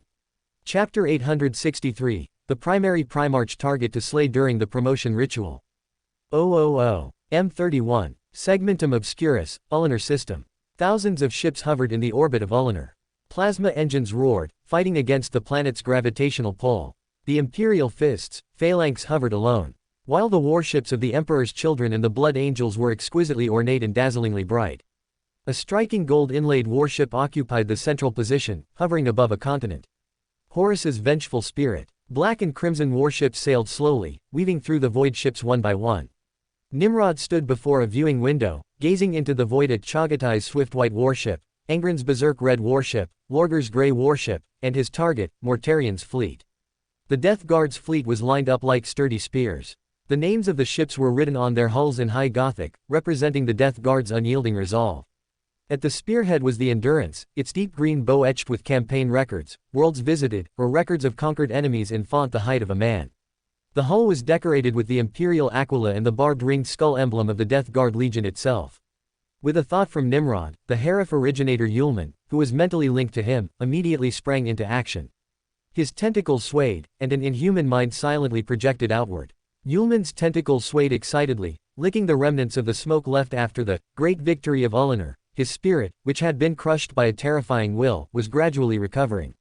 Power from the void permeated the upper deck of the Endurance, cold tendrils grappling with the brain of an officer. Kunsa. A whisper from the void permeated his mind. Mortarian and his progeny have never viewed you or others as human. You are seen as lowly insects. Now, they are far from the ship, your opportunity has come. Black patterns surfaced on Kunsa's body, densely covering his neck. He whispered in repetition, the opportunity has come. Kunsa moved. His speed was much faster than even a superhuman Death Guard. He traversed areas he was never permitted to step into with swift movements, his footsteps never pausing, as if he had walked through them 1,000 times. He stopped before the armory, his hollow eyes gazing around. Kunsa raised his arms, which were now covered in black veins. Enforcers from 7 decks lined up around him as if following their master, the Death Guard. Thoughts passed between him and the 7 enforcer officers, unhindered by their ordinary brains. In their mental exchange, their heartbeats gradually rose and their breath burned hot. Kunsa stepped toward the door, the black patterns spreading across his entire body. With a wave of his hand, the door slammed open. The enforcers swarmed into the armory, their black-veined arms picking up bolters. Roars exploded on the Endurance. Their targets were not the crew, but the hard-wired cogitators, metal lens monitors. Amidst the rapidly spreading chaos, Kunsa quietly arrived at the hull at the highest point of the Endurance. He hid in the shadows, observing a squad of guards. The gray-white ironclad Terminator armor they wore was trimmed with brass and dark gold, and their barbed gauntlets gripped the black long shafts of giant scythes. The elite death shroud of the Death Guard. 10 death shrouds stood shoulder to shoulder in 2 rows, completely blocking the entrance to the passage. A riot has broken out within the ship, we must go and stop it immediately. Guarding the Primarch's palace is our primary duty, sufficient personnel must remain stationed here. The captain of the guard of the Primarch's palace raised his great scythe and issued the order. Palacios and Bard, you stay. Having said that, he strode toward the mag lift with the other 7 Deathshroud. Kunsa stared at the passage between the exquisite railings, where the 2 death guards stood on either side. He stepped quietly out of the shadows and walked straight between the 2 guards. The death guards did not react at all, completely failing to notice Kunsa, who was hidden by psychic power. He went straight to a spire, his hollow eyes gazing at it. The spire was 300 meters high and about 100 meters wide. He raised his arms, fluttering them like a bat flapping its wings. Kunsa quietly took flight and landed on the top of the tower. The will of the progenitor, following the information provided by his contract partner Nimrod, drove his parasite through rows of pillars to the very end. Kunsa followed the spiraling wrought iron staircase down into the interior of the spire, arriving before the final room, the clock room of the stargazing dome. He raised his black-veined arm, and the door slid open quietly. Kunsa stepped into the clock room and immediately discovered a massive array of clocks. Wall clocks hung on every part of the wall beneath the glass dome, ticking away. Small carriage clocks and massive gilded clocks occupied dozens of tables, their ticking echoing throughout the hall. Kunsa stepped toward the center of the hall. The pendulum within the largest gilded clock, Silence, the blade, had been taken to the surface of Ulnar by Mortarion. But there was still something inside the great clock, the prisoner of death. The top of the clock was a massive bell jar covered in mysterious symbols. The lower half of the jar extended into the clock, forming a small dome containing a pale, giant head. Kunsa knew that was his target for this trip, the head of Mortarion's foster father, the Xenos overlord Necaer. The black veins bulged, bursting the officer's uniform. Tendrils whistled as they smashed against the bell jar of the gilded clock. Crack! The mysterious device, jointly created by the Death Guard and the Adeptus Mechanicus, shattered, and tendrils grappled onto Necaer's pale head. As specks of light flickered, Mortarion's most cherished trophy vanished into thin air. On the bridge of the Photep, Magnus seemed to sense something, his single eye sliding into an orange hue. He gave an order to the Vox Master, patch me into Mortarion's communication channel. A few seconds later, the Vox Master's voice rang out, "My lord, the connection is successful." "Magnus, what is it?" Magnus discerned the suppressed anxiety in the deep tone. "Something is happening on your endurance, you might need my help." "I do not." Mortarion's voice was as cold as a scythe. "I can handle it. Magnus, I warn you, do not pull any of your warlock tricks." Beep, beep. Magnus heard the beeping of the communication being abruptly cut off and shook his head helplessly. On the flight deck of the Endurance, Mortarion, who had hurried out, gazed angrily at the Death Guard before him. "Can someone tell me what happened? The Emperor and 10 Primarchs are gathered on Ulnar to celebrate a glorious victory, and a rebellion breaks out on my flagship. At a time like this, Father." The captain of the Primarch's palace trembled under the Gene Father's fury. 7 enforcers launched a rebellion. I have already suppressed the riot. In my spire. Mortarion scanned the 8 Death Guards, suddenly having an ill premonition. Did those foolish thugs disturb my spire? Father, absolutely not. Palacios and Bard have been guarding it the entire time, no one has defiled your sacred palace. It had better be so. Mortarion's voice came through his bronze respirator as he strode past the captain. 1st Company Captain Typhon and 7th Company Commander Nathaniel Garo followed on either side. A moment later, Mortarion, who had strode into the clock room of the spire, looked toward the central gilded clock. No. Mortarion's roar vibrated through the spire. His most cherished trophy, the symbol of his most glorious achievement, the head of Necaer, was gone. "And this is what you call, undefiled," Mortarion said in a cold voice, his right fist swinging and striking the captain. Bang! The ironclad Terminator was sent flying, tumbling down the staircase. "Father!" Nathaniel called out loudly. "There is blood here." Mortarion followed the sound and looked toward the deck.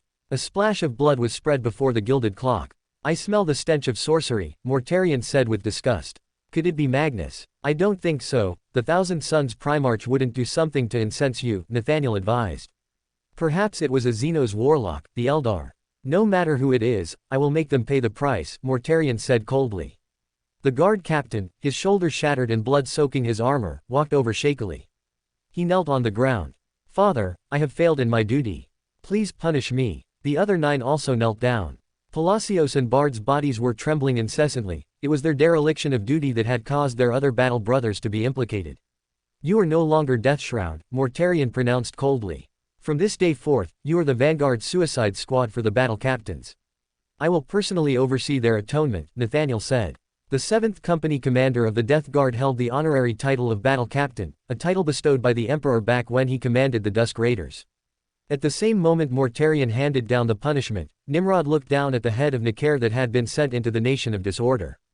The potion materials are all gathered, next is the promotion ritual. Whom should I choose as the primary target? Nimrod first ruled out Perturabo and Magnus, whom he wanted to win over. As the most perfect Primarch in Tzeentch's eyes, Magnus didn't need to sacrifice anything like the other Primarchs, he could ascend to demonhood whenever he wanted. In his memory, the moment Magnus chose to promote was in front of Old Man Huang, Malkador, and Vulcan. That was too conspicuous. Nimrod could not promote to Sequence 4 in front of Old Man Huang. Fulgrim, who promoted in the Eye of Terror, and Mortarion, who promoted in the Warp, are also not good choices. The primary target is still most suitable as Angron. On one hand, there were many eyes within the World Eaters, allowing him to track Angron's movements. In this regard, Fulgrim's favorite, Akulduna, was the same, but Nimrod wouldn't let him lure Perturabo and plunder part of his power as a sacrifice. On the other hand, Angron's promotion would ultimately take place in the real world, and Nimrod could arrive in time. And even if Khorne were angry, it would be difficult for him to fully exert his great power through the veil. Since I'm going to kill, I'll kill Angron, who will gather the most energy during his demon ascension. Moreover, Khorne is also the strongest of the 4 gods most of the time, such a ritual would have the best effect. Chapter 864, I grant you the title of War Master, all my armies and generals shall obey your command. Ullanor underwent earth-shattering changes in a short time. The greenskin world, once covered in foul dens and filthy camps, was reshaped into a magnificent stage by the terraforming machinery carried by the Adeptus Mechanicus's 4 industrial fleets. Mountains were leveled and crushed, dark canyons were filled, and rolling hills were smoothed over. Millions of servitors, industrial robots, and convicts worked to level the ground, constructing a smooth granite surface. The blood and sweat they shed forged an avenue 500 meters wide and 500 kilometers long. On both sides of the avenue, towering pillars were hung with the skulls of greenskins. Surrounding fire pits filled with fuel blazed as the greenskin corpses piled up by the Luna wolves burned, sending plumes of thick smoke into the sky. 8 million soldiers of the Imperium assembled on Ullanor, with countless banners fluttering in the wind. Aside from the Eternity Gate, no other place possessed such a dazzling, colorful sea of banners. Tens of thousands of armored vehicles roared their engines. Hundreds of titans took heavy strides. 15 Astartes legions answered the Emperor's call, with 120,000 superhuman warriors present. Upon the mirror-like granite earth, the only remaining vestige of the past landscape was the lair of the orc warlord Urlak Urg. Most of the mountain had been erased, leaving a flat, steel-covered base to serve as the glorious stage for the Emperor and his sons. 10 Primarchs stood on either side of the Emperor. Horus Lupercal stood close to the Emperor's right shoulder. Beside him were his close friend Sanguinius, Fulgrim with the Aquila proudly engraved on his armor, the hooded Mortarion, and the restless Angron. Nimrod stood to the Emperor's left. Beside him were Lorgar Aurelian, whose achievements were skyrocketing, the rock-like Rogel Dorn, Magnus with golden light shining from his multicolored eyes, and the aloof Chagatai. Soldiers of the Imperium, today we gather on Ullanor to celebrate the brilliant victory of the Great Crusade. We have destroyed the largest evil greenskin empire in the galaxy. What we must remember is that Horus personally slew the orc warlord Urlak Urg in this battle. In the past 200 years, we have achieved glorious success. We have found one lost brother world after another and overthrown the Xenos that oppressed us during the Age of Darkness. We declare the re-emergence of humanity. The galaxy belongs to mankind. Nimrod looked down from the high platform. The tsunami-like cheers shook the earth, celebrating the glorious zenith of the Imperium of Man. The time has come. The voice of the Emperor of Mankind rose above the cheers, echoing among the 8 million Imperial soldiers, 120,000 Astartes, and hundreds of Titans. Now is the time for the Primarchs to show what great leaders they are, and for them to lead this battle to save humanity. The cheering stopped abruptly. The soldiers stood dazed, doubting if they had just heard an illusion. The Astartes were at a loss, falling into deep sorrow. In the silence, the Emperor removed the golden olive branch from his brow and spoke to Horus. You are my son. We have fought side by side to conquer the entire galaxy. Now, the time for me to retire to Terra has arrived. My duties as a warrior are now transferred to you, for I have even more arduous tasks to complete in my seclusion. He placed the golden olive branch crown upon Horus's head. I grant you the title of War Master. From this day forward, all my armies and generals shall obey your command, just as if the orders were given by me personally. Sanguinius's wings quivered, and Fulgrim's shimmering white hair drifted. While maintaining their perfect stances, they quietly shifted their focus to the other side of the Emperor. Mortarian's expression was gloomy. Open black lens bracket the Emperor's folly. No matter whom he appoints as Warmaster, it will only intensify the conflict among the Primarchs. Close black lens bracket. Open black lens bracket. However, Horus is the best choice. Close black lens bracket. Open black lens bracket. Nimrod is fine in other aspects, but his fondness for sorcery means he is already walking on the edge of the abyss. Close black lens bracket. Angron clenched his fists. Open black lens bracket. On Nuceria, you forced me to abandon my brothers and sisters. Close black lens bracket. Open black lens bracket. You told me I was your general, and now, you have failed me once again. Close black lens bracket. Open black lens bracket. You have abandoned us. You have abandoned everyone. Close black lens bracket. The butcher's nails hummed and whirred. Open black lens bracket. The Emperor's foolish act. The time for the rise of chaos has come. Close black lens bracket. Lorgar, the high priest of chaos, had light shining in his eyes. He sized up Nimrod with interest. Open black lens bracket. Nimrod, Guilliman, Lion, and Ferris were all possible candidates for Warmaster. Close black lens bracket. Open black lens bracket. Among them, Nimrod's achievements are closest to Horus's. Randan was an even greater feat than Ullanor, yet it was deliberately downplayed by Malkador as an ordinary victory to avoid public fear of Xenos. Close black lens bracket. Open black lens bracket. Nimrod is the most likely to harbor resentment against the Emperor and Horus. Perhaps he can be used for my great enlightenment plan. Close black lens bracket. Dorn cautiously observed Nimrod, much like Constantine Valder under the canopy, as if evaluating some potential threat. Magnus's eyes shifted to blue as he looked toward Nimrod along with Chagotay's falcon-like eyes. Nimrod sensed the gazes falling upon him. In the absence of Guilliman and the others, he was naturally the focus as the one others deemed most likely to be chosen as Warmaster. The other Primarchs were all scrutinizing his reaction. Open black lens bracket. The position of Warmaster will only last a few years anyway. Whoever wants it can have it. Close black lens bracket. Open black lens bracket. I am in no hurry to raise my banner. Close black lens bracket. Nimrod smiled indifferently, as if he didn't care at all. Lorgar's smile froze. Open black lens bracket. How can this be? Close black lens bracket. Open black lens bracket. Nimrod doesn't show a single trace of abnormality. Does he not have even a bit of resentment? Close black lens bracket. Open black lens bracket. Impossible. Close black lens bracket. The Emperor took in Nimrod's expression. He looked around at the Primarchs and spoke. You still have much work to do. There are still many worlds to liberate and many people waiting to be saved. The Emperor finally faced Horus before him. My trust is with you. His majestic voice filled Ullanor and spread through the orbital fleet via holographic images. Praise Horus. Praise the Warmaster. Praise the Warmaster. First Company Captain Ezekiel Abaddon was the first to shout, followed by the honored Luna Wolves. The celebration on Ullanor instantly turned to sorrow. Many Astartes legions and auxiliary armies found it difficult to accept the reality of the Emperor retiring to Terra. 100,000 Astartes wept in grief. Tears fell inside their helmets, wetting their cheeks. Even their superhuman minds could not restrain the sorrow in their hearts. While the Luna Wolves alone enjoyed the glory amidst complex emotions, the Order Shadows felt no sorrow. Santiago Borgkamp, Lord of the 5th Battle Group, looked up at the high platform and clenched his fists. Chief Priest Pat's eyes flared with golden light. Open black lens bracket. False Emperor, close black lens bracket. The Dreamwalker vowed in his heart. Open black lens bracket. With the eternal life granted by my Lord, I shall engrave the truth into the subconscious of every Order Shadow. Only the Black Emperor Nimrod is the one true God. Close black lens bracket. Open black lens bracket. All others are false. Close black lens bracket. Open black lens bracket. Imperial truth, a lie. Emperor, false Emperor, close black lens bracket. The celebration of the great victory of Ullanor concluded as the sun dipped below the horizon. The 8 million soldiers and Astartes returned to their respective camps in shock. Inside the golden tent, the Emperor wore a smile. My son, do you remember the first gift I gave you? Of course. Horus's memory was pulled back to over 200 years ago. It was an astronomy book with a star chart inside. Which constellation did you like best? The Emperor asked. I like the nobility and ferocity of Leo, the solid armor and combat-ready blades of Scorpio. The steadfast stubbornness of Taurus appealed to me, and Libra catered to my emphasis on fairness and justice. The Emperor's smile froze. His memory returned to a celebration after another great battle.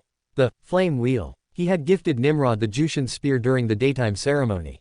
That evening, when he spoke with Nimrod about constellations, Nimrod's answer had been remarkably similar to Horus's words just now. Your views on the constellations are quite similar to Nimrod's. Horus was taken aback. He looked at his father. Nimrod had been the other candidate for Warmaster. The Emperor noticed his beloved son's doubt. Guilliman was a perfect ruler, but he was still more needed and suited to be a commander leading the Great Crusade. Nimrod was a qualified commander, but his legion was filled with religious worship, and his support for the use of psychic powers would draw strong opposition from Angron and Mortarion.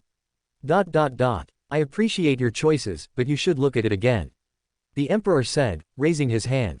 The image of a warrior drawing a bow and riding a galloping horse appeared vividly. He is a fearsome hunter, the constellation that best represents war. He is strong, cold, unrestrained, swift, and precise. In ancient times, he was the most powerful concept. The archer who hunts and campaigns was the most beloved. The Emperor's tone was deep, lost in memory. In the Anatolia region where I grew up, the archer was a highly revered symbol.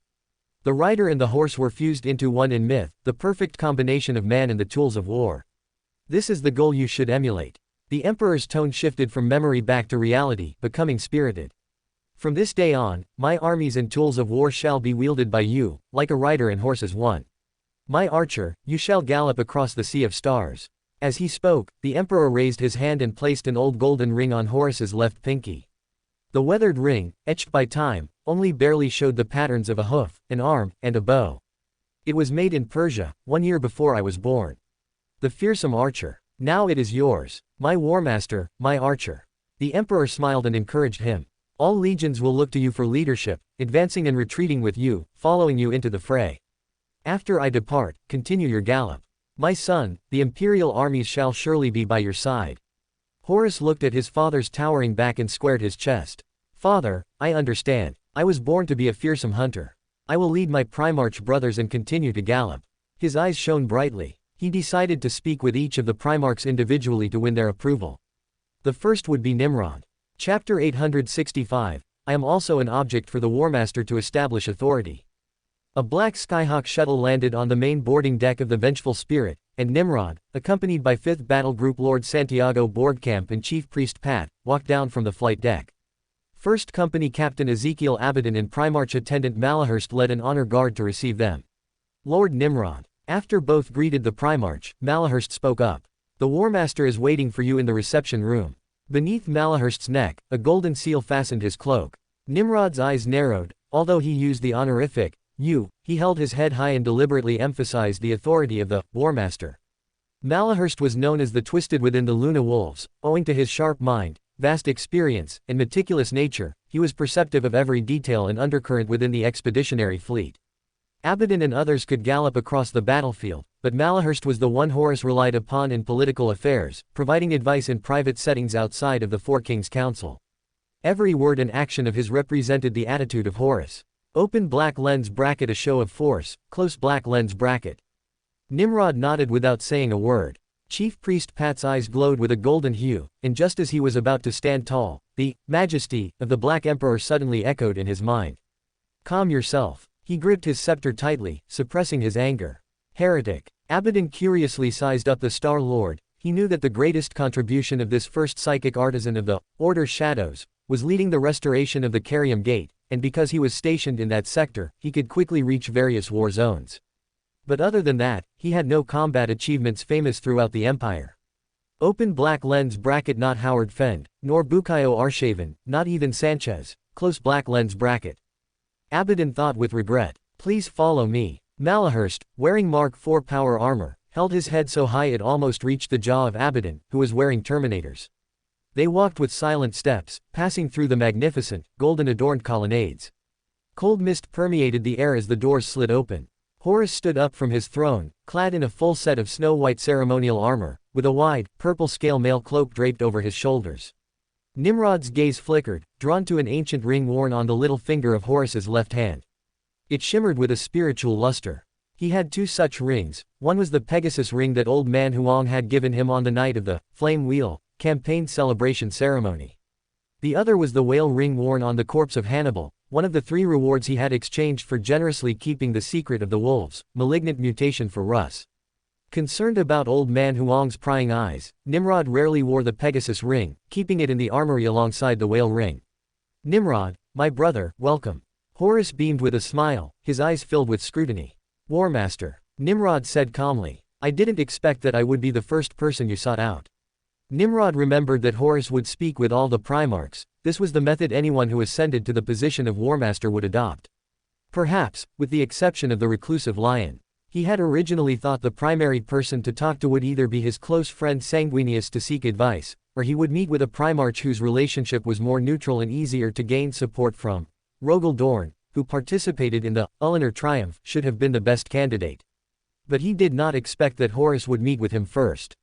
Open black lens bracket Horus really values me. Or more accurately, is he wary, close black lens bracket. Nimrod, there is no need for us to address each other by rank. Horus smiled and nodded at Santiago and pat behind Nimrod. I feel the weight of my responsibility deeply and do not know how I can live up to the Emperor's expectations. Therefore, I am in urgent need of your advice. Nimrod looked directly into those deep eyes filled with inquiry. I believe you are the most suitable candidate. Your words will allow me to sleep peacefully tonight. He embraced Nimrod's body intimately. The pearlescent white armor collided with the black armor. Horus pressed Nimrod into a high-backed chair before striding back to the throne covered in wolf pelts. I trust you will not hesitate to provide me with help, he said, gesturing to the Primarch attendant Malahurst. Nimrod crossed his arms, knowing that Horus's true test had come. He would not just believe in the intimate friendship spoken of. Malahurst picked up the control staff and projected a detailed holographic image. Traveler, Santiago glanced at it and immediately recognized the sector the holographic image pointed to. Akamsutu's sector. Correct. Pride and anger simultaneously appeared on the faces of Malahurst and Abaddon, and a look of reminiscence involuntarily crossed Horus's face as well. Upon hearing Akamsutu's sector, Nimrod already knew Horus's thoughts. Every world initially conquered by a Primarch carried an irreplaceable weight.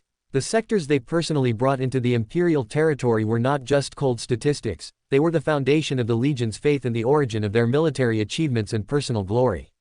The Luna Wolves, home world, Chthoniya, did not carry all of this for Horus, because after his genetic awakening, he was sent to Old Man Huang by the Oil Men and had not conquered the entire world. Chthoniya was the root of the Luna Wolves, gang culture and the basis of their faith, but the Akamsutu's sector was the origin of their military achievements. The Akamsutu's sector is extremely important to the Empire. The crisscrossing starport routes are vital hubs for the Empire, and the equipment forged by the ceaselessly operating massive foundries supports the Great Crusade. Malahurst proudly praised Horus's achievements. But now, the outbreak of riots has disrupted material supplies and interstellar transport. Nimrod leaned back against the throne, watching the flames of anger burning in Horus's eyes. The rebellion in the Akamsutu's sector was not only an open provocation to the authority of the Empire but also an insult to the Warmaster's personal glory. Horus felt Nimrod's gaze. He did not hide his anger, but rather utilized it. Nimrod, the Emperor appointed me as Warmaster, and I will never tolerate riots. His left thumb rubbed his little finger. The Luna Wolves have just experienced a great battle, and I want you to deploy 6 battle groups.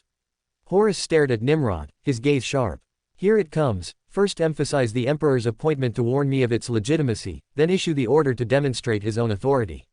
Nimrod thought silently. He suddenly felt a sense of familiarity. The political tactics Horus was employing now were similar to when he ordered the Ultramarines and the Word-Bearers, 2 discordant legions, to work together to eliminate the Gaslack Greenskins. On the surface, both were actions to demonstrate the Warmaster's authority and power. However, the approach toward him only stayed at this level, while the one toward Guilliman contained a conspiracy. Open black lens bracket After Horus assumed the position of Warmaster, he inevitably changed. In the past, his methods would have been softer and more subtle.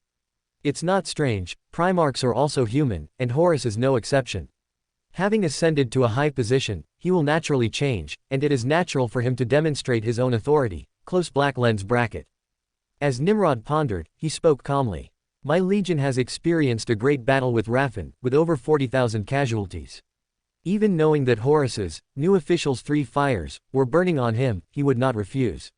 Apart from the fact that it was not the time for open defiance, it was also because the alien that launched this rebellion, the King of the Blind, should be the potion material for the error pathway sequence 4 inches parasite. The King of the Blind parasitized human eyes, manipulating humans to worship them as gods, thereby controlling 100 worlds within the sector. Although he decided to participate in the war, he would not let Horus manipulate him at will. He had to state his position. I will dispatch 4 battle groups to participate. Abaddon furrowed his brows, and Malahurst's gaze was cold as he stared at Nimrod.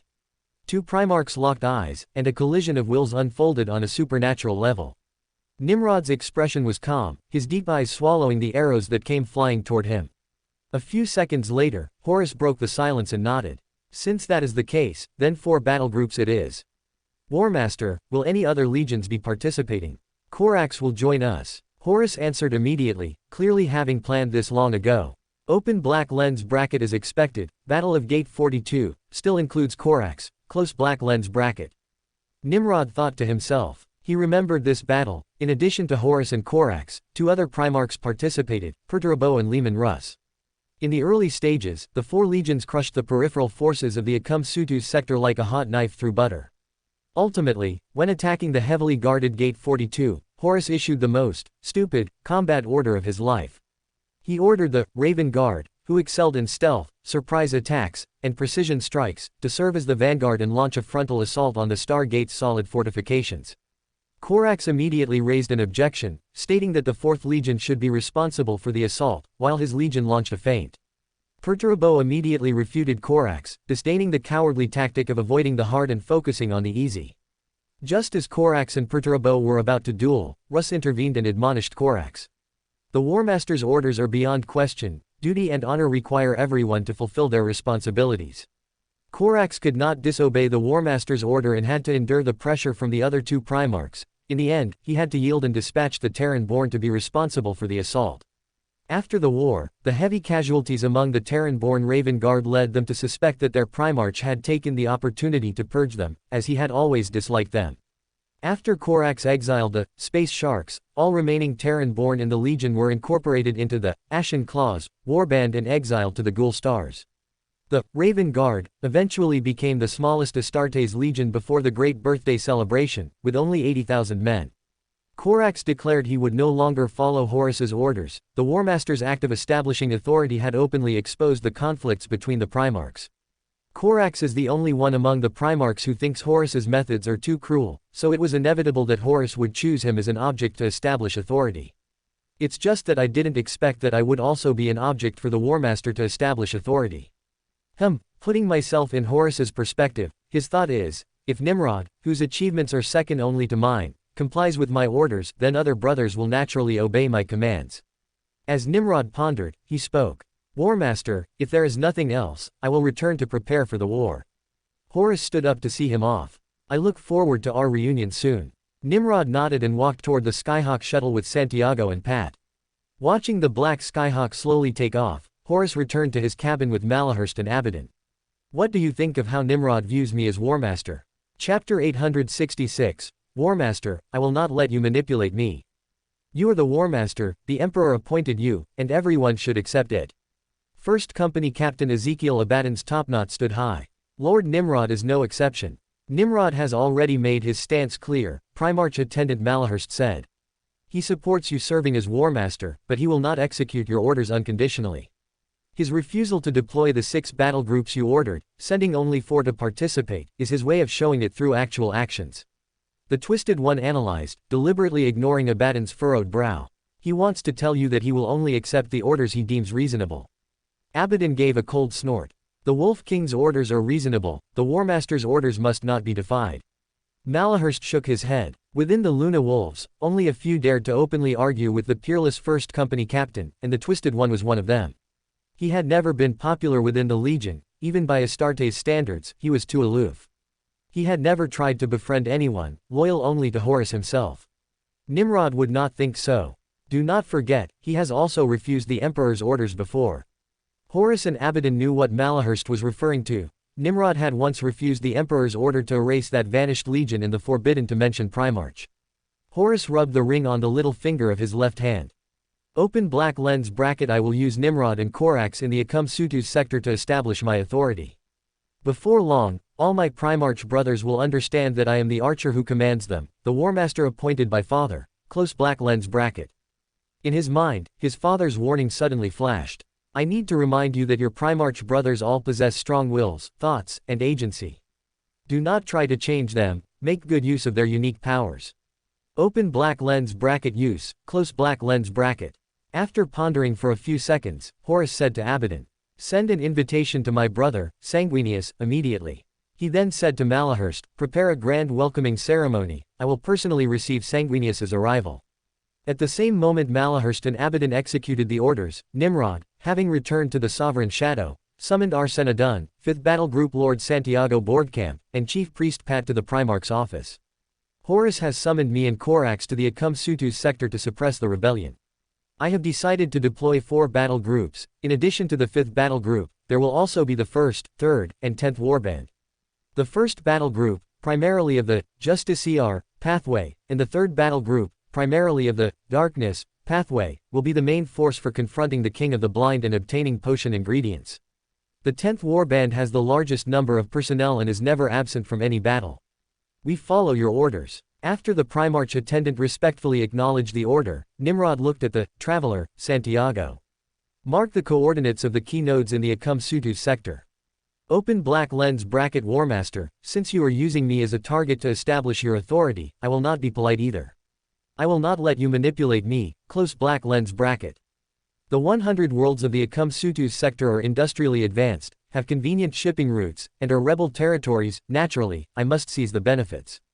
If it were not for the fact that the Akamsutu sector is located in the Segmentum Solar, near the heart of the Empire, and thus unsuitable as a rear base, Horus would definitely have used it as his foundation rather than targeting the Cyclops star cluster in the colonized New District. The Akamsutu sector has always been under Horus's control. It would have been impossible for a riot to occur if not for the alien infestation. After the rebellion is suppressed, it will certainly return to Horus's control, and most of the worlds will join the rebellion during the Great Birthday celebration. By then, Nimrod will have a legitimate reason to seize the achievements Horus treasures most under the guise of suppressing the rebellion. We follow your will." Santiago respectfully accepted the order. After the 3 left, Nimrod stood up and walked toward his quarters. With one step, he arrived at the 4th layer of the Nation of Disorder. After Nimrod sat down, he extended his spirituality to touch Maria Kernikova's spiritual orb. "Follow the fleet and infiltrate the Akamsutu sector." He decided to dispatch the assassin, instigator, witch, and demoness of pleasure to infiltrate the Akamsutu sector, so that in the future, he could control many worlds while preserving industrial capacity and other facilities relatively intact. Nimrod immediately extended his spirituality again, touching the spiritual orb of the Raven Guard, 18th Warband, the Ashen Claws, Chapter Master Nerit Kiran, pulling him into the Nation of Disorder. "My lord." Nerit, who had recently been promoted to Sequence 5 inches Shepherd, knelt on one knee. "Horus will summon the Raven Guard to fight in the Akamsutu sector, and Korax will obey the Warmaster's orders to send you to storm the alien fortress." Using the Rose Bishop flesh crafting techniques, Nerit had sculpted the pitch-black eyes inherited from his gene father into the obsidian eyes of the Black Emperor, overflowing with icy coldness. "Korax has never liked us. Since he returned to the Legion, he has never summoned us. Among the Terran-born, only Balsa is highly valued, currently serving as the Legion's chief librarian." Nimrod nodded. To ensure Balsa Kucheri would smoothly become a founding Grand Master of the Grey Knights in the future, he had not allowed him to promote to Mentor of Disorder in the previous Arc Fringe cluster. He is currently still a Sequence 6 inches Baron of Corruption. If he chooses someone to sacrifice, he will definitely choose us, not those Deliverance-born who follow him. Nerit's tone was full of hatred. "Horus is the same. Thanks to your revelation, I have long understood that Horus's will also only uses us as a weapon to do things that tarnish the glorious image of the Luna Wolves."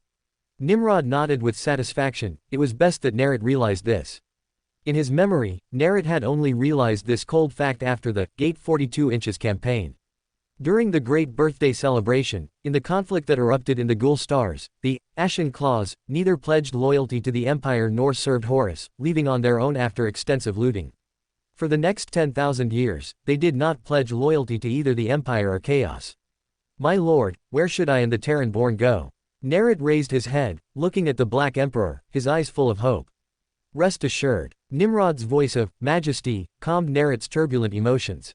"I will also go, and naturally, I will not sit idly by while Horus and Korax send you to be sacrificed alone." Nimrod accepted Horus's order, not only for potion ingredients and to grasp the situation in the Akamsutu sector in advance and infiltrate it, But another important reason was to prevent the Raven Guard, Terran born from being consumed in the struggle between Horus and Corax, preserving their living strength as much as possible. After all, they would be his people in the future.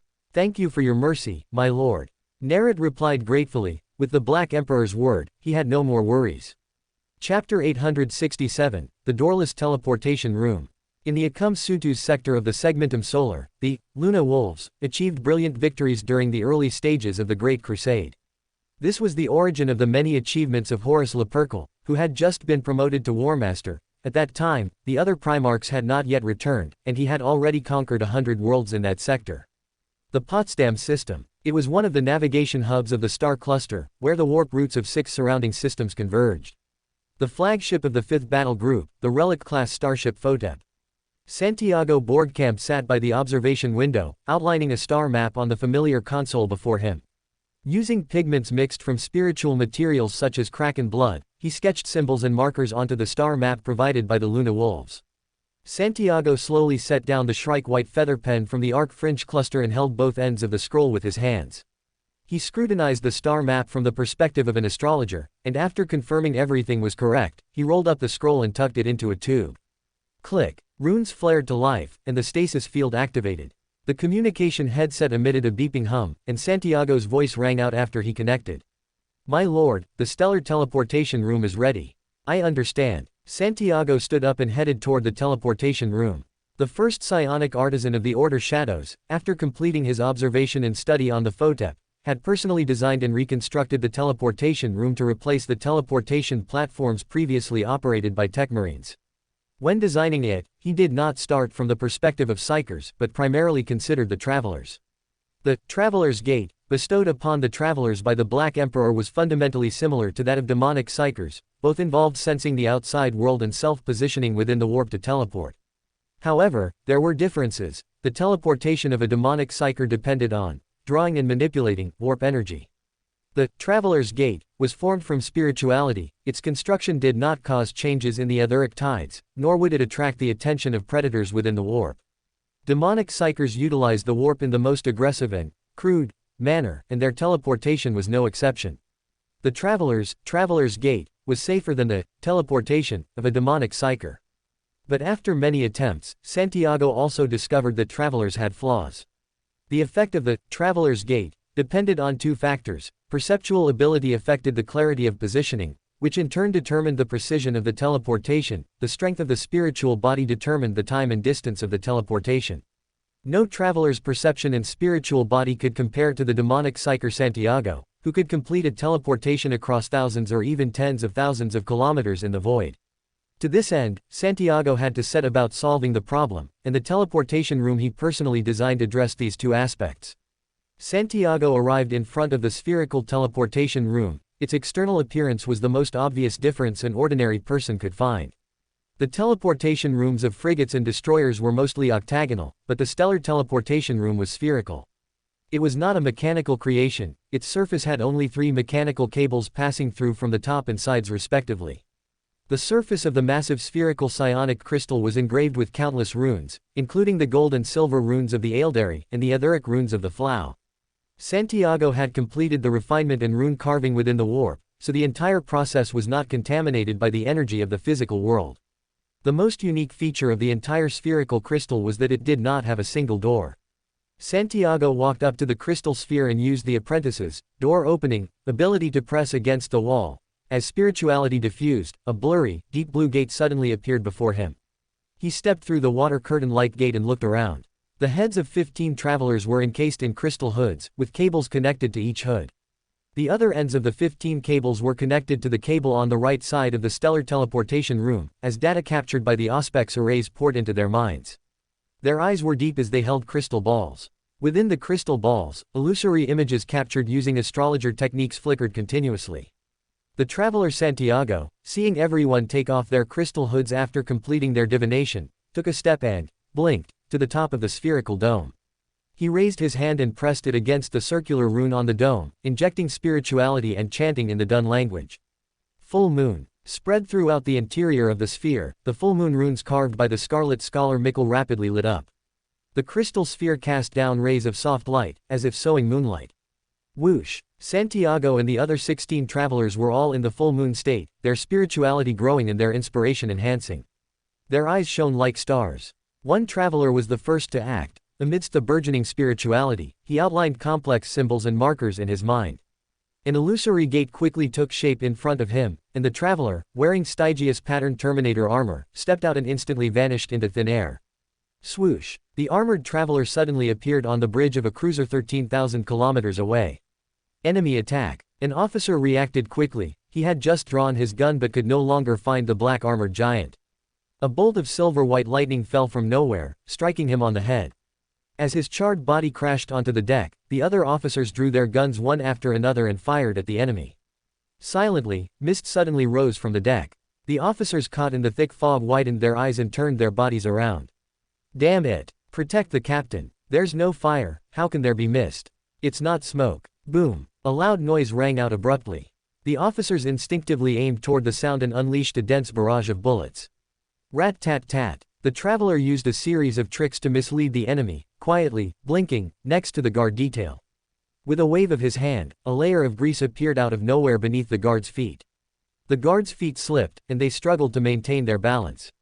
But the grease beneath them was too thick, and their boots sank completely into it. The harder they struggled, the more slippery it became. Ah! He cried out as his legs slid backward. Bang! The guard's face slammed into the deck, blood bursting from his nose. After using the grease trick to bring the guards to the ground, the traveler strode up to the captain. He grabbed the captain's collar and said coldly, "Traitor, order your men to surrender immediately." The captain grabbed the giant's arms with both hands, trying with all his might to pry open the black gauntlets. "Who are you?" "We follow the oracle of the King of the Blind. We will no longer submit to the false emperor of Terra." "I am of the Order Shadows," the traveler interrupted coldly.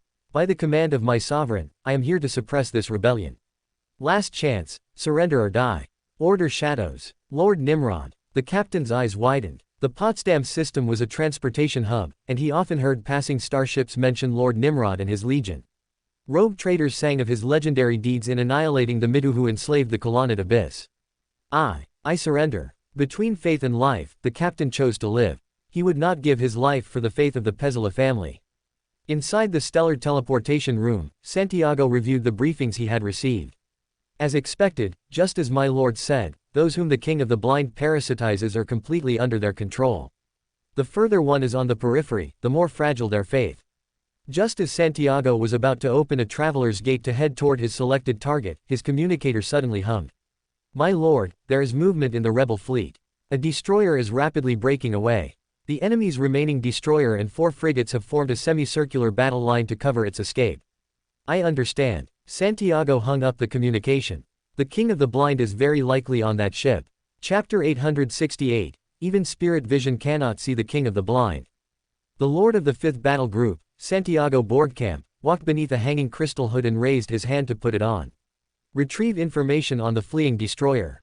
A stream of electronic information poured into Santiago's brain through the interface, his obsidian eyes narrowed, locking onto the target. Removing the hood, he controlled his own spirituality, sketching symbols and markers within his brain.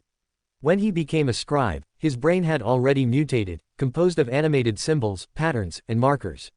As the illusory symbols and markers arranged themselves, they formed a stable door of spirituality, projecting it before the traveler. Santiago stepped into the door of the traveler, and streams of light flashed past. There were none of the various warp phenomena he had been accustomed to over the past 100 years, icy tentacles, eerie fireworks. Nor did he need to be wary of the predators that might appear at any moment.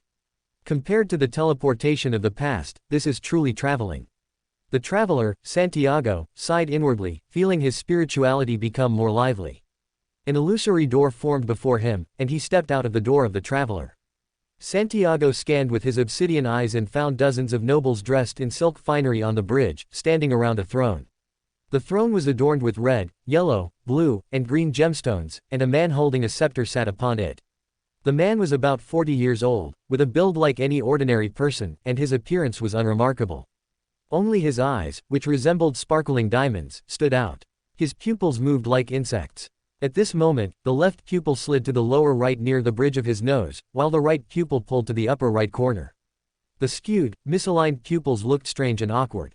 "Enemy! Attack!" He let out a strange shout, but the Order shadows felt that it was not entirely a sound formed by vocal cord vibration, it sounded more like something wriggling.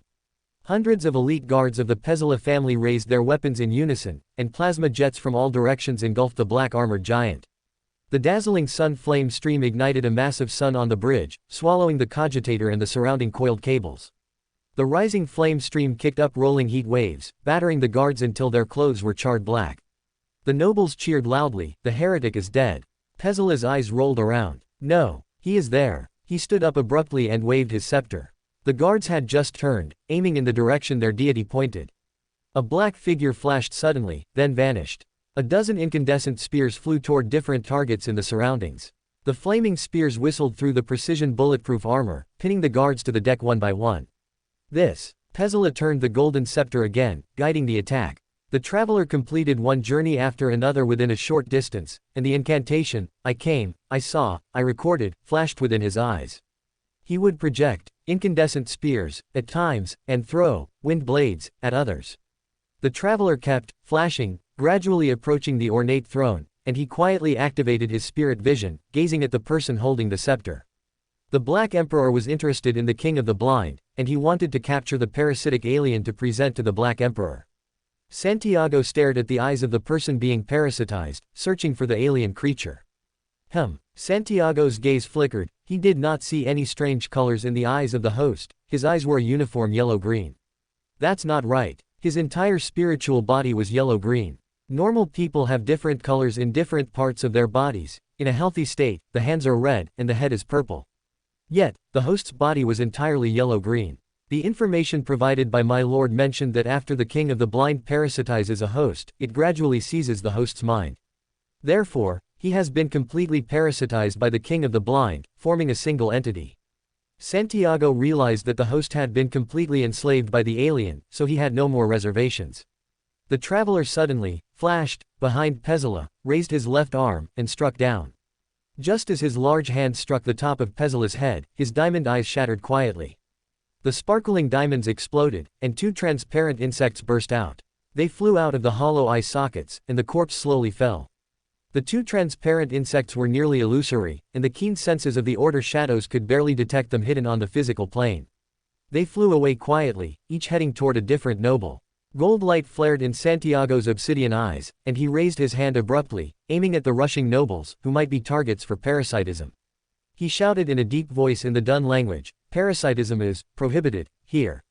Golden light suddenly bloomed, enveloping the dozens of nobles rushing toward the throne. While the nobles covered their eyes from the blinding light, Santiago's eyes rapidly became deep and profound, and everything around him quickly became vivid. The Order shadows overlooked everything from a higher, more supernatural level. In the warp vision, two transparent insects with mysterious yellow-green patterns branded on their bodies suddenly appeared. One was long and one was short. The long one stretched its body, similar in length to Santiago's middle finger. The short one was as long as his thumb. Open black lens bracket. The King of the Blind parasitizes humans, feeding on and breeding with mental energy, close black lens bracket. As Santiago pondered, he saw them hovering around two nobles. They kept lunging at the nobles' eyes, but were bounced back as if hitting an invisible wall. Santiago's eyes locked tightly onto the two King of the Blind. The adult form reacted immediately, abandoning the parasitism, quietly leaving the nobles, and swimming outward.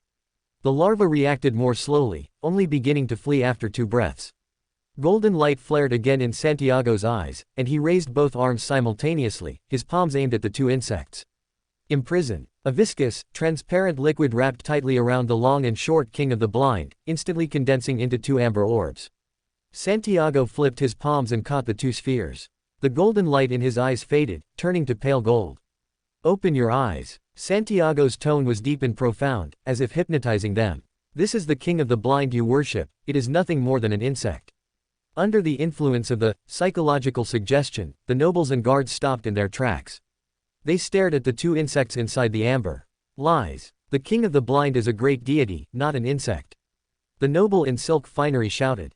"Open your eyes wide and look at the fallen corpse, where is the deity you worship?" Santiago stepped in front of him and placed the amber before his eyes. "Look clearly," he said in a deep tone. "Are those inside insects or not?" The psychological suggestion echoed in the noble's ears. As he gazed at the insects, his firm gaze gradually became wavering. He lowered his head. If what you say is true, then our faith is too ridiculous. Everything we have done is too stupid. It is good that you know, surrender and await punishment, Santiago said. Although they are insects, they are quite eerie. Even spirit vision cannot see the king of the blind. Fortunately, I have unearthed the innate vision granted to us by my lord. Chapter 869. Lorgar wasn't brought in by the Warmaster to stand in support, so why would he speak up for me? In the Akamsutu sector of the Segmentum Solar, aboard the Vengeful Spirit. Lord Nimrod, the path we walk is a road of glory and mourning. Ezekiel Abaddon, tasked with welcoming Nimrod on behalf of the Warmaster, puffed out his chest proudly. The narrow space leading to the antechamber of the war room had a glass ceiling 200 meters high. Transmitted starlight fell upon the walls between the colonnades, recording millions of handwritten names and serial numbers. They were the Imperial soldiers who had fallen in all the military campaigns the flagship had participated in, including the expeditionary fleets, Astartes, Auxiliary Army, and Titan Legion. Chief Priest Pat looked out, and 2/3 of the antechamber were filled with gilded phrases, each recorded under the major battles lost and the planets where glorious triumphs were won. The Sovereign Shadow did not possess similar records, nor could it. For the flagship of the Order Shadows, the numbers reported to the War Council regarding the major battles participated in over the last century had more or less discrepancies with the actual existence. Once a visitor discerned them one by one, they would discover the anomaly. Fictionalizing fallen warriors would violate the original meaning of recording honor. But in the death culture of the 4th Battle Group of the Order Shadows, there was a similar way of commemoration. The bottom decks of their warships were built into tombs to bury the fallen battle brothers. Abaddon stopped at a colonnade near the gate. His gaze swept past Lord Nimrod, lingering on Ramsey, who was identical to the Primarch, and on the chapter master of the 1st Battle Group, Howard Fend, and the chapter master of the 3rd Battle Group, Bukayo Arshaven. He pointed to the emblem at the top of the colonnade, Akamsutu's sector, the origin of the Warmaster's achievements. The King of the Blind has defiled the names engraved on this entire colonnade. The Warmaster will personally cut off the head of their leader. That depends on whether Horus has the ability to do so. Nimrod's eyes narrowed. As he thought, Abaddon pushed open the tall wooden doors painted in gold and scarlet. 10 Luna wolves in ceremonial armor stood on both sides of the 20-meter-long ceremonial avenue. Their raised power spears crossed in pairs, parting like dominoes as the Primarch walked past. Nimrod stepped onto the wide, semicircular platform and immediately cast his gaze toward the side of Horus Lupercal. To his left stood Sanguinius, with white wings falling like a cloak, and to his right was Lorgar Aurelian, his bald head covered in scripture. Not Perturabo and Russ. The former is close, the latter is hostile, so he chose more suitable Primarch brothers. As Nimrod pondered, Horus walked over with a face full of smiles. Nimrod, your 5th battle group moved swiftly, having reclaimed 52 worlds, even more than the Raven Guard, known for their infiltration operations. Sanguinius and Lorgar have only just arrived. I didn't even have time to tell you that they have also joined us. Do you think I would believe you? Nimrod's eyes were indifferent. Warmaster. He exchanged greetings with Sanguinius and Lorgar, then turned to walk toward Corvus Corax, who wore black armor and had pale skin. Corax's black eyes stared into Nimrod's obsidian eyes. He wanted to find signs of worry within them, but only saw silence.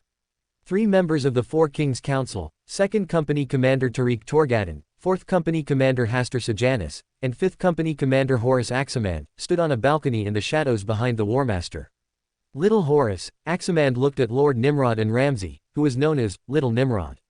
Their faces were almost exactly the same, with chiseled features, equally deep obsidian eyes, and glowing yellow skin. Yet, he could still distinguish the two at a glance. Beyond Lord Nimrod's imposing stature, his transcendent majesty, no matter how restrained, was breathtaking.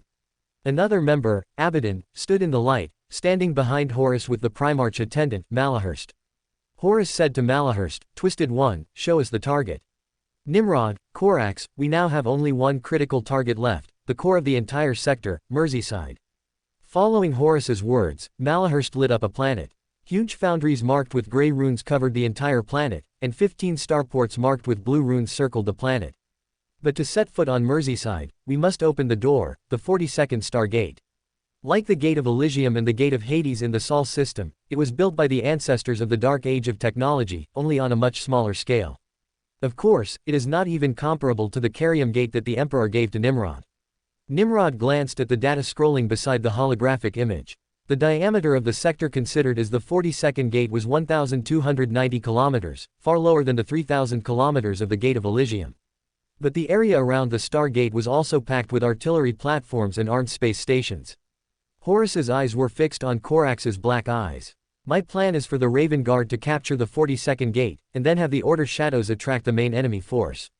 I will personally. Before he could finish his sentence, Corax's black hair fluttered, and his pitch-black eyes were filled with astonishment. My legion specializes in stealth and precision strikes. The 42nd gate is heavily defended. The Order Shadows and the Blood Angels are better suited for assaulting fortified positions. Corvus, the Warmaster has already decided. We should fulfill our duties. Lorgar immediately retorted. Corvus, this is an opportunity. The Raven Guard may encounter similar combat situations in the future. Circumstances may force your legion to conduct a direct assault as well. Although Sanguinius's tone was gentle, it indicated his support for Horus's stance. Only now did he realize why Horus had only invited him personally to board the Vengeful Spirit and had not summoned the Blood Angels. Even if he wanted to help Corax, he had no opportunity. Sanguinius secretly decided that after the War Council ended, he would persuade Horus to stop while he was ahead. Corax's jet-black eyes had no irises, and even if they did, they would be as black as his pupils, but flames surged within his eyes. He knew that as the only Primarch who had publicly criticized Horus, calling his methods too cruel, he would undoubtedly suffer suppression, but he hadn't expected the suppression to come so quickly and so cruelly. I have no reason to disobey orders, I can only send the Terran-born. Corax accepted the reality helplessly. He spoke. I will dispatch the 10th Warband to fight alongside the Raven Guard and conquer the 42nd gate. Corax turned his head in astonishment, looking toward Nimrod. Horus and the other two also shifted their gaze toward Nimrod, not expecting him to take the initiative to shoulder the responsibility. Since that is the case, let the Order Shadows and the Raven Guard act together. Nimrod looked at Lorgar, who had made the suggestion, and couldn't help but be stunned. Lorgar was helping Horus pressure Corax earlier, so why is he making a suggestion favorable to me now? Lorgar's words seemed to simply change Horus's task of having each legion responsible for separate duties into a coordinated operation. But in reality, it was beneficial to both legions. The Raven Guard could engage in harassment operations better suited to them after breaking through the 42nd gate, and it would also share the pressure on the Order Shadows. Lorgar wasn't brought in by the Warmaster to stand in support, so why would he speak up for me? Sanguinius quickly said, as if exhaling a heavy weight from his heart. I agree with Lorgar's proposal. Horus's gaze swept over the two people beside him.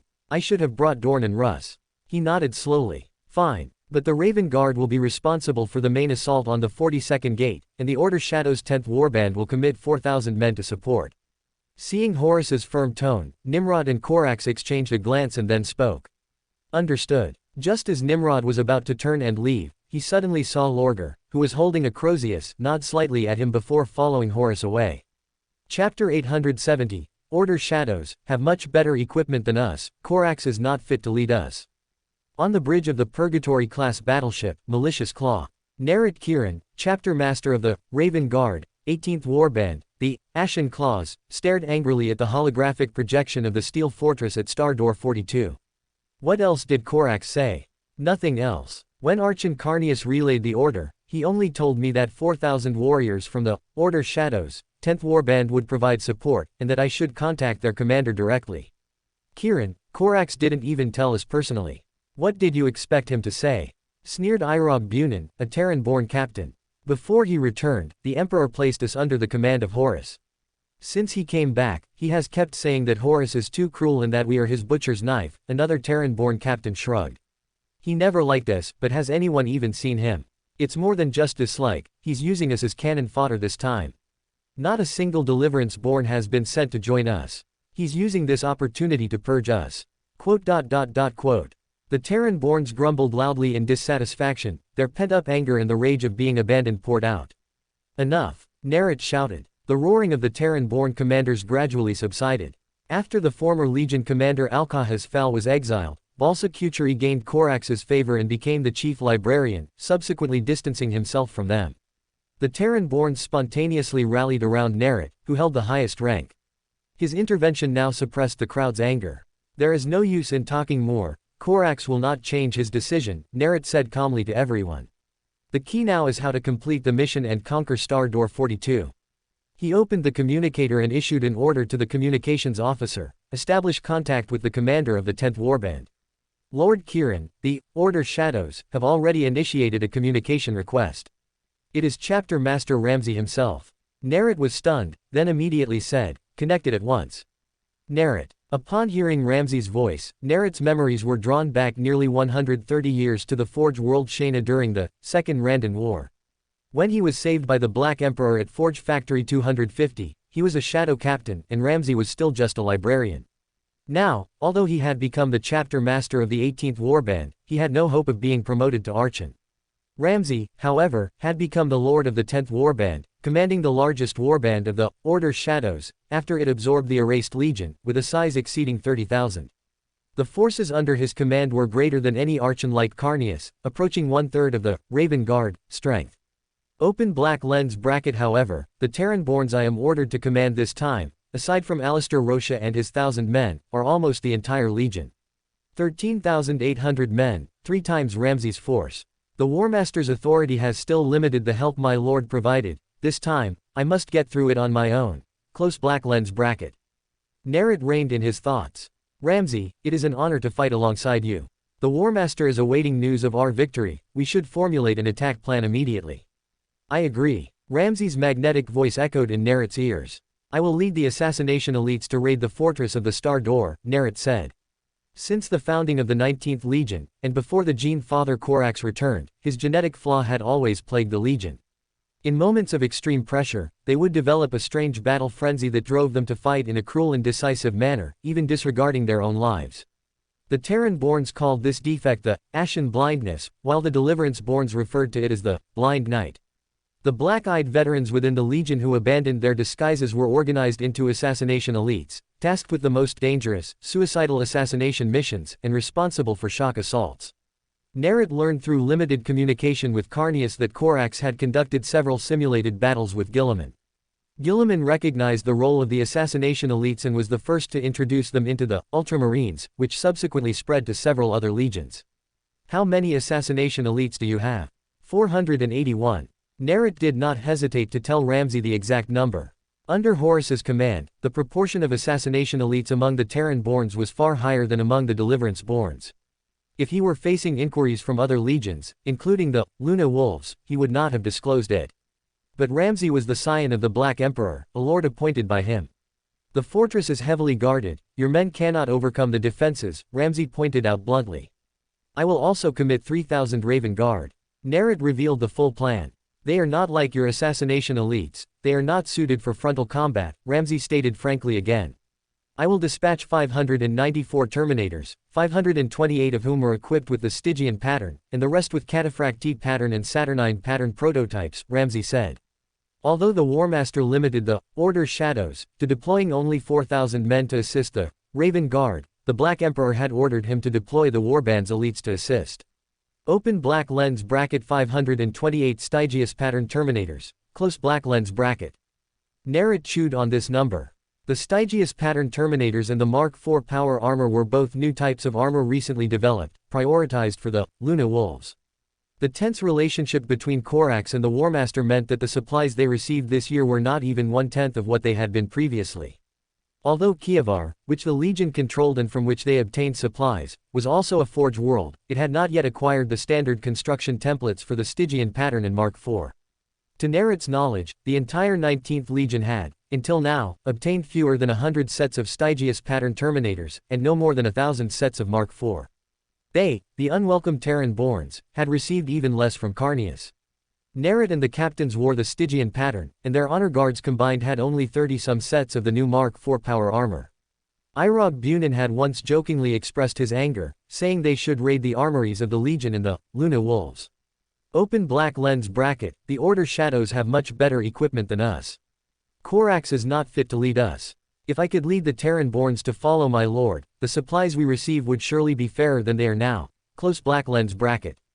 Nerrit thought silently. He thought again of the Black Emperor's words in the realm of black mist.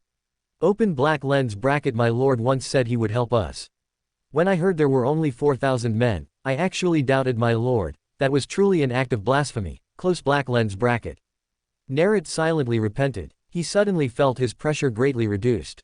The assassination elites might have higher killing efficiency, but they were still not as good as terminators for frontal assaults. I will dispatch my best 100 assassination elites to assist. After Nerad hung up the communication, the Terran-borns who had been listening in on the channel rejoiced. With the Order's shadows taking on the fortress assault mission, we can engage in battle in the way we are more skilled at, Irog Bunin said. Exactly. Nerad nodded. He could deploy more assassination elites as sharp blades into other important strongholds of Star Door 42, and Terran-born casualties would drop significantly. For more thrilling fanfiction stories like this, check out my channel Fanfic Audiobook. Dive into epic adventures, mysterious realms, and legendary journeys brought to life through immersive storytelling. Don't forget to like, share, and subscribe for more amazing audiobooks.